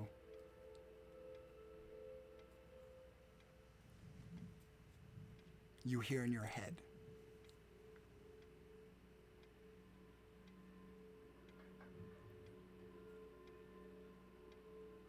Friend, pretty sure it's the right thing to do. I didn't get a choice in my life, and now you have decided to take a choice away from another. Can't you see you're just causing more pain?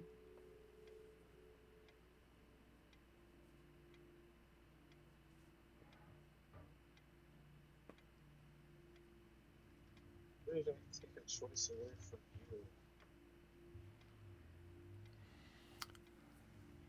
When you came from the Feywild, the family was so enamored with you. You got the looks and the eyes and the... you got everything I couldn't get because I was not a sideshow attraction.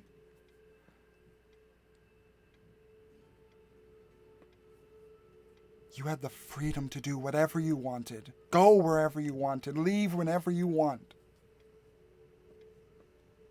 And now you're taking a choice away from someone else.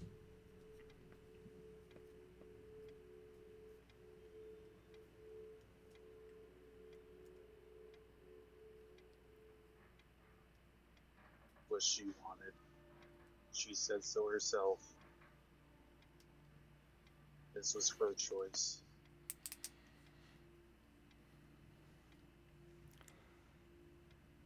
The tears of her sister are something that forced her into a position she couldn't say no. And Passeth, because you rolled above a 20 and you succeeded the last one, roll another intelligence check with advantage. Okay. Come on, buddy. One more time.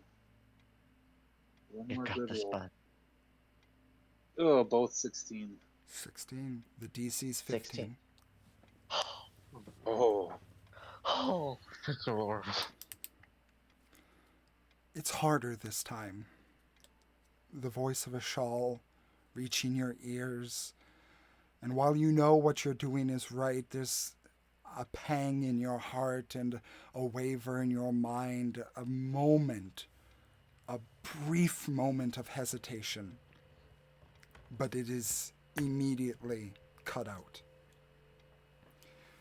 as there continues the spell.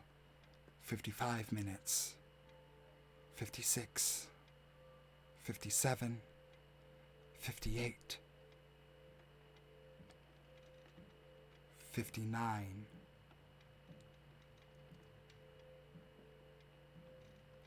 60. The spell is cast and completed. Passeth, roll me a D100.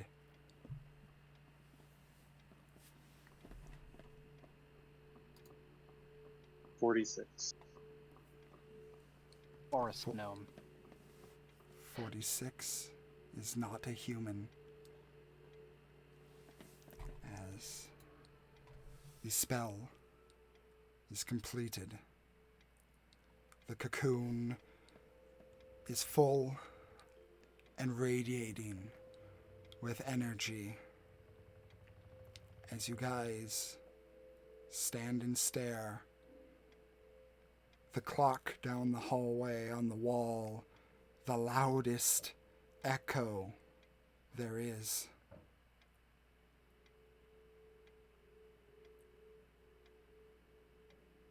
And then the cocoon begins to fade, begins to recede back into the ground. Leanna, you see a jolt from your sister sitting on the ground as the spirit looks over and begins to run quickly, and dives into the cocoon.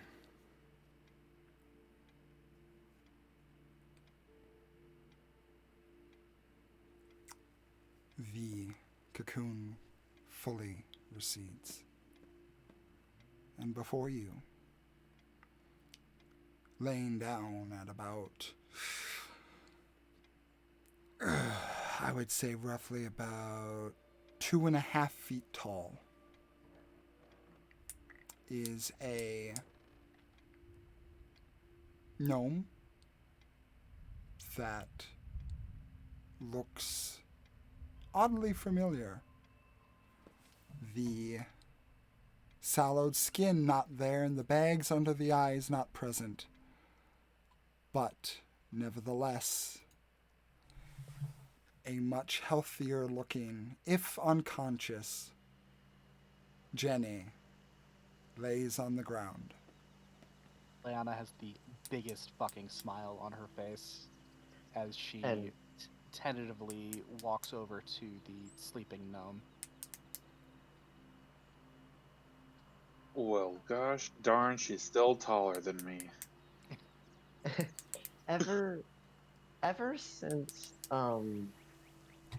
Dranth was audible to everyone, Estelle had like a permanent scowl on her face, and if it could have been a trick of the light, but it almost seemed like shadows around her face also seemed to be a bit darker, and that did not stop throughout the rest of the casting, but now that it's actually done, just literally brightens. Her expression literally brightens. Immediately goes over to uh, both uh, Jenny and Leona and just smiles a bright smile and would uh Or would hug uh Jenny, but doesn't want to in the current conditions, so just it's not very great because negative strength modifier, but gives the biggest, strongest bear hug that she possibly can to Leona. This was a weight lifted. Leanna Could I hugs just back. quickly could I just quickly see what it would have been if I did re-roll it? Yeah, go ahead. But Maru, continue, please. Leanna's going to turn to Estelle and say, I know she's looking a lot better. I know she's looking better, but for just for sanity's sake, can you just check on her, please? Yeah, yeah, of course. And Estelle will uh it probably may not be needed, but she's going to anyway. Cast Healing Word at 1d at first level, and uh just usually I don't say what it is, but uh the verbal healing is an odd mix of druidic and sylvan, and what she says is, at last the ill is now well,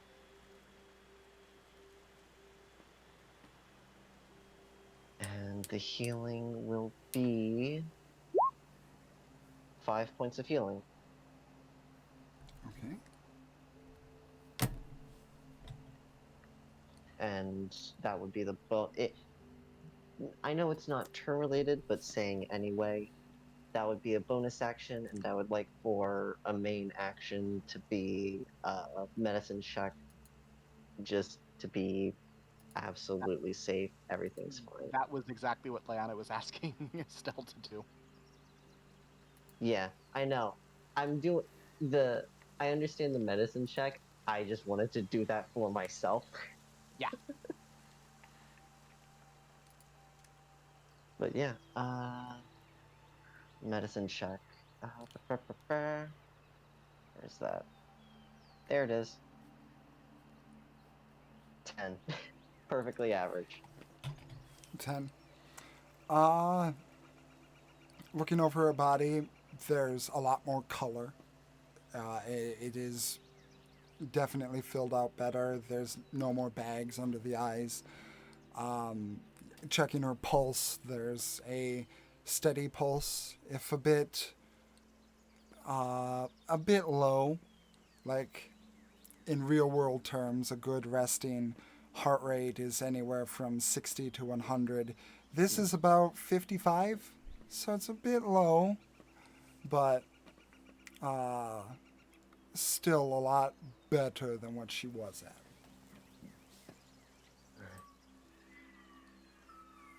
Let's let Uh, her rest, and I think yeah, maybe we should all rest and then try and do one of these things a day. yeah. So yeah, her pulse is slightly slow, but it is steady and going. It's the important thing. I'll take her to her room. Mm-hmm. Well, hey, at least you can carry her a lot easier now. I'm just happy that she's going to be around for me to carry her for a lot longer. Yeah, gnomes usually live a little bit longer than humans do. I'm not a regular human, am I? Oh, that's true. But yeah, go on, take her and. Lana will scoop her up and gently carry her to her room. Okay.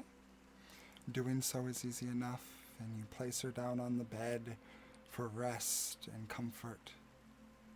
There is not a sign of distress on her face, but just one of calm.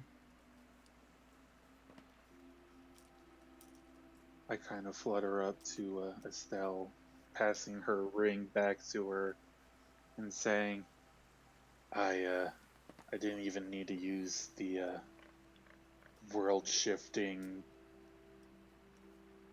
perspective thing that I had. Didn't even need to use it. Well, that's good. We're pretty safe now.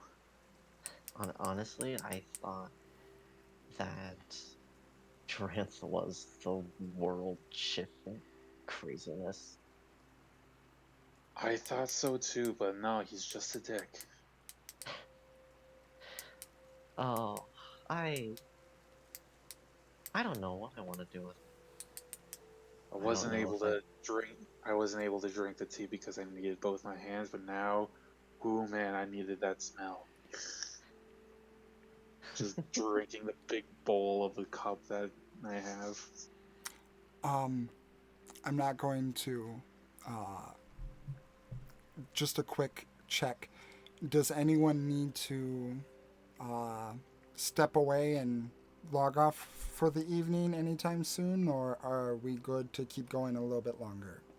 I just need to run to the restroom real quick, but I'm good to keep going. Yeah. Yeah, I'll same be here. good. I'm good to go till 10 if need be. Holy frick, man.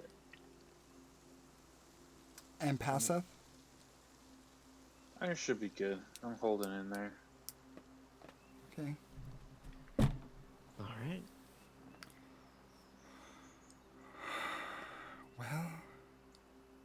And behind you, Passeth, a hand lightly presses against your side as they don't want to fuck up your wings in flying.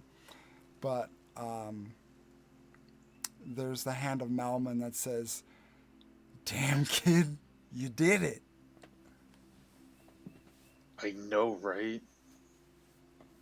There's a little touch and go there. They really wanted me to fuck it up. They? Oh, right. You only heard Dranth? Ashal also was in my head. What? Apparently, she was upset about how I was forcing this choice I am back. onto her, onto poor Justine. Jenny. Yeah, Janessa. Janessa. Well, Janessa. Jenny and Janessa are both right. Okay. Yeah, no. The tears of her sister forced the choice onto her, so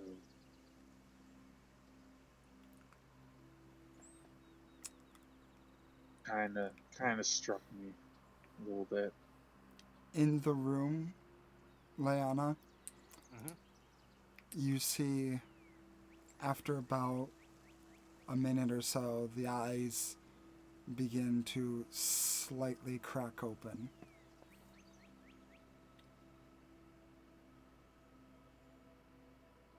Jenny, it worked. And she, in a squint, looks around and looks at her hands, and then at her feet. And then she realizes that her feet are covered in her much too big for her clothing. She's gonna need a whole new wardrobe. You're a little smaller now, but you're looking a lot better. She smiles at you, and she begins to open her mouth, and weakly out of it she says, Bartholomew. I'll go get him. Or do you want me to bring you to him? Here, please. Okay, I will be right back. Leanna will step outside of the room, but not close the door, and go, Bartholomew! Jenny wants you! He kind of jumps because he's like right there.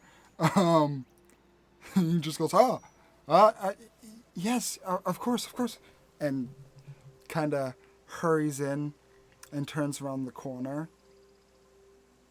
And you see him pause and stare and stare, and then quirks an eyebrow. And then he puts his hands up in a okay kind of motion, and then walks out.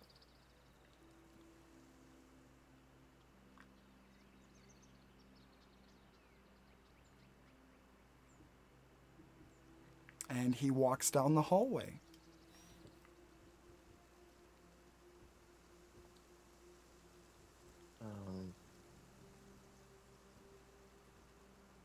Everything okay? You just asked for him.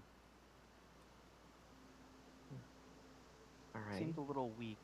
Maybe just not used to the body? I don't know, but...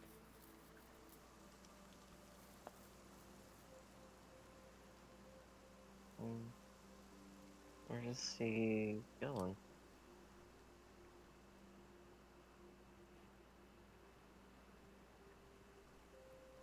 About 2 minutes later, Bartholomew comes back, a little bag in his hand, and he walks up to you, Lucy. I think this is yours. Oh, I was gonna wait a few days to ask, but thanks. And you can add 20 platinum into your inventory. Estelle's going to raise a finger and ask, I'm sorry, what? What? Oh, request was made, a job was offered, and it was fulfilled. Huh. You know what? No, at this point, I'm not questioning it. Good for you. Job well done. Out of character, getting paid to punch a small child. Well, A small, She's sick child. Teenager. It's I, just warp assisted besides. I believe that Jenny is 21. Oh, right. She is 21. Wait, what? I always thought she was like 14 years old. No, No. she's just very sick. Leanna's 27? 28. 28, so yeah, 21. You know, that's actually Oh, not no. much better in context, though, because Draker is still 100 years older. Oh, yeah. Oh. Because he's 120. Okay. I will say this. Never tell Estelle Leanna's age, because she is going to freak that her niece is older than her. And I'm Feywild years old. You're technically like 5 because you've been out of the Feywild for a little while. Between 5 and 5,000, depending on Feywild. Yeah. Yeah. body aches wise, I'm like 30. Hey, to sneak this in there, has it been an hour of me not really doing anything? You're kind of just sitting there. Yeah, it's been a short rest. If you wish to take a short Thank rest, you. you may. I think it's been 2 hours. Yeah. Leona was far too stressed to take a short rest during that. Thank you for reminding me about that. So, as she lies recovering on the bed, Bartholomew once again re-entering and just kind of silently sitting there with her. What is the group up to? Is it now her birthday too? We keep on causing new birthdays. You know, I don't think anybody thought about that, and I think she's going to want to stick with her regular birthday just out of convenience. Makes sense. But I'll let her make that decision. She might just want 2 birthdays. And you know what? She deserves it.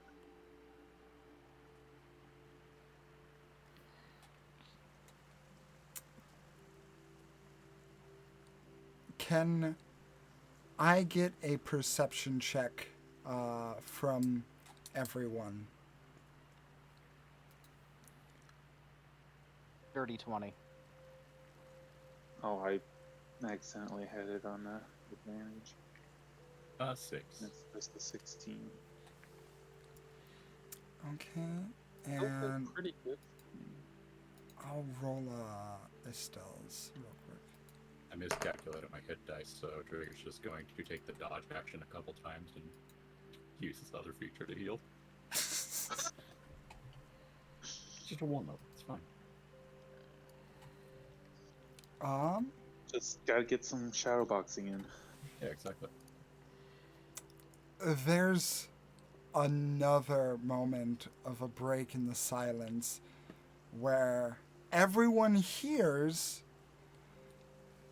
no, dang it, goddamn, fuck, shit, piss, and just the most profanity-laced tirade echoing again from around you. Seth just cannot help himself but clutch his stomach and just start uncontrollably laughing.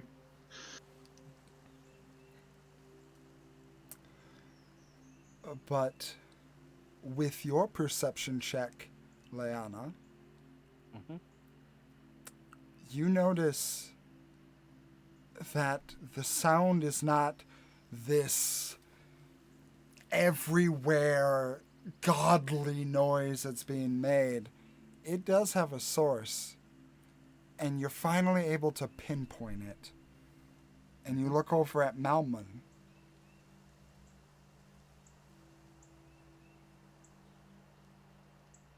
It's coming from Malmon? It appears so. Malmon, do you have anything odd on you? Because the sound seems to be coming from you. I don't and he just begins patting himself down, and he gets down to his boot, and then he like taps the back of his calf, and he goes, son of a bitch, and he like rips out the clothing. Wait, no, he's in shorts, so it's the sock. He rips out the back of the sock because he has socks and sandals. Rips out the back, and you see another suction cup-like device sitting in his hand. You have got to be fucking kidding me.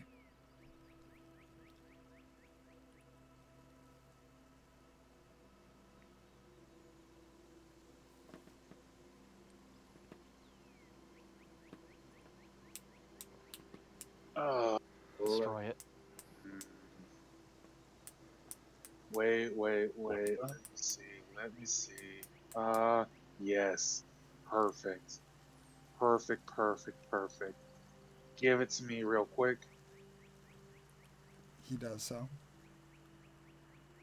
I will take it to a side room and just use thaumaturgy to just boom my voice just right into it, yelling. Just nonsense. Just.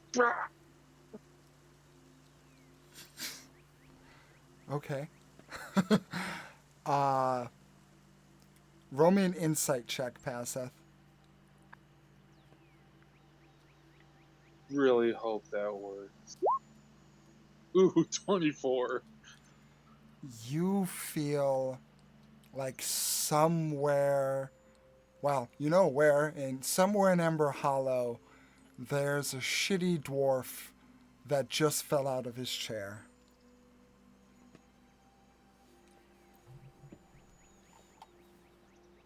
I exit out of the side room and say, now we can destroy it.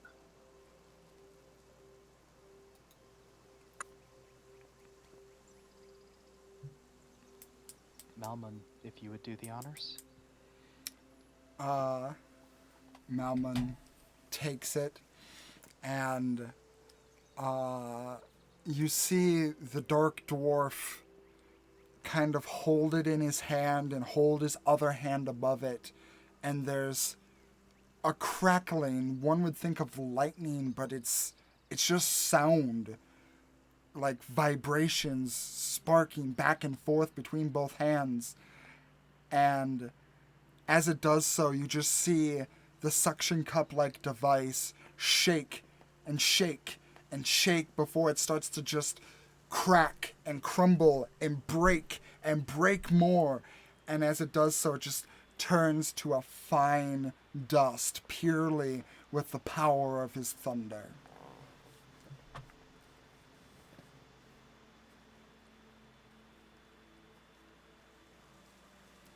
See now, if you want to learn something useful, kin, I have all the time in the world.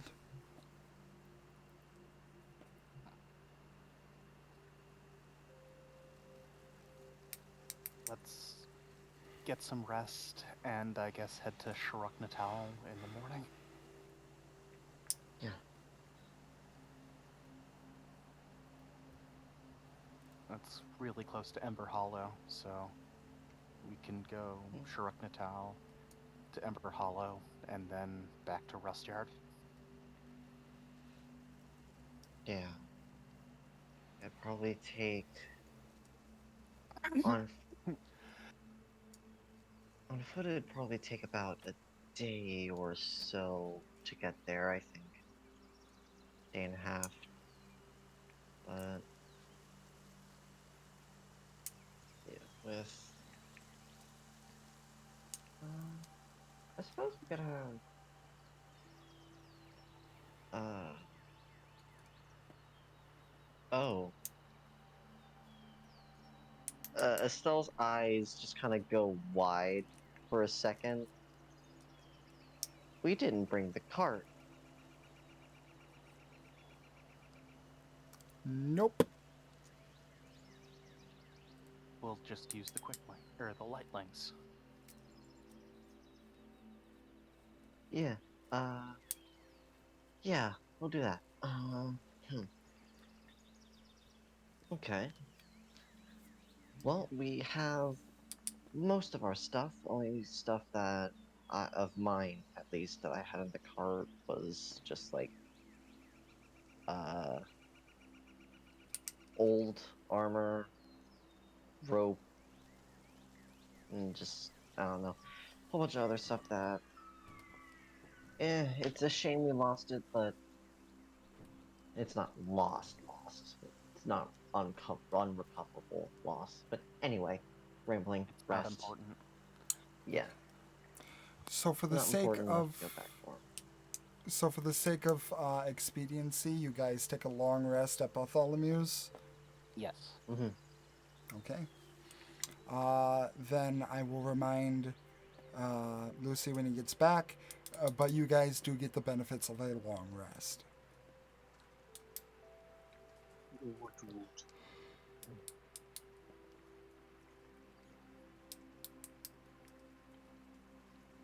All right. Feeling refreshed, being able to sleep in a proper bed, the two denizens of the Bartholomew compound see you off. If you wish to have last parting words for this visit.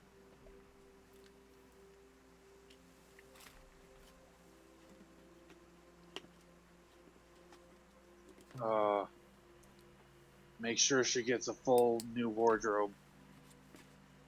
He's going to need it, but Leanna's going to give Jenny a big hug. She reciprocates in kind. Take care of yourself, sis. You know what you need to do. Yeah. Keep up with your research, but now things won't be anywhere near as urgent. Yeah, it's a lot nicer. A lot less stressful. It's it's better. Glad.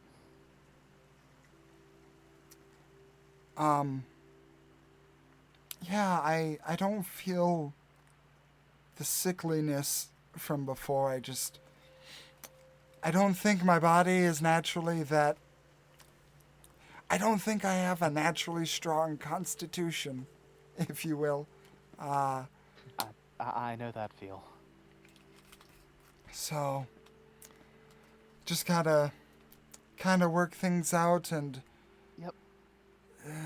it's gonna be weird trying to get things from a cupboard now. Mage hand's always useful. Shit, I should learn that one.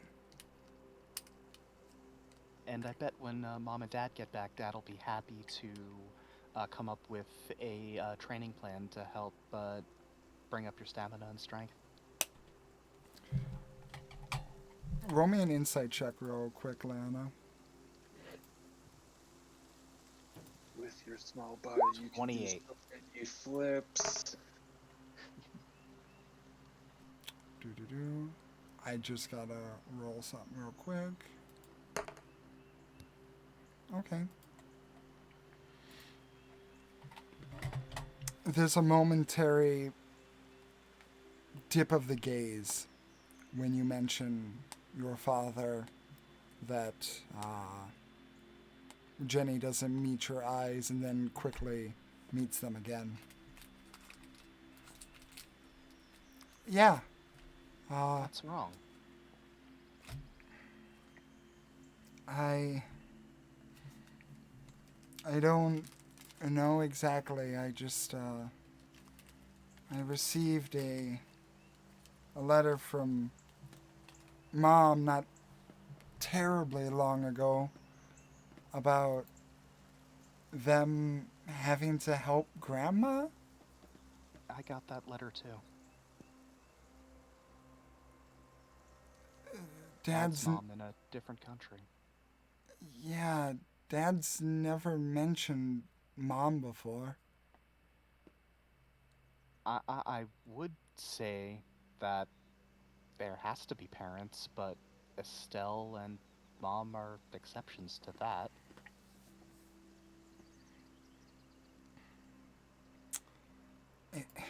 I don't know, it's just... I found it weird, the ellipses before grandmother. Something's giving me a weird vibe with that, Leanna. I understand.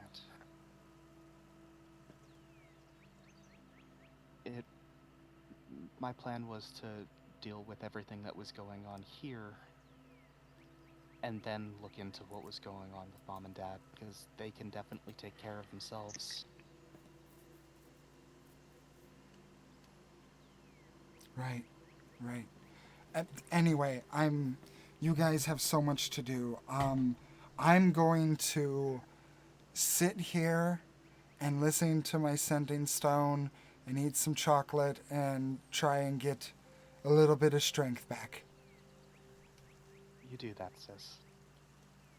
And I'll try and actually write and send a letter or something at some point, if there's time. I'd like that. I'd like that a lot. And she gives you a goodbye hug. Leanna will reciprocate and has one more thing to say. Once you're stronger, don't let Bartholomew drag you into too many crazy things now that you're a lot smaller. I think for the next, I don't know, decade, I'm just going to enjoy that I'm not dying. In all honesty. I understand that.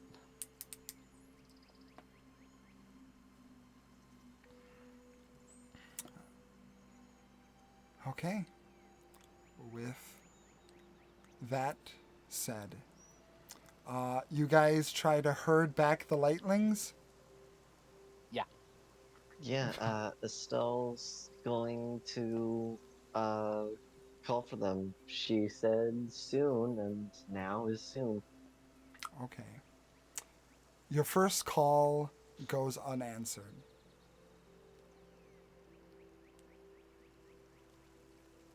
Huh. Okay.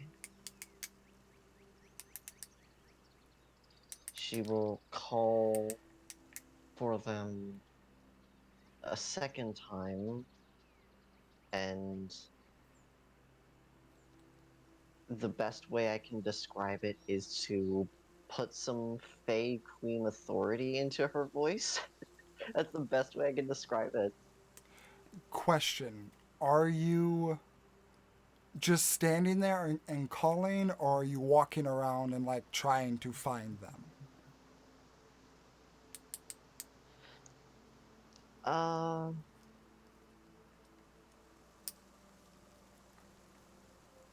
for the first call, standing still, hoping that they would come when being called.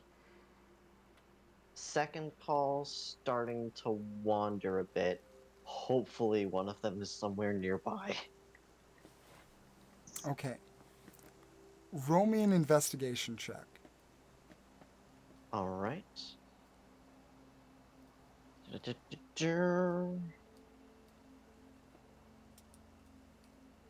Roll. Oh, there we go. 17. As the group begins to depart the Monolay residence, and Estelle, you begin calling out for the lightlings, just trying to find where they could possibly be. You come across a particular part of the lake shore that is cleared, and there appears to be a kind of a small beach at this point. It's pretty secluded in the woods.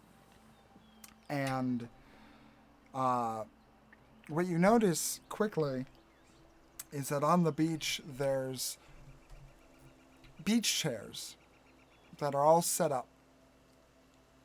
And just peering your gaze over, you see your party of lightlings with tanning reflectors all sitting on the beach chairs tanning.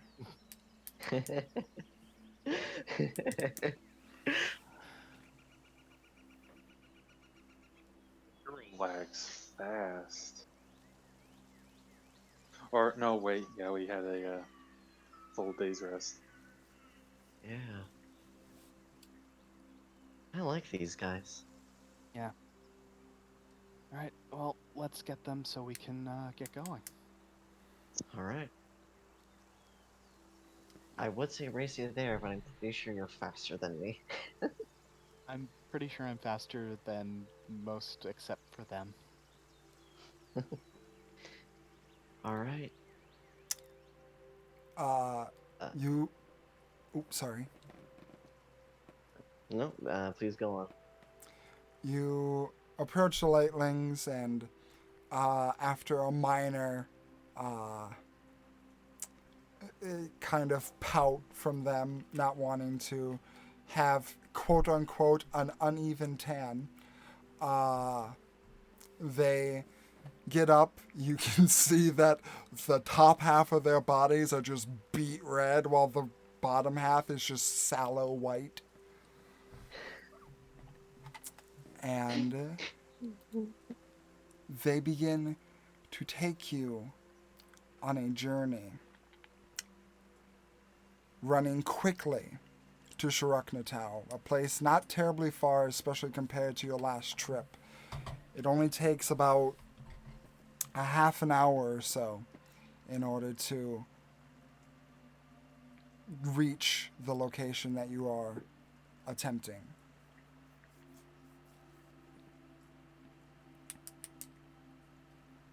The lightlings again disperse per, I'm guessing, your request. Mm-hmm. And you are left at the entrance of Shiroknatau.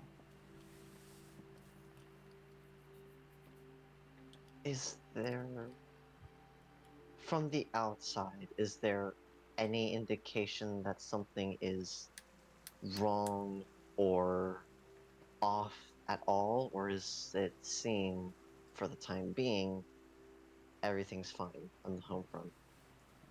Everything appears to be in place. I mean, it's just a grassy hill, so there's not too much that can really be off.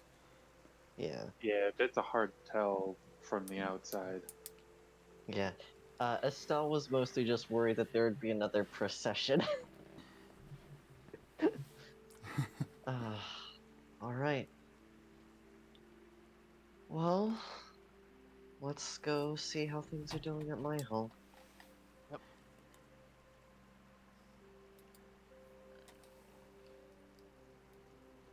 Okay. And Estelle's gonna march on over. You march on over and you do the typical entrance as the descent into Shiroknatau is the same in terms of physical descent. To those who are new to this place, you just look at Estelle kind of hop down a hole, much like Michael Jordan in Space Jam. And I'm guessing you all follow suit. Yep. Yeah. Okay. As you get down and descend past the initial blockade of what can be considered kind of the entrance point, and where you would actually start to see the grove itself, you are greeted with a sight that you are not used to. There's the sound of metal clanging and movement, and there's a sound of clashing and bashing. There's smoke, and then you start to see it. There's fire in the corner. There's people running around, movement. Everything is chaos. You hear people screaming, shouting, "Where'd they go? I swear they were on the right side, but I couldn't find them." Quickly. No, We need to no, find. no. And just running. Leona will keep pace with Estelle. We're going to war! Question. Did you guys bring Iggy with you? I don't see why we wouldn't have. Yeah, I do not believe so. Understood. Or do not believe why not. Yeah. Okay. And Estelle, you are leading the pack. You are running. Where are you going?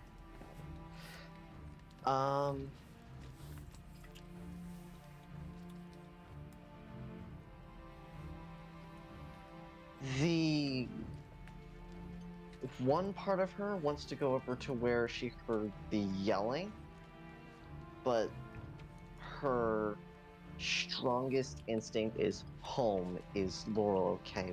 I have to go home. Is she okay? Is she safe? What's happening? Panic. Home. Okay. So, you're heading in the direction of home. Exactly. Okay. You begin running, all of you following behind Estelle through this labyrinth of grassy knoll and fern. You pass by some patches that seem to be started on fire. You see some patches that seem to be melted, almost with acid or burned away with some sort of chemical. And as you continue to cross back and forth, Estelle, you reach a point where there's an intersection, and at that intersection, you see a body that passes in front of you. It's burnt, sallow, and black. Its eyes are literally white dots. It's missing a nose. It's like a skeleton figure, except you can still see the brain. It's also burnt black, and as it looks at you and goes, there's a moment where it raises its hand, but drops it just as soon as there's a sword that goes through its chest, and it looks down at it, and you see a Loxodon who came out of nowhere, stabbing it, and it falls to the ground dead. Just stopping at that. What is happening? I don't know. There was an attack this morning. We're trying to fend them off. No one knows where the archdruids are. I'm trying to get as many people out as I can. Okay, just keep doing that, and she's just gonna keep running. You... And if there's any other things like that, she is just going to avoid. Okay. You continue running down, and now that you saw that first wraith, you start seeing more and more as they are floating around quickly. You can see the black smoke coming off of their backs as they... There's a twist of one around a corner, but it seems to be going after another figure who is brandishing a wooden sword and fighting back. You continue on, running faster and faster, and eventually you're able to make it to your home, the front door. Usually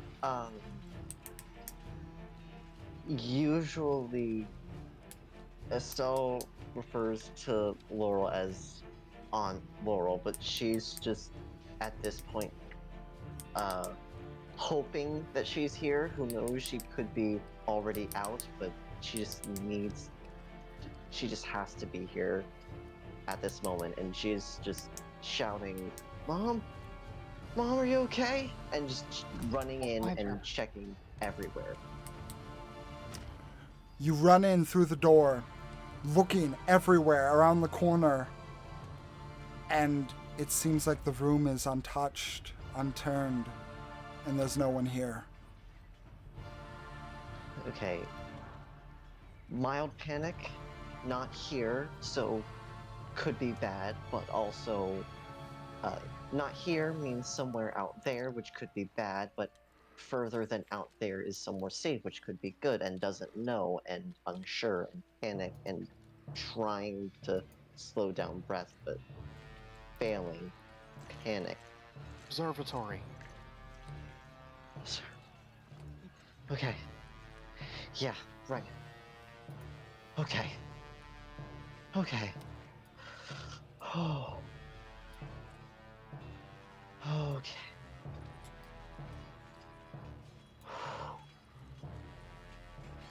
Okay. Let's go. Okay. And she's gonna go out, and she's going to activate Starry Form of the Archer, and every time she sees one of these things, she's going to take a shot and a swing with Shillelagh if they get within 5-foot reach. Yeah. As you take your starry form and head towards the observatory, everyone in the group is able to, as you're running, you're able to, Estelle, hit one with a shillelagh, knocking it down to the ground. Liana, you throw a card, hitting one in the head and making it run away. Paseth, you shoot a harpoon, hitting one in the chest.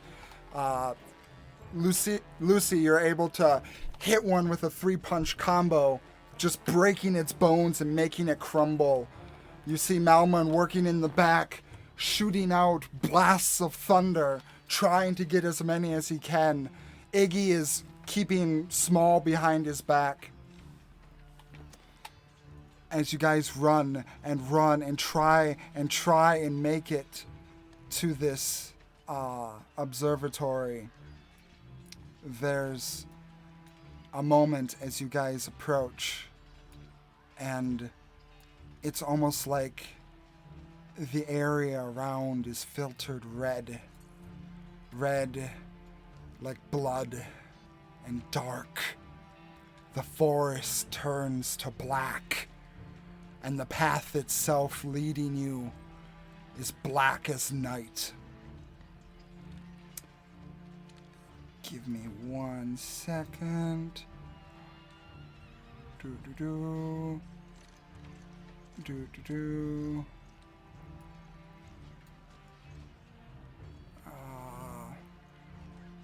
God damn it, where's the stealth token?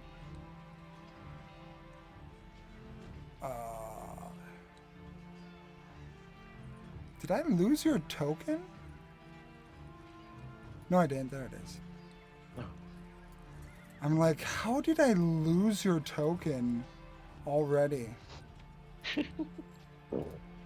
Okay.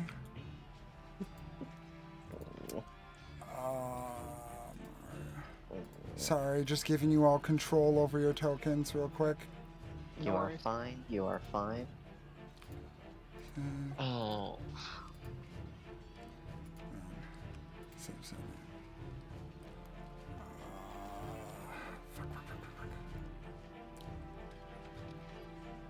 Fuck spot.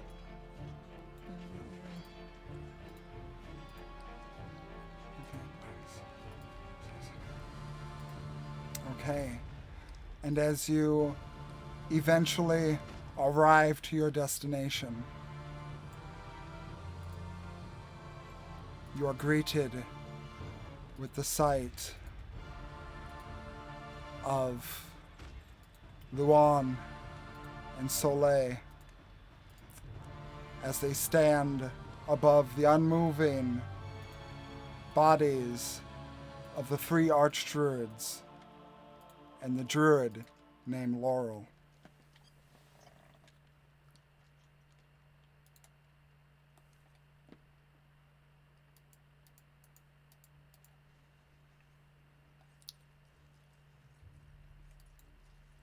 Okay. All right.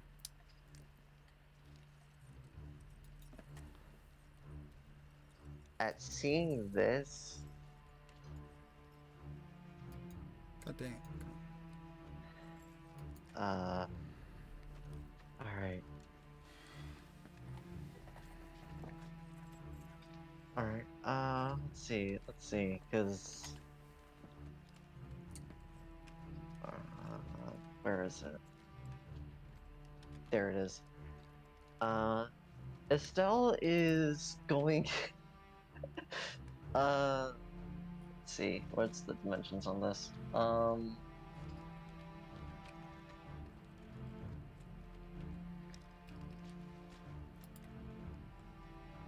So, Estelle is going to,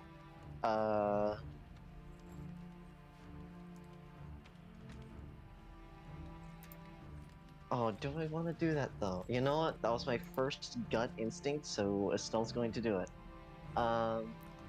Estelle is going to cast, using a 4th level spell slot, Call Lightning. uh, so, at 4th level, she is casting Call Lightning, and it's going to be a 5-foot circle where it strikes, so she's going to maneuver it so that it would probably hit both of them, but not any of the others.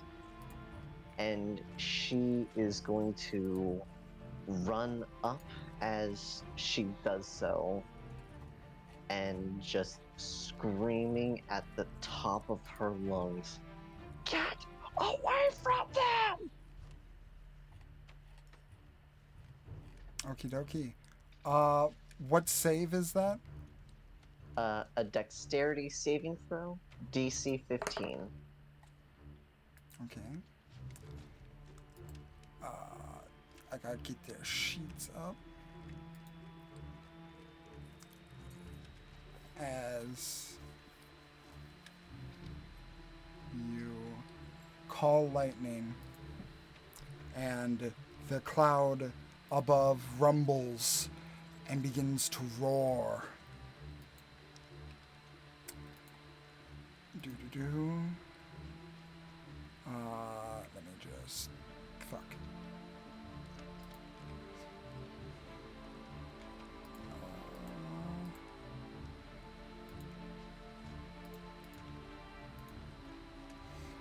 Okay. Yeah, I have so many character sheets on D&D Beyond, it's taken an eternity to load it. Okay. So, as you call out that, and the lightning above you rumbles and roars, you call the lightning down on their bodies. Luan is able to look up and see, and he moves back, and with a deftness only matched by one other person in your group, you see that he's able to completely miss the lightning strike. Soleil, on the other hand, takes it head on. Roll damage. All right. That will be 4d10 lightning for a total of 14. 14. And it is Okay. concentration, so it will remain for a couple of turns. Okie dokie. As there was no time for, since there was no time for conversation and immediately went into it, I'm gonna have everyone roll for initiative. All right. 9. Well, Natural 1 for 5. Your turn in already.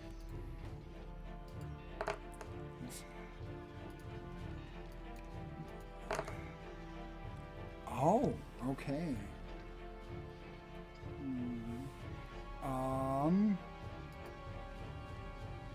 Let's see.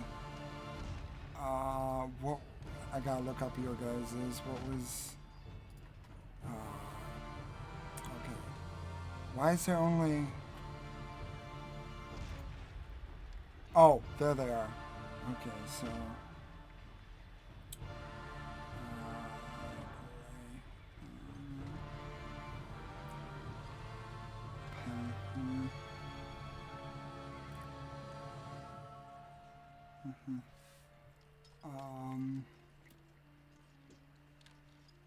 I'm also going to rule that. No, that's not fair. They would be here. I gotta roll Malmun and Iggy.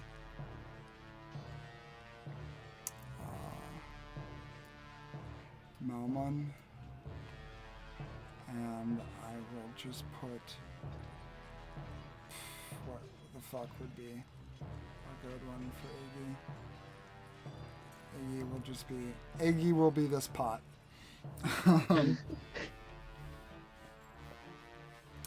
Uh-huh. Okay.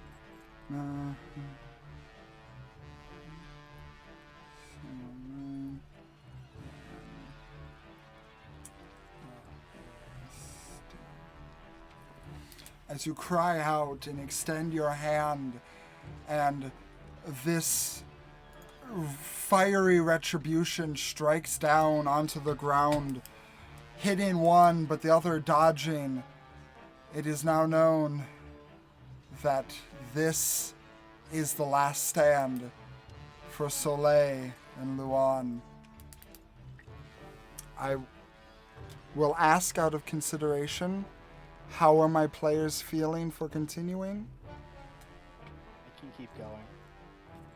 I feel fantastic, out of character, in character, dreadful.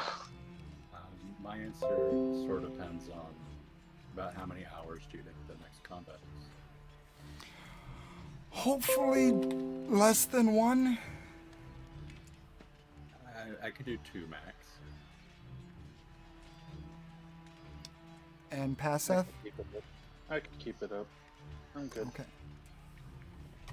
Okay, then. I will ask my players, in order to keep this as quickly as possible, I will call out the initiative, and if you see that you are up, please have your plan of attack already planned out, so we can keep this going as fast as possible. In the interest, I'll ask now and not during my turn, but are all of these enemy combatants? I know none of them. That's a good point. You do know none of them. You do see. I would ask on my so. You do see that the ones with red dots are currently on the ground, not moving. So that might give you a hint.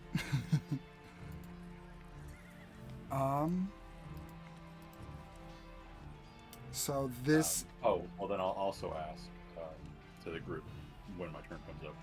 Are any of them mages or fighters? Like, what's the split on that of who we're supposed to be fighting?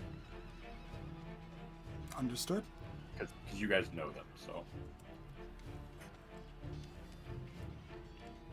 Okay. That's it. So. Sorry, don't mean to interrupt you so much. No, that's it.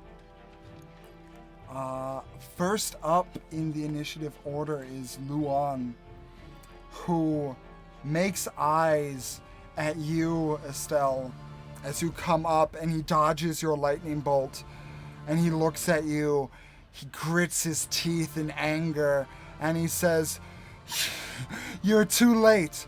We've already won. You can't take any more away from us!" And When did he- Lucy go? Because looking at the order, I don't see them. oh, did I not put? I rolled a 12. But, Oh. No, I'm not. Yeah, sorry. Sorry. Thank you guys.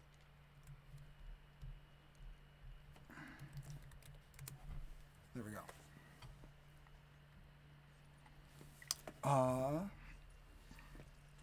Sorry, so many people. So,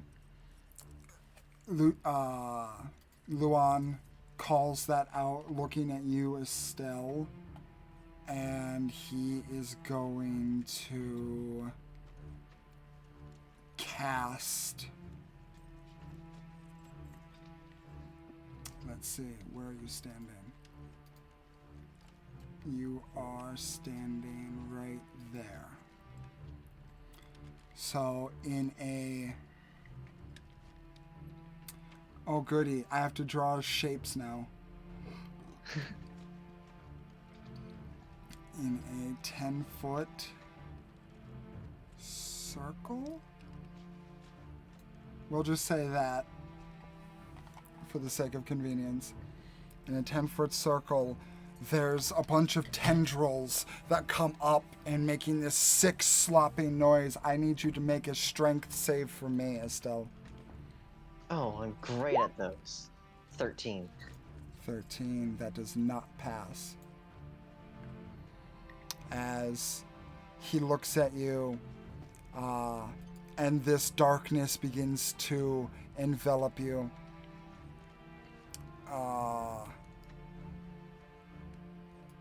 Let's see, okay. Come on. Thank you, D&D Beyond. And that is a total of 22 necrotic damage to you as these tendrils hold on to you and hold you down. You also cannot take reactions until your next turn. Understood. And sorry, go on.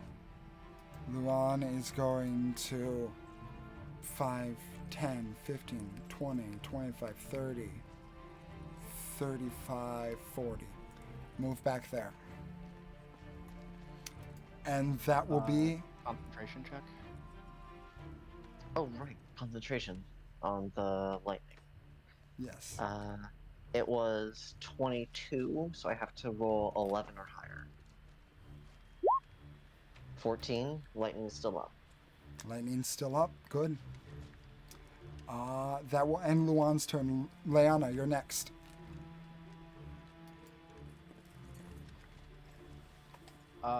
Leanna is going to go 5, 10, 15, 20, 25, 30. And how far away is he now?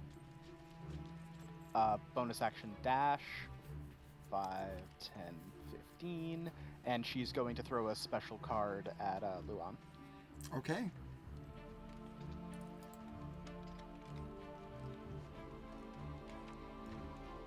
Fuck, that's an 11.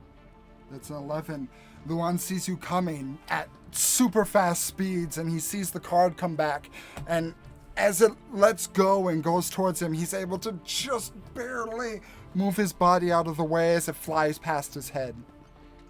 Alright, Leanna's going to throw a regular card as a follow-up. Do you have extra attack? Bonus action attack. You used your bonus Use action to that dash. Oh, right, bonus action dash. Never mind, I'm used to being able to do 2. My mistake, that does not happen. Okay. That will be my turn. Okay. Lucy, you're next. Alright. Sorry, I must have... Oh, they're over there. I was looking at my character sheet and there's another... Okay, whatever. I can move up 1, 2, 3, 4, 5, 6. Move up here for now, and I will take the dodge action until I know who to actually attack. I know you said that before when you started, you wanted to just ask who's who. So Passeth would be the one next to you, so he would be the one to respond and tell you what's what. The two still up are Estelle's friends who betrayed her, and the ones down are her masters and her mom. So she's rightfully pissed at them. We're The kicking people their ass. unconscious are enemies? Is that what I'm hearing? Or is it Other just way these two? around. Other way around. Okay. So there's only 2 enemies on the screen? Yes. Yeah. Okay. Indeed. Well, that helps. In that case, then my action instead of dodge is going to be 1, 2, 3, 4, 5, 6. And I'll just get up there. Understood. As Luan dodges out of the way of the card, all of a sudden this monk at just even faster speeds is just running up to him and he's like, oh, Jesus! 6, 1, 2, 3, 4, 5, 6. Oh, I actually have a little more speed, so I'm going to be here. Okay. Is that your turn? Okay, Passeth, you're next. 5,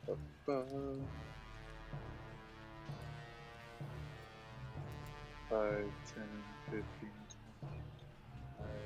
20, 30. Just getting there, riding on Boxspot, and going to dual cast because Death Domain clerics get this with one necrotic or necromancy cantrip. I get to cast Spare the Dying on 2 people. Okay. So Luan and very small to see. I think. Luan's the Who's guy that? you're fighting. Or no, sorry, Estelle's mom, Ah,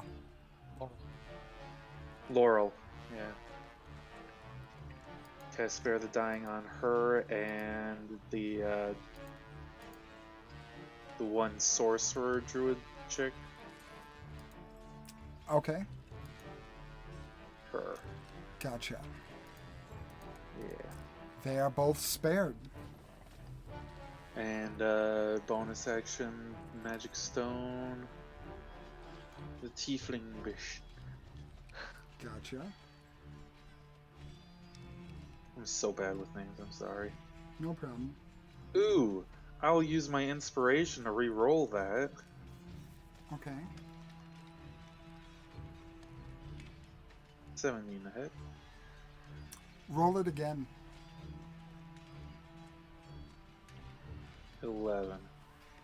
As you take the shot and you aim for her, there's a sudden ache in your head, and it feels almost like feedback from something, but you're not able to ascertain what, and the shot goes wide.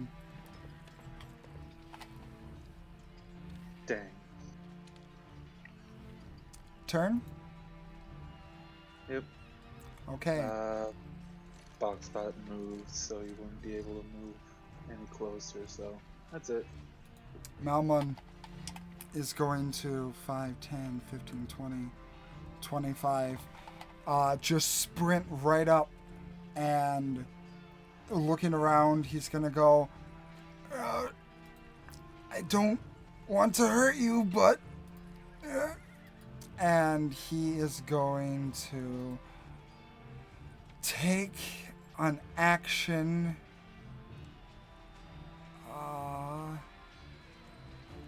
I have so many fucking tabs up right now.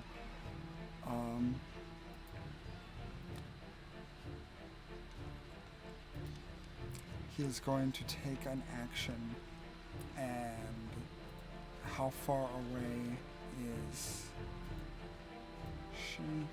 Too far. Can't do that.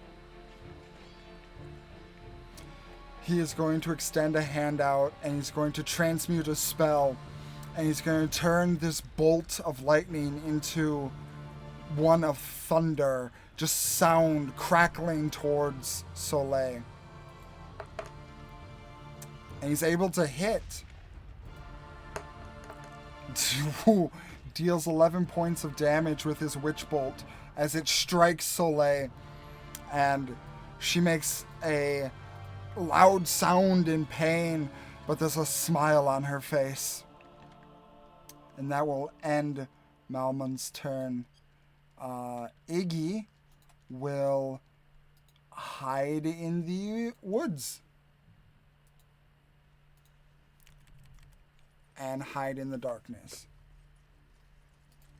That is her turn. Soleil's turn. Soleil is going to look at who is in front of her and getting hit and injured. No, there's so much I have left to do. And she is going to... Oh, what is she going to do?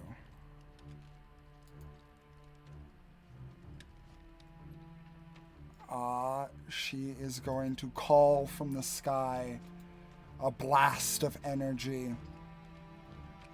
And it is going to hit in a 10-foot square. So it is going to hit here. and I need Passeth, Estelle, and Boxbot to roll dexterity saving throws. 13. 17 for pass us. Okay. Fly. Do I want to use my inspiration on this? Yeah, no, not yet. Not yet. 9. About Actually, 5. wait. Oh, no, wait, I can't use my reaction. Never mind. Okay. Okay. For those who failed, you take 10 points of fire damage on top of 19 points of radiant damage. As a flame cylinder comes from the sky, almost called by the heavens itself, and strikes down on you.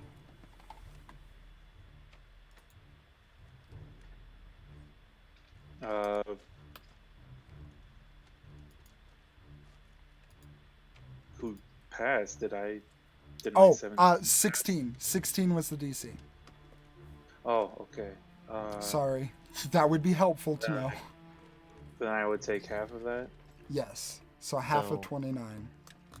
So that would be 14 rounded? Yes.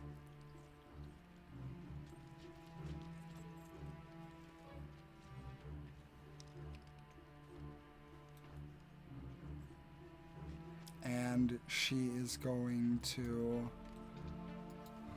also 5, 10, 15, 20, 25, 30. Back the hell away from everyone. Okay? Estelle, it is your turn. Alright. Question.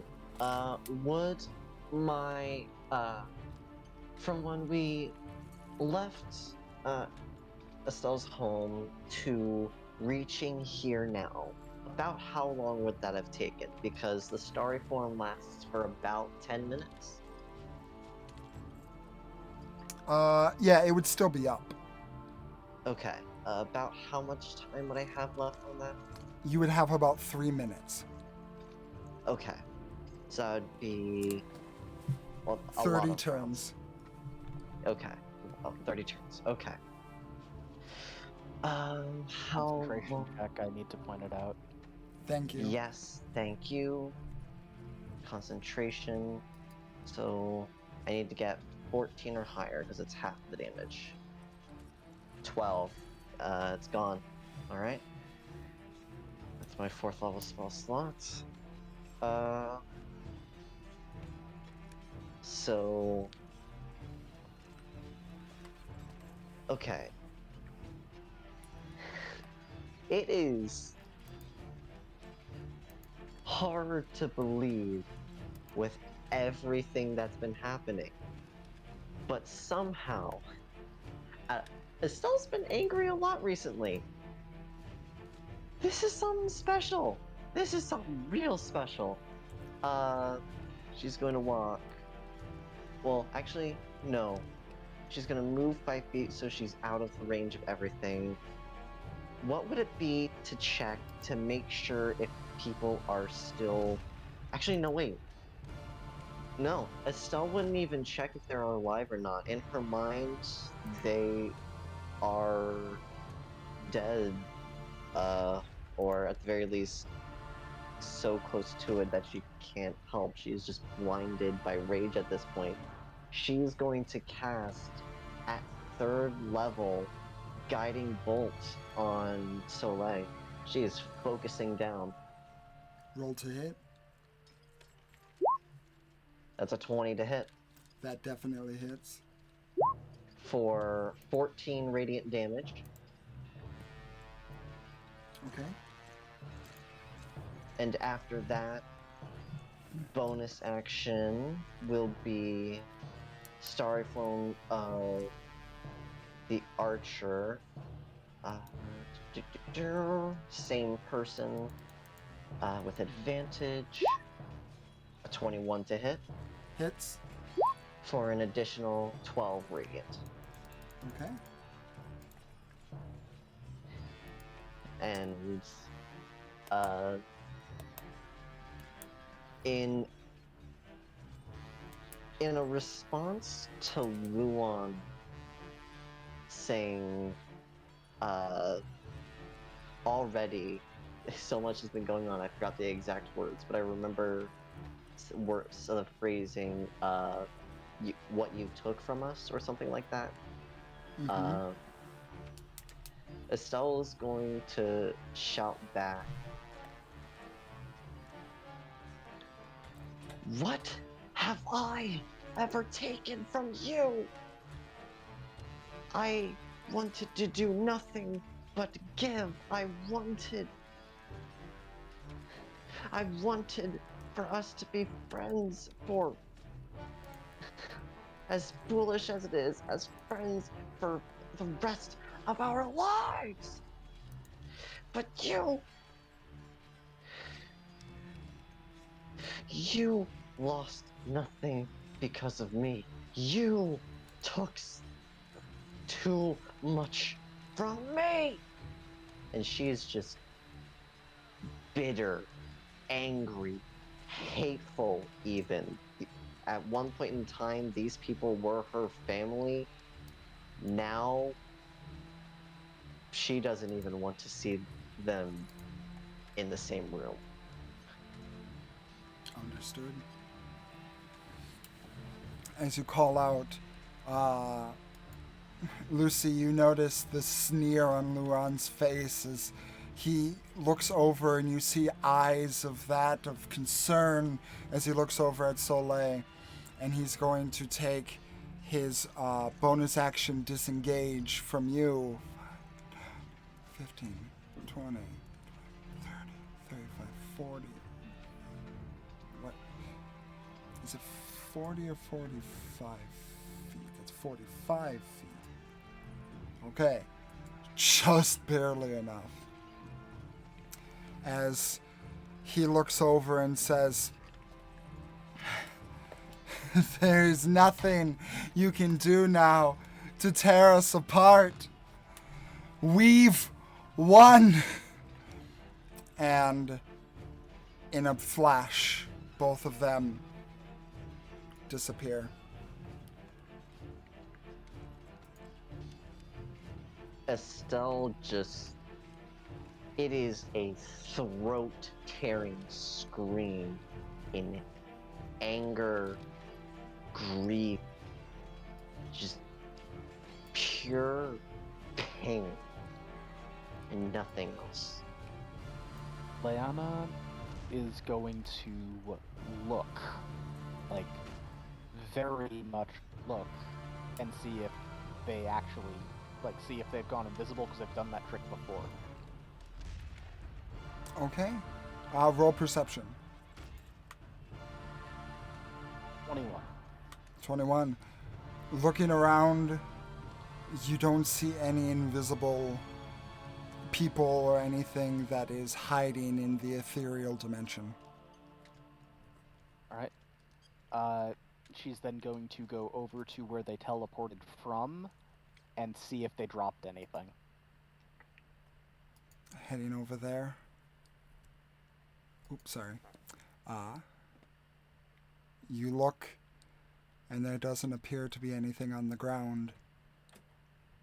And there doesn't appear to be anything that they might have left behind. Where they went, you don't know. And that is where we're going to leave off for tonight.